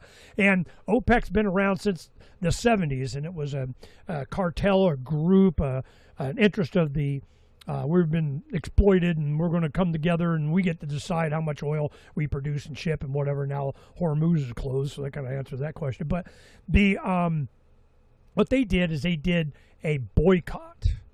It was or an embargo or whatever the heck it was. It was they were not selling to the West. The United States couldn't get any. You're not allowed. It's not yours to have, and we're not doing giving you any oil. So get over it. So for the United Arab Emirates to leave that cartel, I'm wondering to whose benefit and why. Are they going to exit support and bases of the U.S., seeing as how they got bombed and everything? I have no idea, but that's something to pay attention to. The global oil crisis just escalated to a new level, and U.S. farmers are planting the fewest acres of wheat since records began in 1919. It's going to be a food thing. I keep saying. All right, so let me go back to the petrodollar. I've been waiting this whole time to chat about it a bit. So yeah, so the UAE. But we're not going to finish the news though. It's not officially left. It's kind of like it's like walking out the door though, and the idea is that they have agreed. They want to produce more oil than OPEC is allowing. Right, so OPEC's saying everyone's got to make a certain amount to keep everything steady, but you know, people are breaking apart. UAE's going, look, man, you know, we got bills to pay and things are getting blown up here. We want to sell more oil. It's high price and we can make some money. And then you have China, and China, which I didn't know this, China actually has the greatest oil reserves on the planet as far as, I mean, I'm not saying indigenous, but stored up. Right, store it up. So they've got all this oil, but, you know, they've got their little mini empire they're still trying to create, and they've got, you know, billions of people living there. So they want more oil. They are getting oil getting snuck through the so-called barricade. That's a whole other issue with the Iran deal. So China's like, look, let's open the strait. We want more business. And they want more oil from UAE. UAE's willing to give it to them, but the petrodollar's in the way. So that's why, with America failing in so many ways, including turning into a paper tiger, they're like, you know what? At least for winning. At least for right now, we'll buy some oil from China or sell it to them for yuan. So then that's now led to other things. Now you have Saudi Arabia, which started the whole petrodollar, right? That was with Kissinger, who set it up with King Saud of the House of Saud all those years ago. Saudi Arabia is now backing out. They're starting to negotiate with China right now with 10 to 20-year-long contract deals for oil and, of course, buying it in yuan. So we have Saudi Arabia already getting ready to bail. Then you have India. India now they just made the first ever purchase for oil from the UAE in rupees. So now we have another currency involved here. And I remember a decade ago, they bought $200 million of oil from Iran with gold. Oh, I didn't know that. Then you have Russia. And Russia is interesting because, of course, they have been bailing off the petrodollar, a lot of it, most of it because of, well, they knew this coming for decades. But when Joe Biden went and confiscated their money, and that showed the entire world that you don't really want to have U.S. dollars. So you want something more stable that the U.S. government and the IRS can confiscate, even from Russia. And that's gold. And so the central banks, of course, are all buying it. But Russia now, they're almost complete their entire pivot from the U.S. dollar. And what's interesting is not only they're already on their own island, and there's laughing at this whole thing, but now they themselves, Russia, are starting to demand, I guess they have a nice deal with China, they're demanding from other countries like India that when you make purchases, we want you to purchase in yuan, right? So Russia is actually convincing and pressuring other countries to buy things in Chinese yuan, not even in Russian rubles or anything, right? It's the yuan. So this is a concerted effort to de-dollarize, and the UAE is just publicly having the balls to do it and not afraid to be Arafated, I guess. So anyway, that's what I wanted to add. You know, I was looking this up. India makes first Iranian oil purchase in 7 years with, and I put as the question, India buys oil with gold Iran, because I want to pull out, I mean, it was $100 million or something like that. And it goes in 7 years, 7 years, 7 years. And I'm going, well, what happened in 2019? Don't they have that? So I'm going to go 2019 and see if it comes up, because I remember this. Let's see, hindered sanctions to settle the Chinese yuan in 26. Did it ever? See, these are the things why we have Freedom's Phoenix. So I'll go like this. India buys oil with gold Iran. And Derek just did some work on the search engine. He was telling me this morning. Let's see how this works. Because I search all of the AI, and you find nothing, and then you do it on, because I remember us having it. You look on here, let's see. So I'll go like this. India, oil. This is the problem with AI. This is, they eliminate, it goes away. It's a memory hole. Which the Wayback Machine and the memory hole, they keep getting bought up by these big tech guys. India, oil, Iran. Yeah, I'll probably include gold, okay? Because I want to, then I'll put on our search engine all words. See if that does it. Because this is why I needed AI for our search engine more, because I'm just like, man, I know these things are in there, and I'm looking. But I remember Iran says gold is money. Let's see. Iran, oil. I do remember, but it not being there, because I've gone back and found it, again before for this. And this is the kind of stuff that they're not telling you unless you're old enough or were part of and know that this happened. And I know that it happened. This is just the kind of how they're doing. Yep, I don't see it. I can go a deep dive and I'll, be able to find it. But, this is how they're eliminating access to this kind of information. This is 1984, Big Brother. You're not allowed to know. That's exactly what Orwell was warning us of. These headlines, they push a button and do it. And where I first saw it was in the 2016 election cycle, which, I've seen it before, but this was obvious. It was Fiorina. It was the CEO of Hewlett-Packard that was running in the Republican primaries against Trump, and they called her horseface. Whatever. You would go and you'd look for pictures, because she had ran for U.S. Senate in one of the most expensive races in California. She ran for the U.S. Senate, I think it was, and spent $1 gazillion, and there wasn't a single photograph that didn't have her in some kind of business suit standing behind a podium. You get the left angle, the right angle, the front angle, the behind angle, the angle, the angle. It was crafted. Well, what the crap? Run all that. There was never you'd go deep, page, images. That's all you got. Now, keep in mind, when 9/11 happened, she's had a Hewlett-Packard stop the 18-wheelers. They all go to the NSA to put the servers there to do, and she got to walk the halls of CIA, and she was inside in the, what do they call it, the program module chip, something that you have to where the special chips go on every motherboard that, really control your computer, and those. So this is, it's happening now. The information that you get is going to be, which is why we're going to really work on the archive of 20 years, over 20 years that we've been doing Freedom's Phoenix, of all these articles of interest that we have that's there. But we got to improve our search engine so that you could see this stuff, because they are lying. Just saying. All right. So then we have, get where we left off here, James Comey, Arab, global oil crisis, farmers not planting, wheat, oh my God, new Einstein vows to find source code of universe. This is one thing, I just watched a thing, and they're going, are we in a simulation? They're, doing, I don't want to get all deep into it, but you have, is light a particle or a wave? And they got the double slit experiment, and they go through and whatever.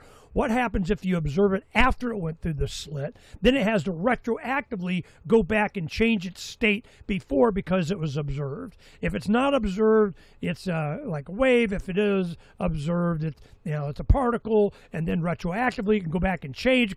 So the point that they were making, they go, reality is created by us. Welcome to my reality. This is by us observing it, it changes it. By the meditation, by anticipation, by focusing on things, by observing stuff. You create your own reality, because it's all omnipositional. Matter, life, existence is all probabilities in a quantum state at the subatomic level. That reality is not there. It's hard, and it's there, and it's done. It's only when you interface with it and observe it that it comes into being. That's the short version of whatever the hell. But because of that, it means that we're in a simulation. That's how they're going. We're in a simulation. Because you render a video game only in what you're dealing with. You don't have the entire video game worldscape that's being produced. Doesn't need to. There's not enough information. It's for the people that are interfacing with this. It consolidates reality right then as you're doing it. So that's a short version of whatever. So this is why you have a lot of these, smart guys are going, we're living in a simulation. And one thing that I remember Musk said, he goes, at some point you have even a little teeny weeny bit of advancement in reality being perceived by humans more and more in an artificial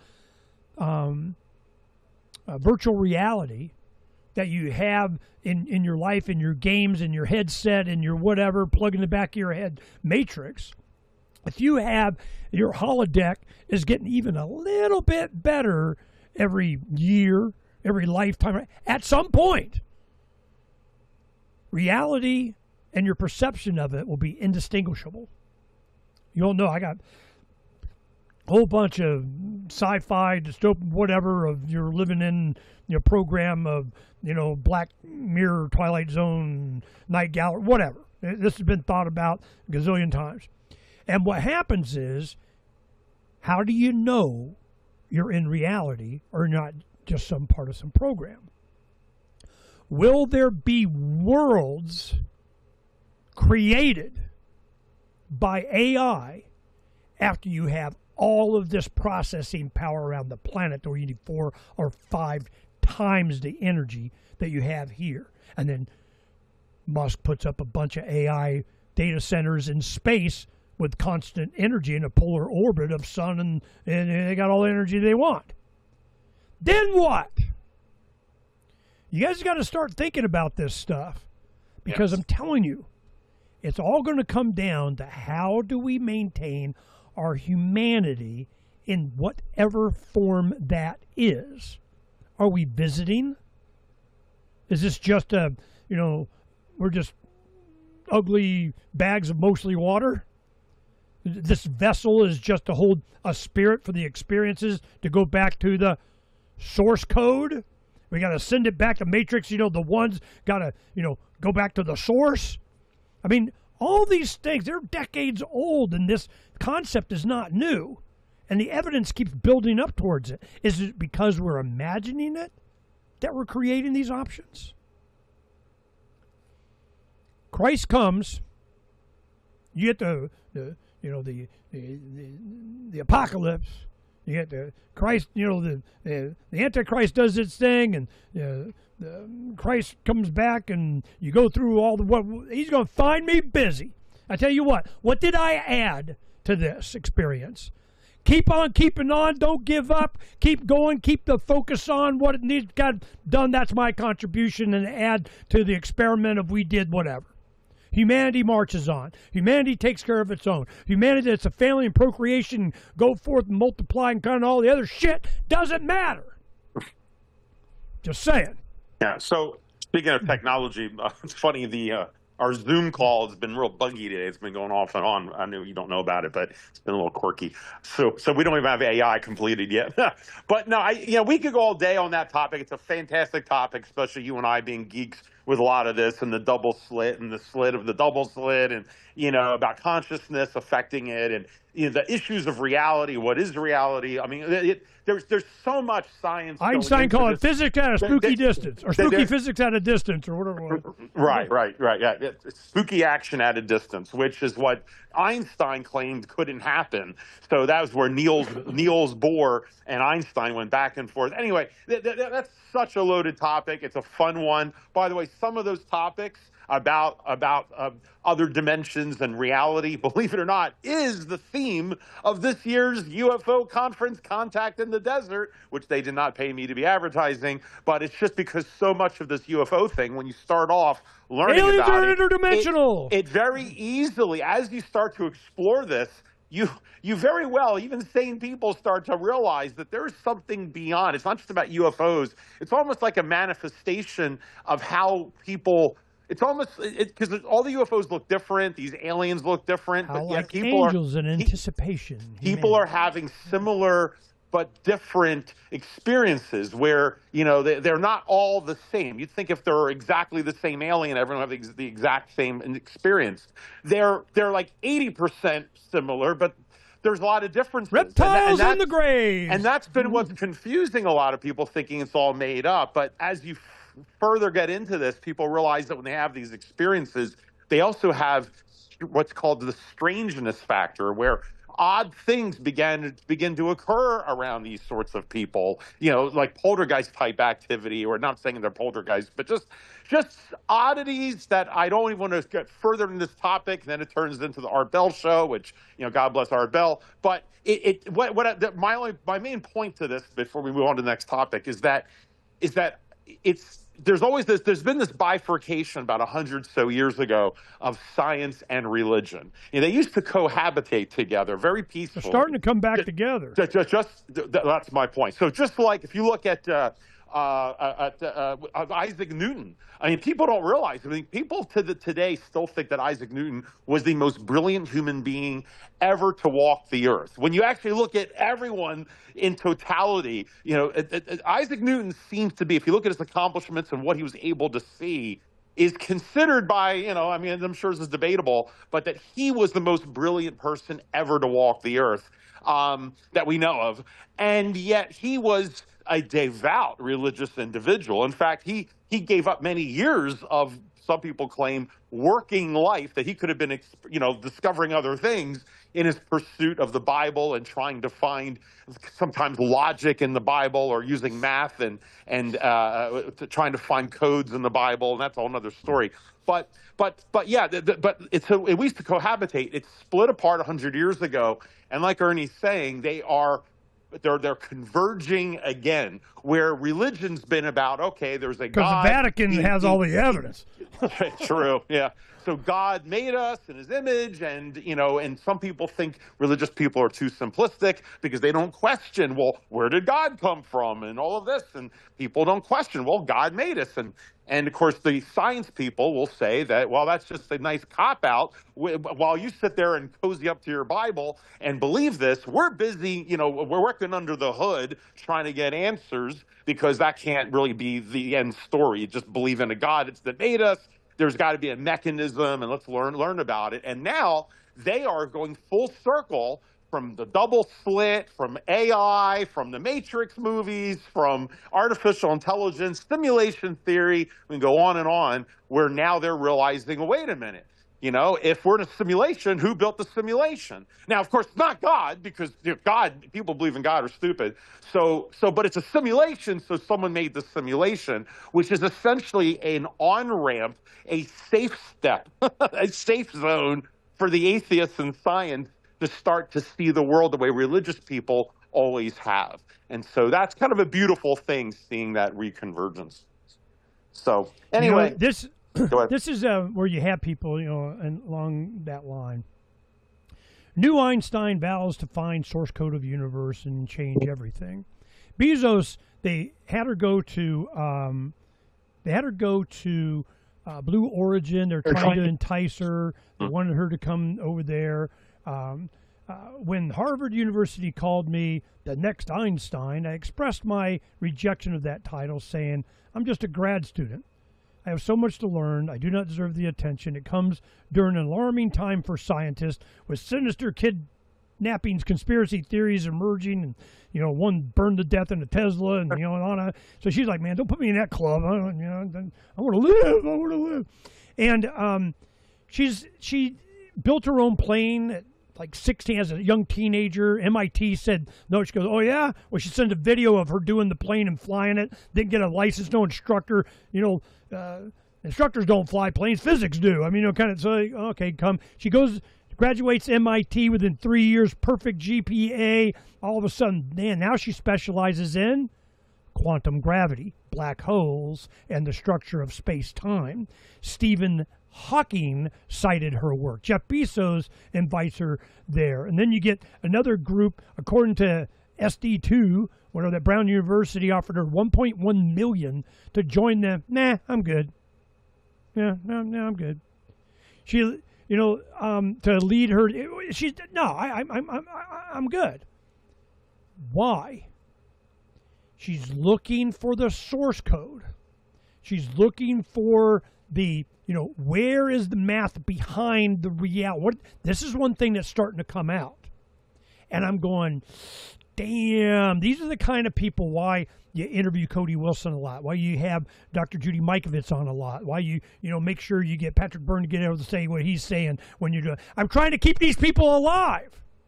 Because anyone that's in opposition in a primary fundamental way, certainly on energy, and somebody that has this kind of mind, what do you do? It's one thing our friend Peter, when I talk to him, and I'm going, where did this guy? He goes, it wasn't from me. I mean, he's got IQ 200, whatever. He's a good friend, and he genius, literally. I mean, one of those guys. I can give you a whole bunch of examples, but big time brain box. It had to have come from outside. There were things that I could not have possibly known or linked or did, and it came to me from something. How are you going to argue with that? I mean, all right, that's how it works. So these are the things that is a threat to they, them, those. And who are they? The dark lord of, could it be Satan? The people that manifest this kind of behavior and control and whatever.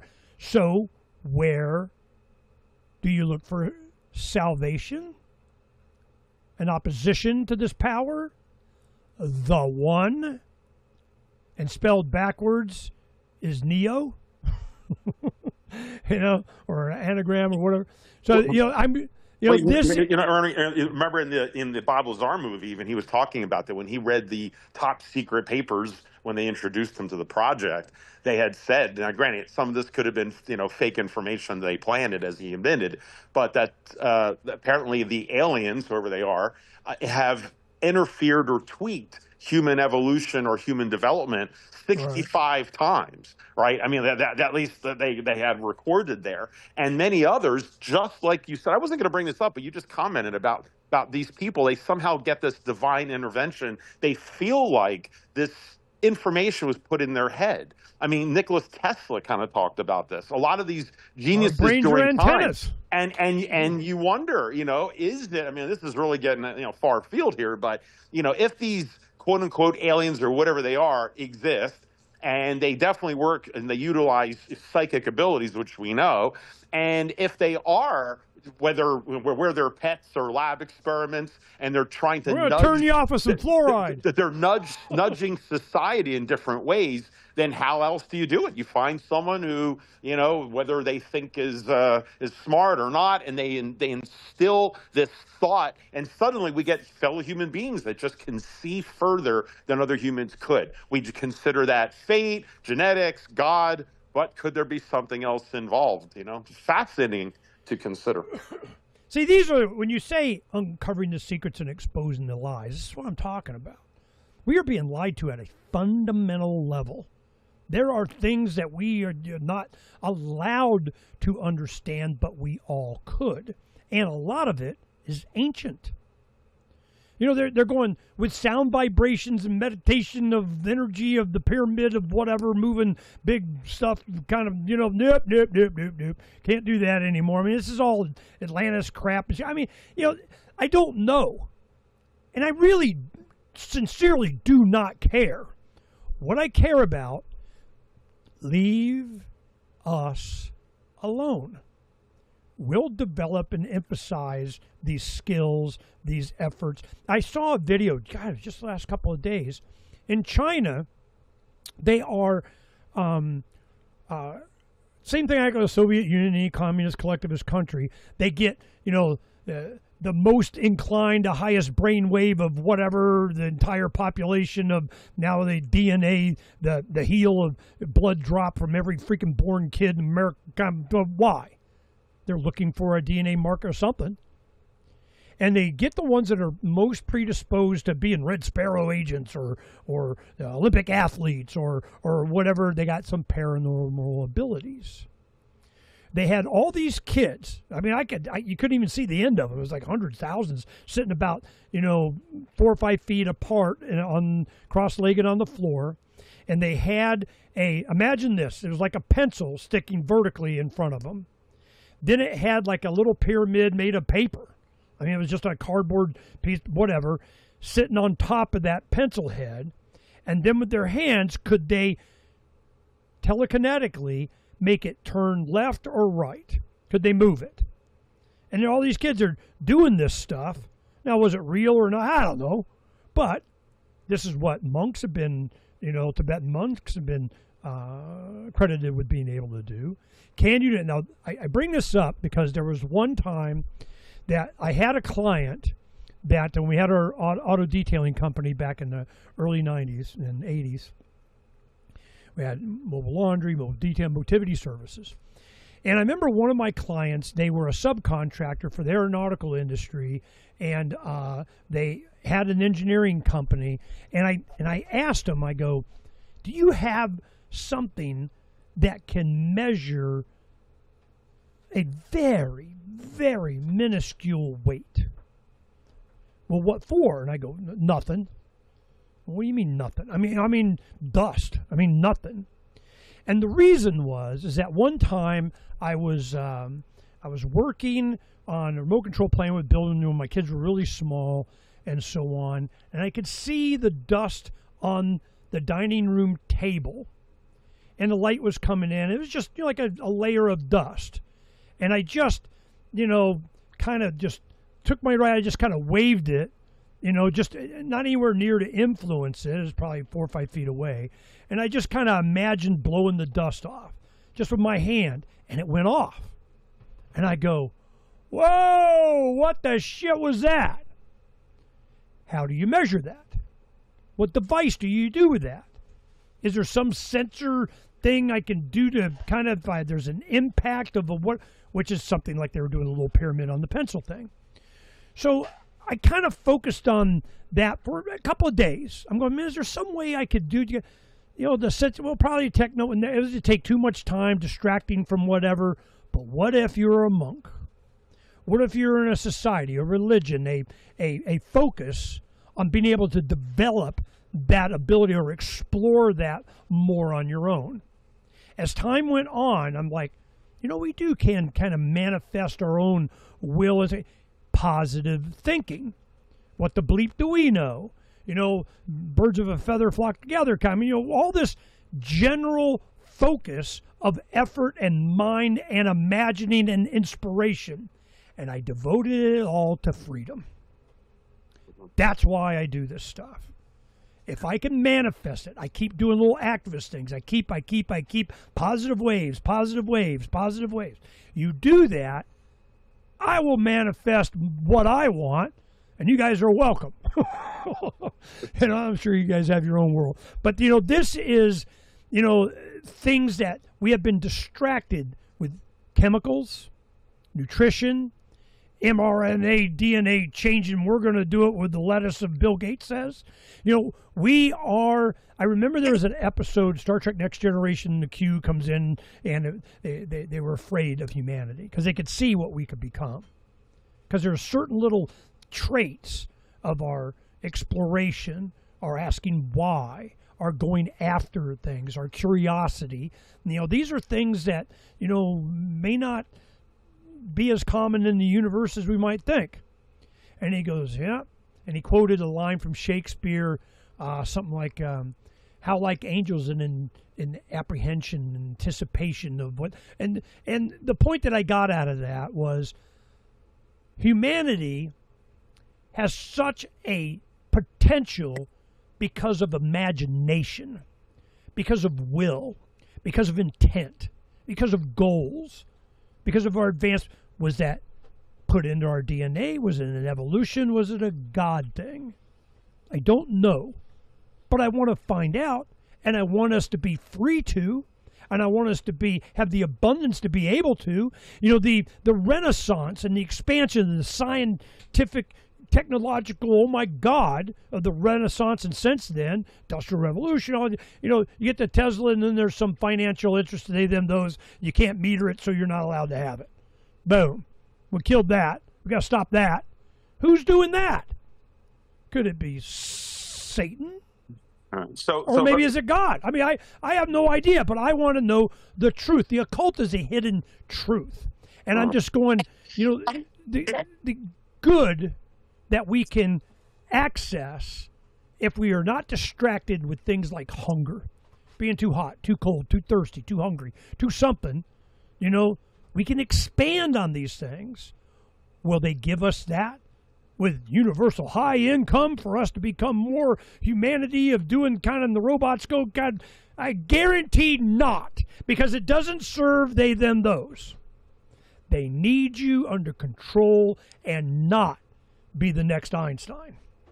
Just saying. Yeah. So it's part of these changes. It's people are going back to God. They're going to find, if not just God from a conventional religious perspective, I think a different type of spirituality, even from a science perspective. As we said, there is so much coming out that will happen in the future, our children and grandkids generation especially, where the purpose of life, reality, it's going to profoundly change. It's going to just rewrite the rules of what it means to be human. At the same time that, of course, the tech bros are trying to put their brain into a jar or a box, to be infinite in AI. We're going to be seeing that in the future, including like with Max Headroom. And I'm going to talk about Max Headroom in just a little bit here, but it's very, very similar. That show was already predicting taking someone and putting their brain into a box. although that one was a little bit premature and broken, hence you had back syndrome.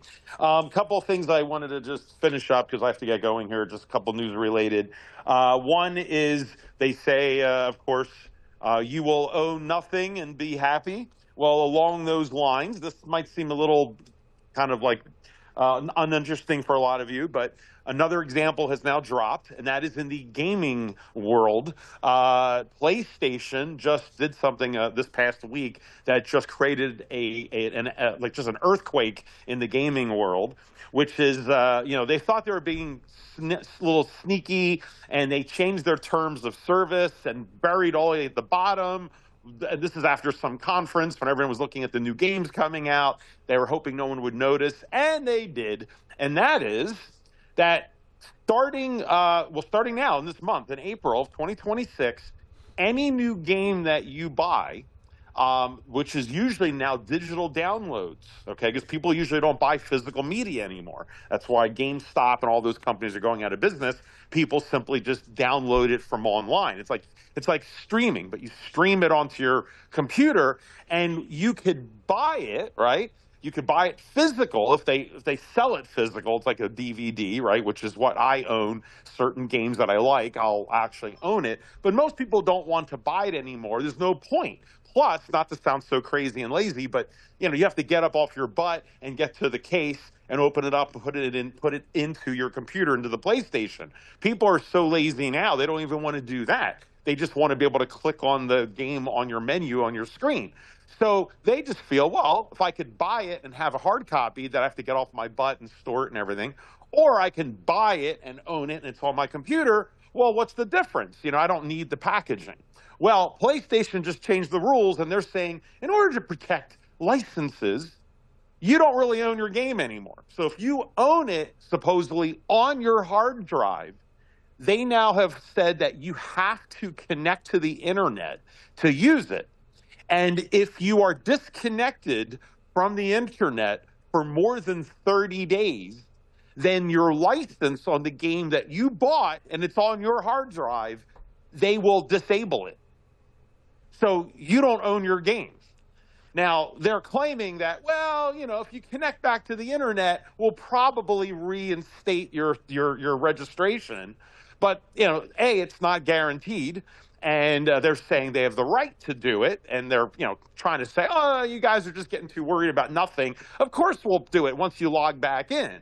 Now, whatever the reasons are, I don't know. Maybe they're thinking people are downloading the game and hacking it, putting on PlayStations and selling the PlayStations preloaded with games. I don't know. But the point is, if you have a game, you think you own it, the internet goes out, you go camping, if you happen to be far away from the internet, whatever, it's your game, but you really don't own it. So this is another step towards not owning anything. And already they're talking about the lawsuits that are going to come out and, force the courts to define what does ownership actually mean. But it's another example of going with physical media. All right, next is with Bitcoin. I wanted to mention with Bitcoin a little bit. There was the Bitcoin conference in Vegas. Peter Schiff did not go this year, which is a little amusing. He was not invited. He claims it's because Bitcoin's in the toilet. That's why that's why he wasn't invited. Last year, it was like at a tie, and they just invited Peter just so they could laugh at him. Oh, you're missing out, Peter. But this year, as it went down, they didn't invite him. Whether it's a coincidence or not, I found that a little snarky comment from Peter. But apparently, the big story is Michael Saylor, and some of you might be into Saylor and the whole Bitcoin deal and MicroStrategy, now strategy. But he needs to do something because he has to pay back these what do you call it? It's the dividends for his MicroStrategy holders. But that was with the assumption that Bitcoin would keep going up in value, right? Then he has more money to keep paying the dividends. Well, what happens when it drops as much as it has and has not rebounded in about a year? So, he has to come up with another strategy, pun intended, to somehow get the money to pay for the dividends on the strategy stock. So now he's got a new company. I don't know how much you've been following this, Ernie. It's called Stretch. And Stretch is all the new thing now. So now Stretch is a Bitcoin-backed credit product that he's creating, just like what strategy was a unique idea when he created it. So now he's using another way to utilize Bitcoin is to sell credit products based off of it. But if you are an investor in Stretch, then you're now guaranteed, supposedly guaranteed, even though Michael Saylor on record has said, well, if times get tough, we don't really have to pay the dividends. So he even told his private investors that he doesn't even have to pay the dividends. So, people be aware. But this company, it's 11.5%. So he's got a huge dividend, it's like 12% or something like that with Strategy. And now he's got another company, 11.5, that apparently is going to take that money and do what with it? Buy more Bitcoin to, I guess, pump up or prop up Strategy. Anyway, it's according to Peter, it's a blatant Ponzi scheme. It certainly smells it to me, but Peter's done a deep dive on it, and it's just fascinating to see if that Michael Saylor, one person, seems to be really propping up this whole Bitcoin movement. At least it seems right now, and I'm probably overstating it for some of you. And then lastly, I wanted to, before I get to the last one, Peter Schiff, he did talk about his IRS case. And, he talks about his company, that bank. He had that bank in Puerto Rico, the International Bank for international clients. And I don't want to do the whole story here. He's talked about it forever for those of you that listen to Peter Schiff. But 60 Minutes Australia did a story on his bank a few years ago and claimed that it was money laundering. It was like an offshore money laundering deal. And just on that claim that came out of seemingly nowhere, then suddenly the feds and everyone's looking at his bank, and they basically took his bank down. And it was kind of like the Russiagate on Trump is what they did to Peter. And Peter's been documenting it this whole time. And the one thing with Peter is that he has the money to defend himself. And, the acumen, he's been dealing with numbers and the law, and he saw what happened to his dad. And so to his credit, he has been standing up to it, took it on. And anyway, it turned out that it seems like it's going in his direction, and he has the proof of how much basically the feds decided to just use him or take down his bank as an example, simply to make themselves look good. It has the same overtones of the ATF when they took Waco. It wasn't like the Branch Davidians are really doing that bad, but they just found someone that they could easily pick on that they figured didn't have much defense or ability to defend themselves, and then decided to make a public relations deal so that their department would look good. And basically, the story, according to Peter, has almost the same overtones of the entire story is just like what happened with Waco in a way. If you want the details, definitely check out Peter's latest show. It just dropped a couple of days ago. But the reason I'm bringing it up is not about Peter. And I was thinking this, listening to it, before Peter said this at the end. To his credit, he said, look, why am I spending so much time about my company? It's not that I want to keep talking about my company. And I agree with him. This is not about Peter Schiff that we all kind of know on the show. This is bigger than this. This is a story that probably should go mainstream, that it won't, because it shows an overreach to such a degree of the IRS specifically and these other companies, the other agencies, that and he's got them dead to rights. He petitioned. He got the emails that they reluctantly didn't want to give up, showing the internal discussion of the members, basically admitting in so many words, and I'm kind of paraphrasing, that yeah, they didn't really have anything on Peter, on his bank, as much as this was going to make Puerto Rico look good. The fact that, Puerto Rico has been accused in the past of hosting money laundering companies. And by doing this, we're going to look good to the world. And the only reason they've decided to go after him, even though they liked him in Puerto Rico originally, is because the 60 Minutes just decided to make this video. And of course, if anyone makes it's like the Me Too movement. All you need is an accusation from some lefty media, and all of a sudden you're guilty until proven otherwise. And since there's smoke, the iron fist of the whole system went down on Peter. He was guilty until proven otherwise. But the difference is, as I said, he has the money to fight back, and was able to. And that's why this is such an important case, because most people have been buried by this amount of government pressure. and legal and lawfare. So I would just recommend we start maybe the Patriot community follow this a bit more than a Peter Schiff thing is why I wanted to bring that up. And very lastly, and then Ernie can comment on any of this, we'll say goodbye because I have to get going. I have been watching Max Headroom. I own the Blu-ray or the DVD. I remember watching it as a kid, and I remember Max Headroom. Yes, and including the song by Art of Noise with Max Headroom. But obviously he was a meme from the '80s. Pretty cool. It kind of symbolizes the '80s along with Michael Jackson. But I won't do the whole story. Most of you guys, if you don't know about him, check him out. It's pretty cool. I'm sure you all recognize it when you see him. But the thing is, when I saw that they made a TV show eventually about Max Headroom, it was on like Paramount or something. Came on like after Star Trek: Next Generation, and I remember that. I was telling Savarda, I said, I remember watching the show, and I never quite loved it. I didn't quite care for it.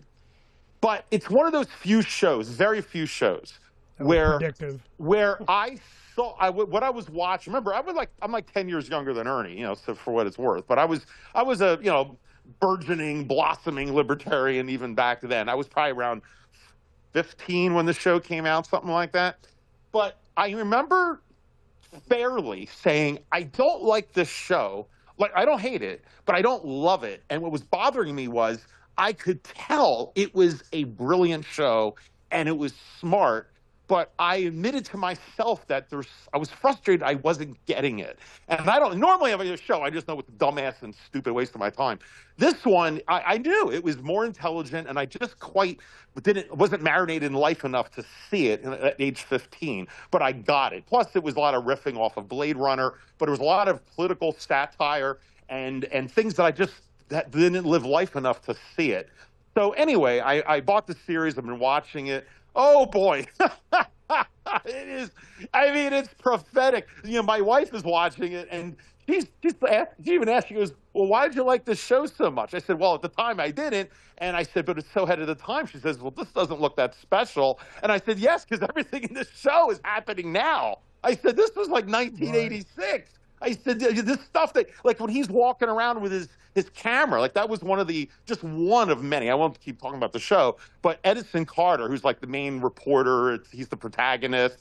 Max Headroom's based off of him, anyways, alter ego. But the reporter, Edison, it's like an AI avatar of him that is, like a news thing to the unwashed masses living in. It's kind of like Ready Player One-ville kind of thing. Yeah. He's basically, it's just like an AI character that truly is sentient, and it's so smart enough that when they tried to delete it, he knew they were going to delete him, so he went rogue and he just hides in the internet essentially, and he just jumps around and he just lives in people's TVs and he can see you through the TV. So basically, it's advanced.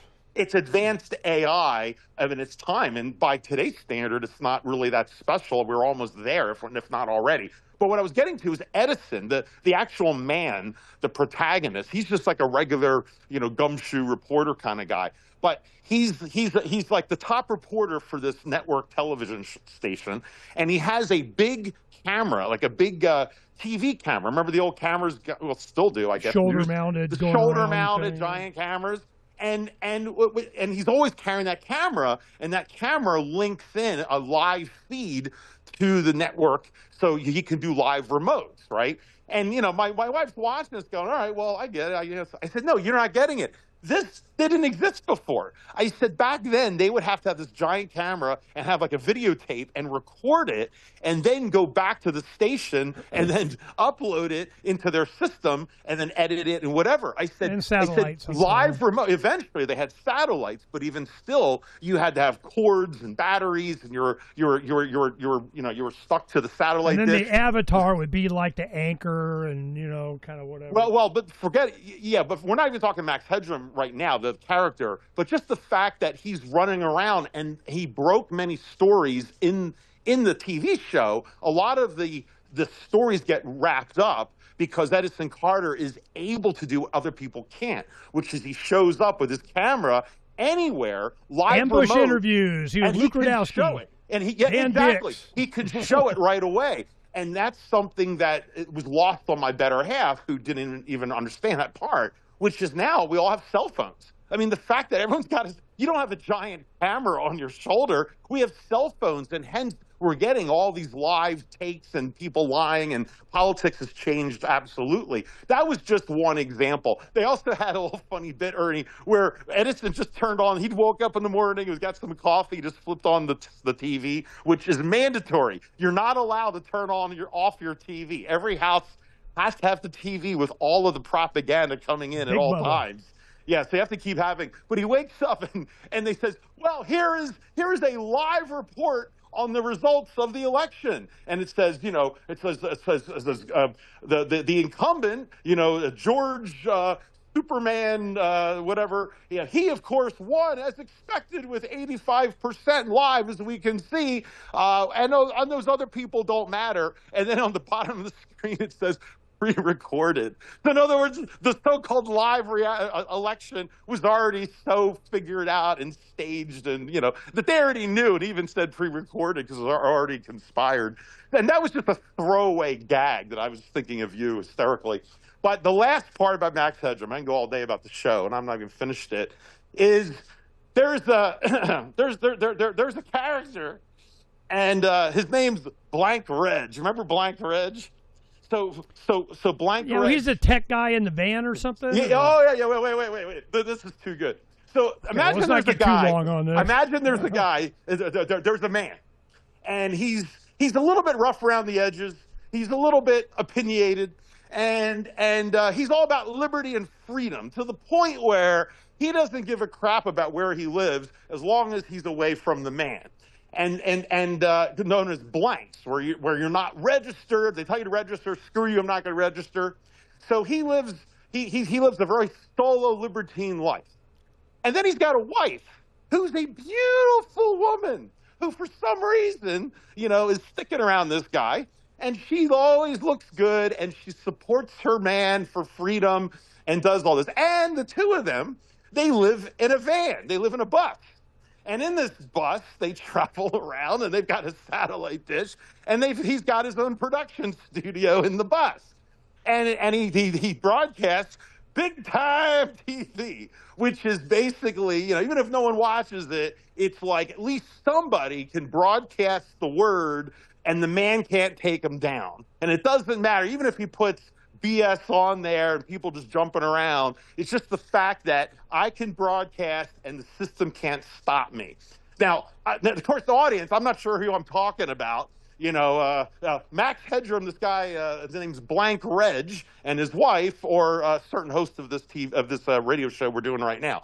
But I was just hysterical. We're seeing them in the bus. And then back in the day, being able to broadcast your own station from a bus, I forgot how advanced thinking that was. Like, how could you do that? How could someone who's just, living out in the woods, essentially, have the ability to do that? See, you can remember when we had our studio, and you'd come in every week, and we had all the accoutrement, and we had all the rack computer, that I was advocating. I'm going, look, this all changes when we have satellite. When you can upload, download live video from Starlink or wherever the hell else would come, it's going to change everything. It's going to do this kind of stuff. This is why they're so desperate.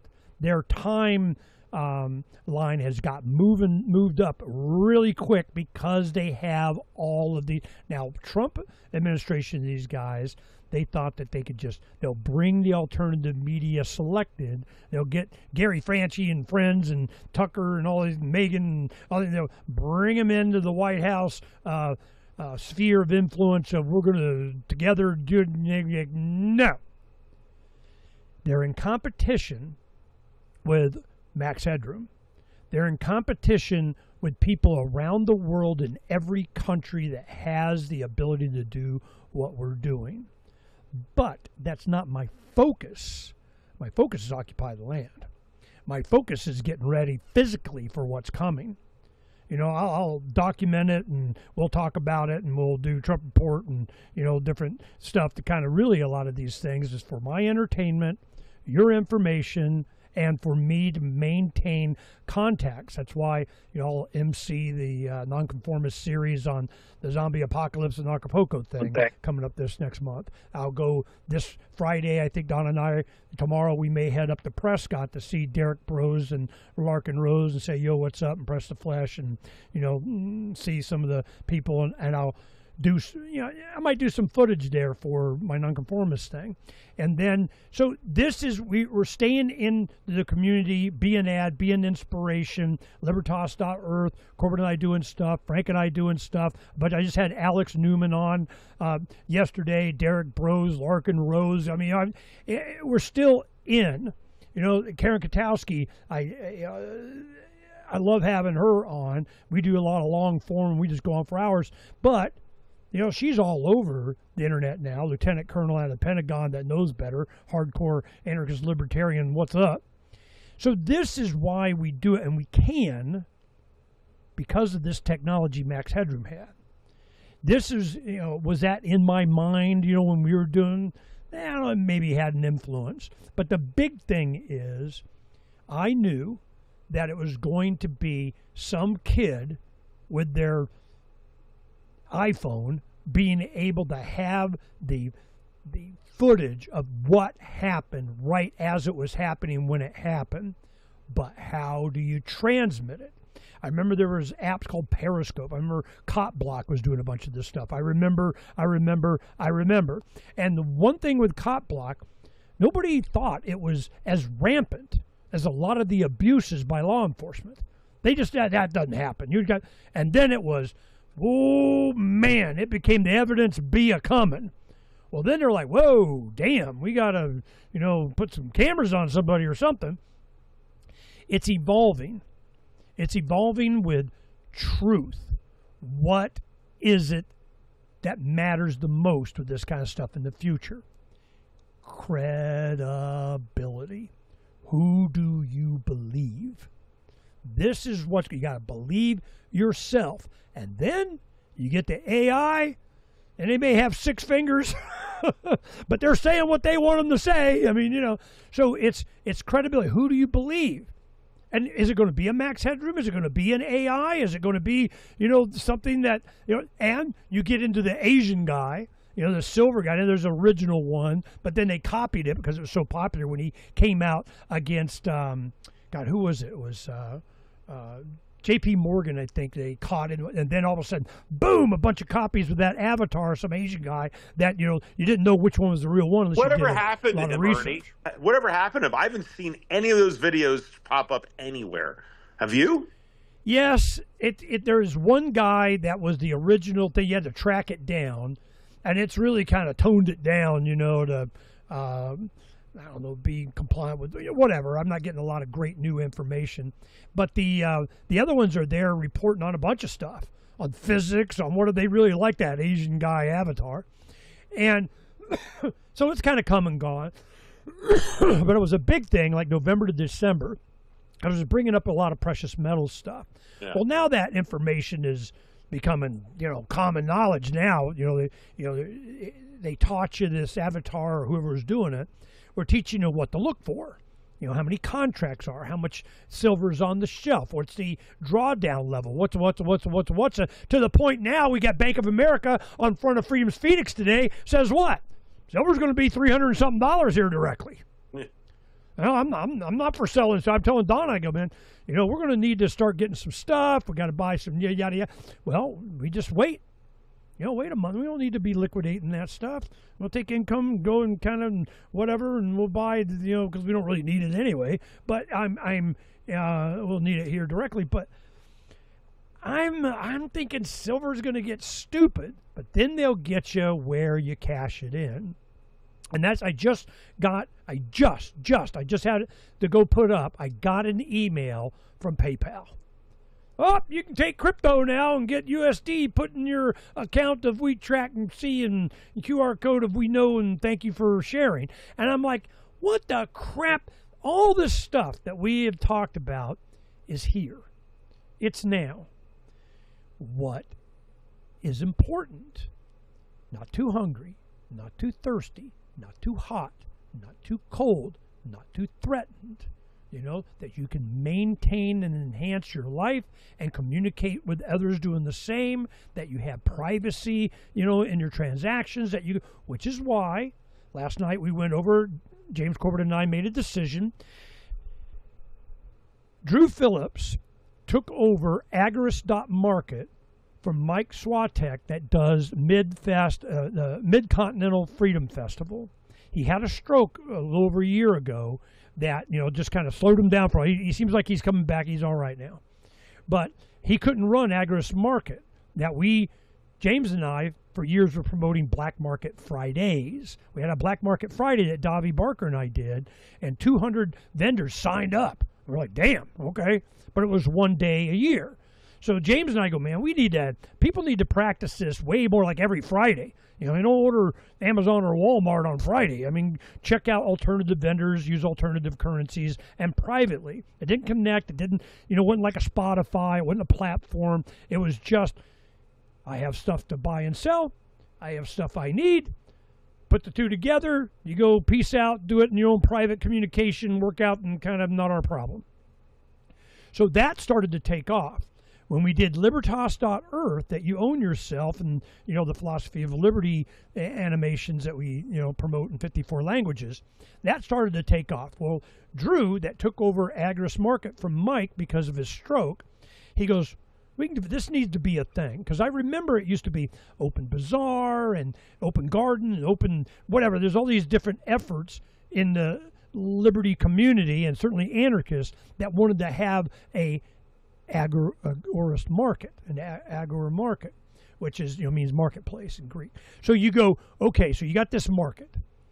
Well, I want, I buy, I sell, I offer, I barter, I trade, silver, gold, crypto, work, barter, trade. I got fence post. I mean, whatever the hell it is, that you have a communication place to do that. Where he goes, well, you got Libertas.Earth, you find out that you own yourself, that, the future is about, leave me alone. Well, now I got a market. I don't want to be surveilled. I don't want to be tracked. I don't want to be taxed. I don't want to, how do I wouldn't integrate Agorist Market into that. Okay, show me.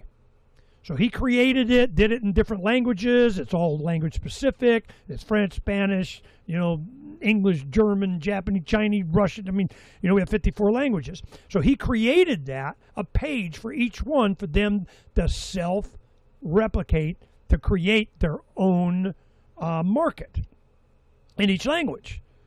So I go, well, show me a sample. So he created it. Miranda put it up.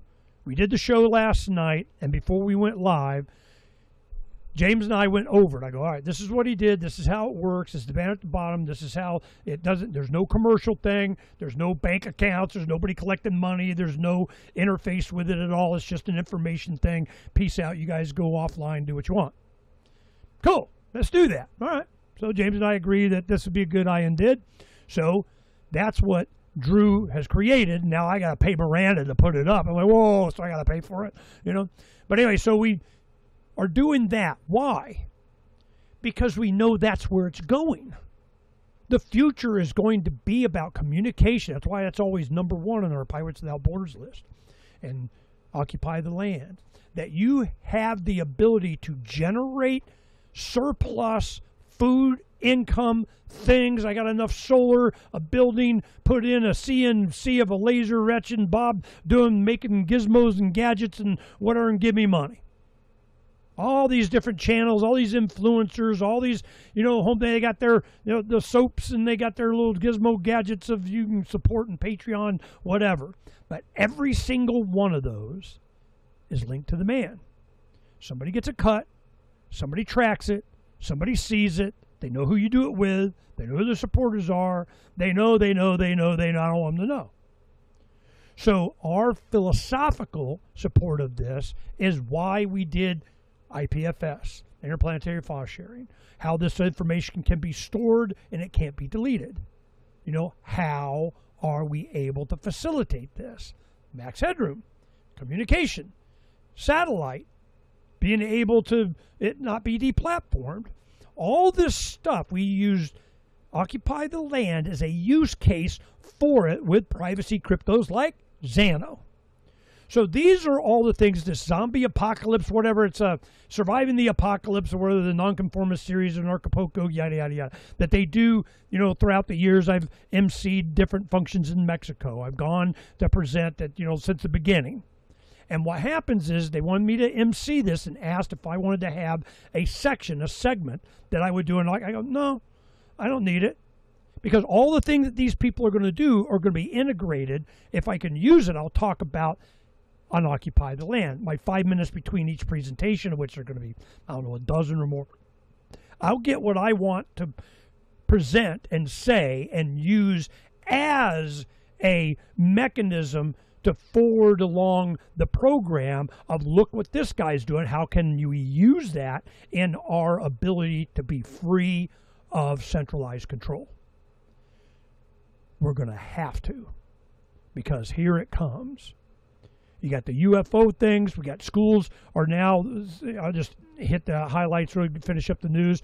Schools introduce hybrid options as homeschoolers' popularity persists. What are they doing? The homeschool thing has taken off so much that, you know, what do you say you need this government school? Well, we offer the homeschoolers, they can, you know, run around the track or something. Or they can use some of the facilities of whatever. Please don't take our money away. So, you know, this is the kind of stuff that's happened. UFO whistleblowers issued chilling warning after Air Force officer was found dead before they could testify before Congress.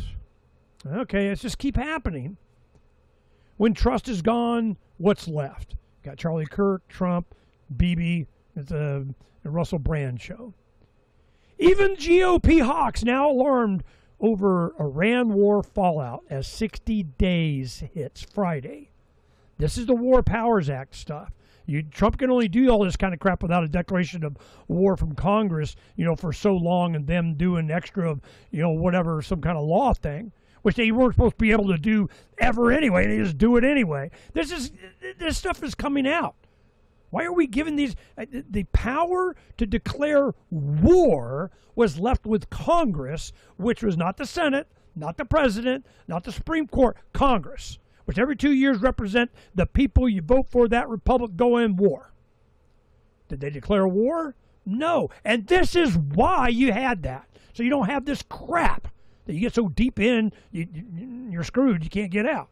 Yeah, but this is the ultimate sign of make them stay it one way or the other. The Democrats are probably going to do whatever they can to truly, and I mean this, get Trump to end this thing before the deadline. I mean, you might think they want this so they could stick it to Trump and you overstep the boundaries. But the problem is that if Trump doesn't shut this down, then Congress will be forced to vote on giving him the power, and then every Democrat that's claimed, oh, Israel sucks and they're buying us off and screw AIPAC, even though they're taking AIPAC money, they're going to be forced to therefore vote for the very thing they're claiming they're against. Which they will. But they don't want to do that before the midterms. So I'm not kidding. I think they will do whatever they can behind the scenes to, you know, nicely get Trump to end this. They'll probably give him, maybe they'll throw him a bone and he'll take a week and start it up again and restart the clock. Yeah, but they don't want to vote on this in public before the midterms. So it'll be restart the clock. Fascinating politics to see what happens before that vote. Yeah, it's just all the same shit I've been living with my whole freaking adult life, and it doesn't matter, and I don't care. There we go. We can end the show now. You finally said it for the show. It's getting weather modification. Rainfall returned to Iran after it destroyed U.S. radar installations. Oh, yeah. Yeah, the HARP thing that's going on there in the stratosphere. And they wouldn't do that. That'd be wrong. Well, they're claiming that they were creating drought in Iran. That had to, so they said, you know, we're going to have this war thing. We take those out, all of a sudden it starts flooding. They went, oh, well, there's that, you know. The largest oil supply disruption in history. You know, there's a whole bunch of stories about that. 3 recent examples of AI being used for empire propaganda. You know, duh. Iran announces fuel rationing as Brent sets new war highs after Trump rejects Tehran's latest. Why are they're rejecting this? What's going on? I think oil barrel, what's above $120, $30 now? I haven't seen that since I remember it was like 2004 or 5. What the hell was going on then? Yeah, it was the war. It was the Iraq War. They were doing, I remember it hit 147 there for a little while. And, all kinds of stuff is going on, long story. Founding felons. Jefferson would be on a watch list today. You may be next. Now, this is from John Whitehead from the Rutherford Institute. He's always going on about, excuses that they make to go after and you didn't do it right and saying the tyranny of. If science is a public good, let China pay for it. Representative Zoe Lundgren says Trump's proposed 27 budget will stymie American science and innovation and hand over our competitiveness to our adversaries. Well, they're arguing over, we need, more investment in science and arts and this and that and not. But Trump is like scraping the barrel in the budgets of everything else to do what? $500 billion more to the military-industrial complex. And the problem is, none of these really have any, trackability. That's what Doge is all about. Man, what the hell are they spending? Well, you put it in the military, CIA, black bug guide, you don't even know. So there's going to be more of that. Oh, let's see. The case against the free Ernie, banking. I have to go, so you finish up the show. It's nice chatting with you, and I'm sure we'll have more stuff. That's enough. Next week. All right. Yeah, I need to go. Occupy the land. Yeah. No, we still want to come out and see. I'm sure you've had a lot of all the expansions you've done then. So we look forward to seeing you guys before the summer. Are you going to be taking off for the summer for the heat like you did last year for a bit or no? I don't know. There's a bunch of opportunities, different things that we're invited to whatever, and it's more. I'm inclined as it's 100 billion degrees, but we got enough power that we can run all the air conditioning and everything we want, so it won't be that bad. And we get so much more done in the summer because early morning, late afternoon we can do it. We still get the time, and we can come inside to do our site work and so on, shows. But because the days are so much longer. But I don't know. I mean, there's an opportunity. We may go to, Free State and Porcupine Freedom Festival, go visit in New England, as we always. And then our daughter on the way, we could go to Oklahoma. Right now is going on is Midfest is happening now in Oklahoma. And so I leave it open. We got the bus. But if the diesel is $6.50 a gallon of hell no, it's already $1 a gallon for us to go anywhere. I mean, $1 a mile to go anywhere. If for me to drive to New England and back in the bus, that's $6,000 at least. Wow, $1 a mile. That's come down to $1 a mile, and that was when it was $4.50 or something a gallon. Right. So I'm like, hell no, because this thing only gets like 7-8 miles a gallon anyway. So I'm just like, holy crap. I mean, we don't have fees, and it's very comfortable, and it's nice, and we got all our stuff with us, but damn, So I don't know.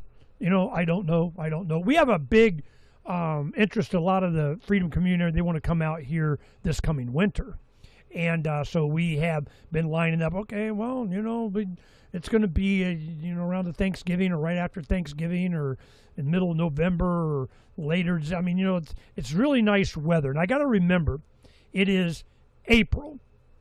March, it gets kind of windy. April's kind of windy too. But I'm telling you, April and November are about the best months to be on the land. And there's always good days and whatever. But it has been so awesome this time of year. Yeah. It's so nice. It's kind of windy, but so I got a windmill for it. But it's and Bob did that. Just that it's blowing, but when you got a windmill making power, it's all good. It's just a mental attitude. All right, we're good. Thanks. Go get Phaedra. I know that's what you're doing. You're always late. Phaedra's like, hey, damn it, Dad. I'll kick your ass. All right. So say hi to Donna. We'll talk to you next week. Bye-bye. All right. Peace.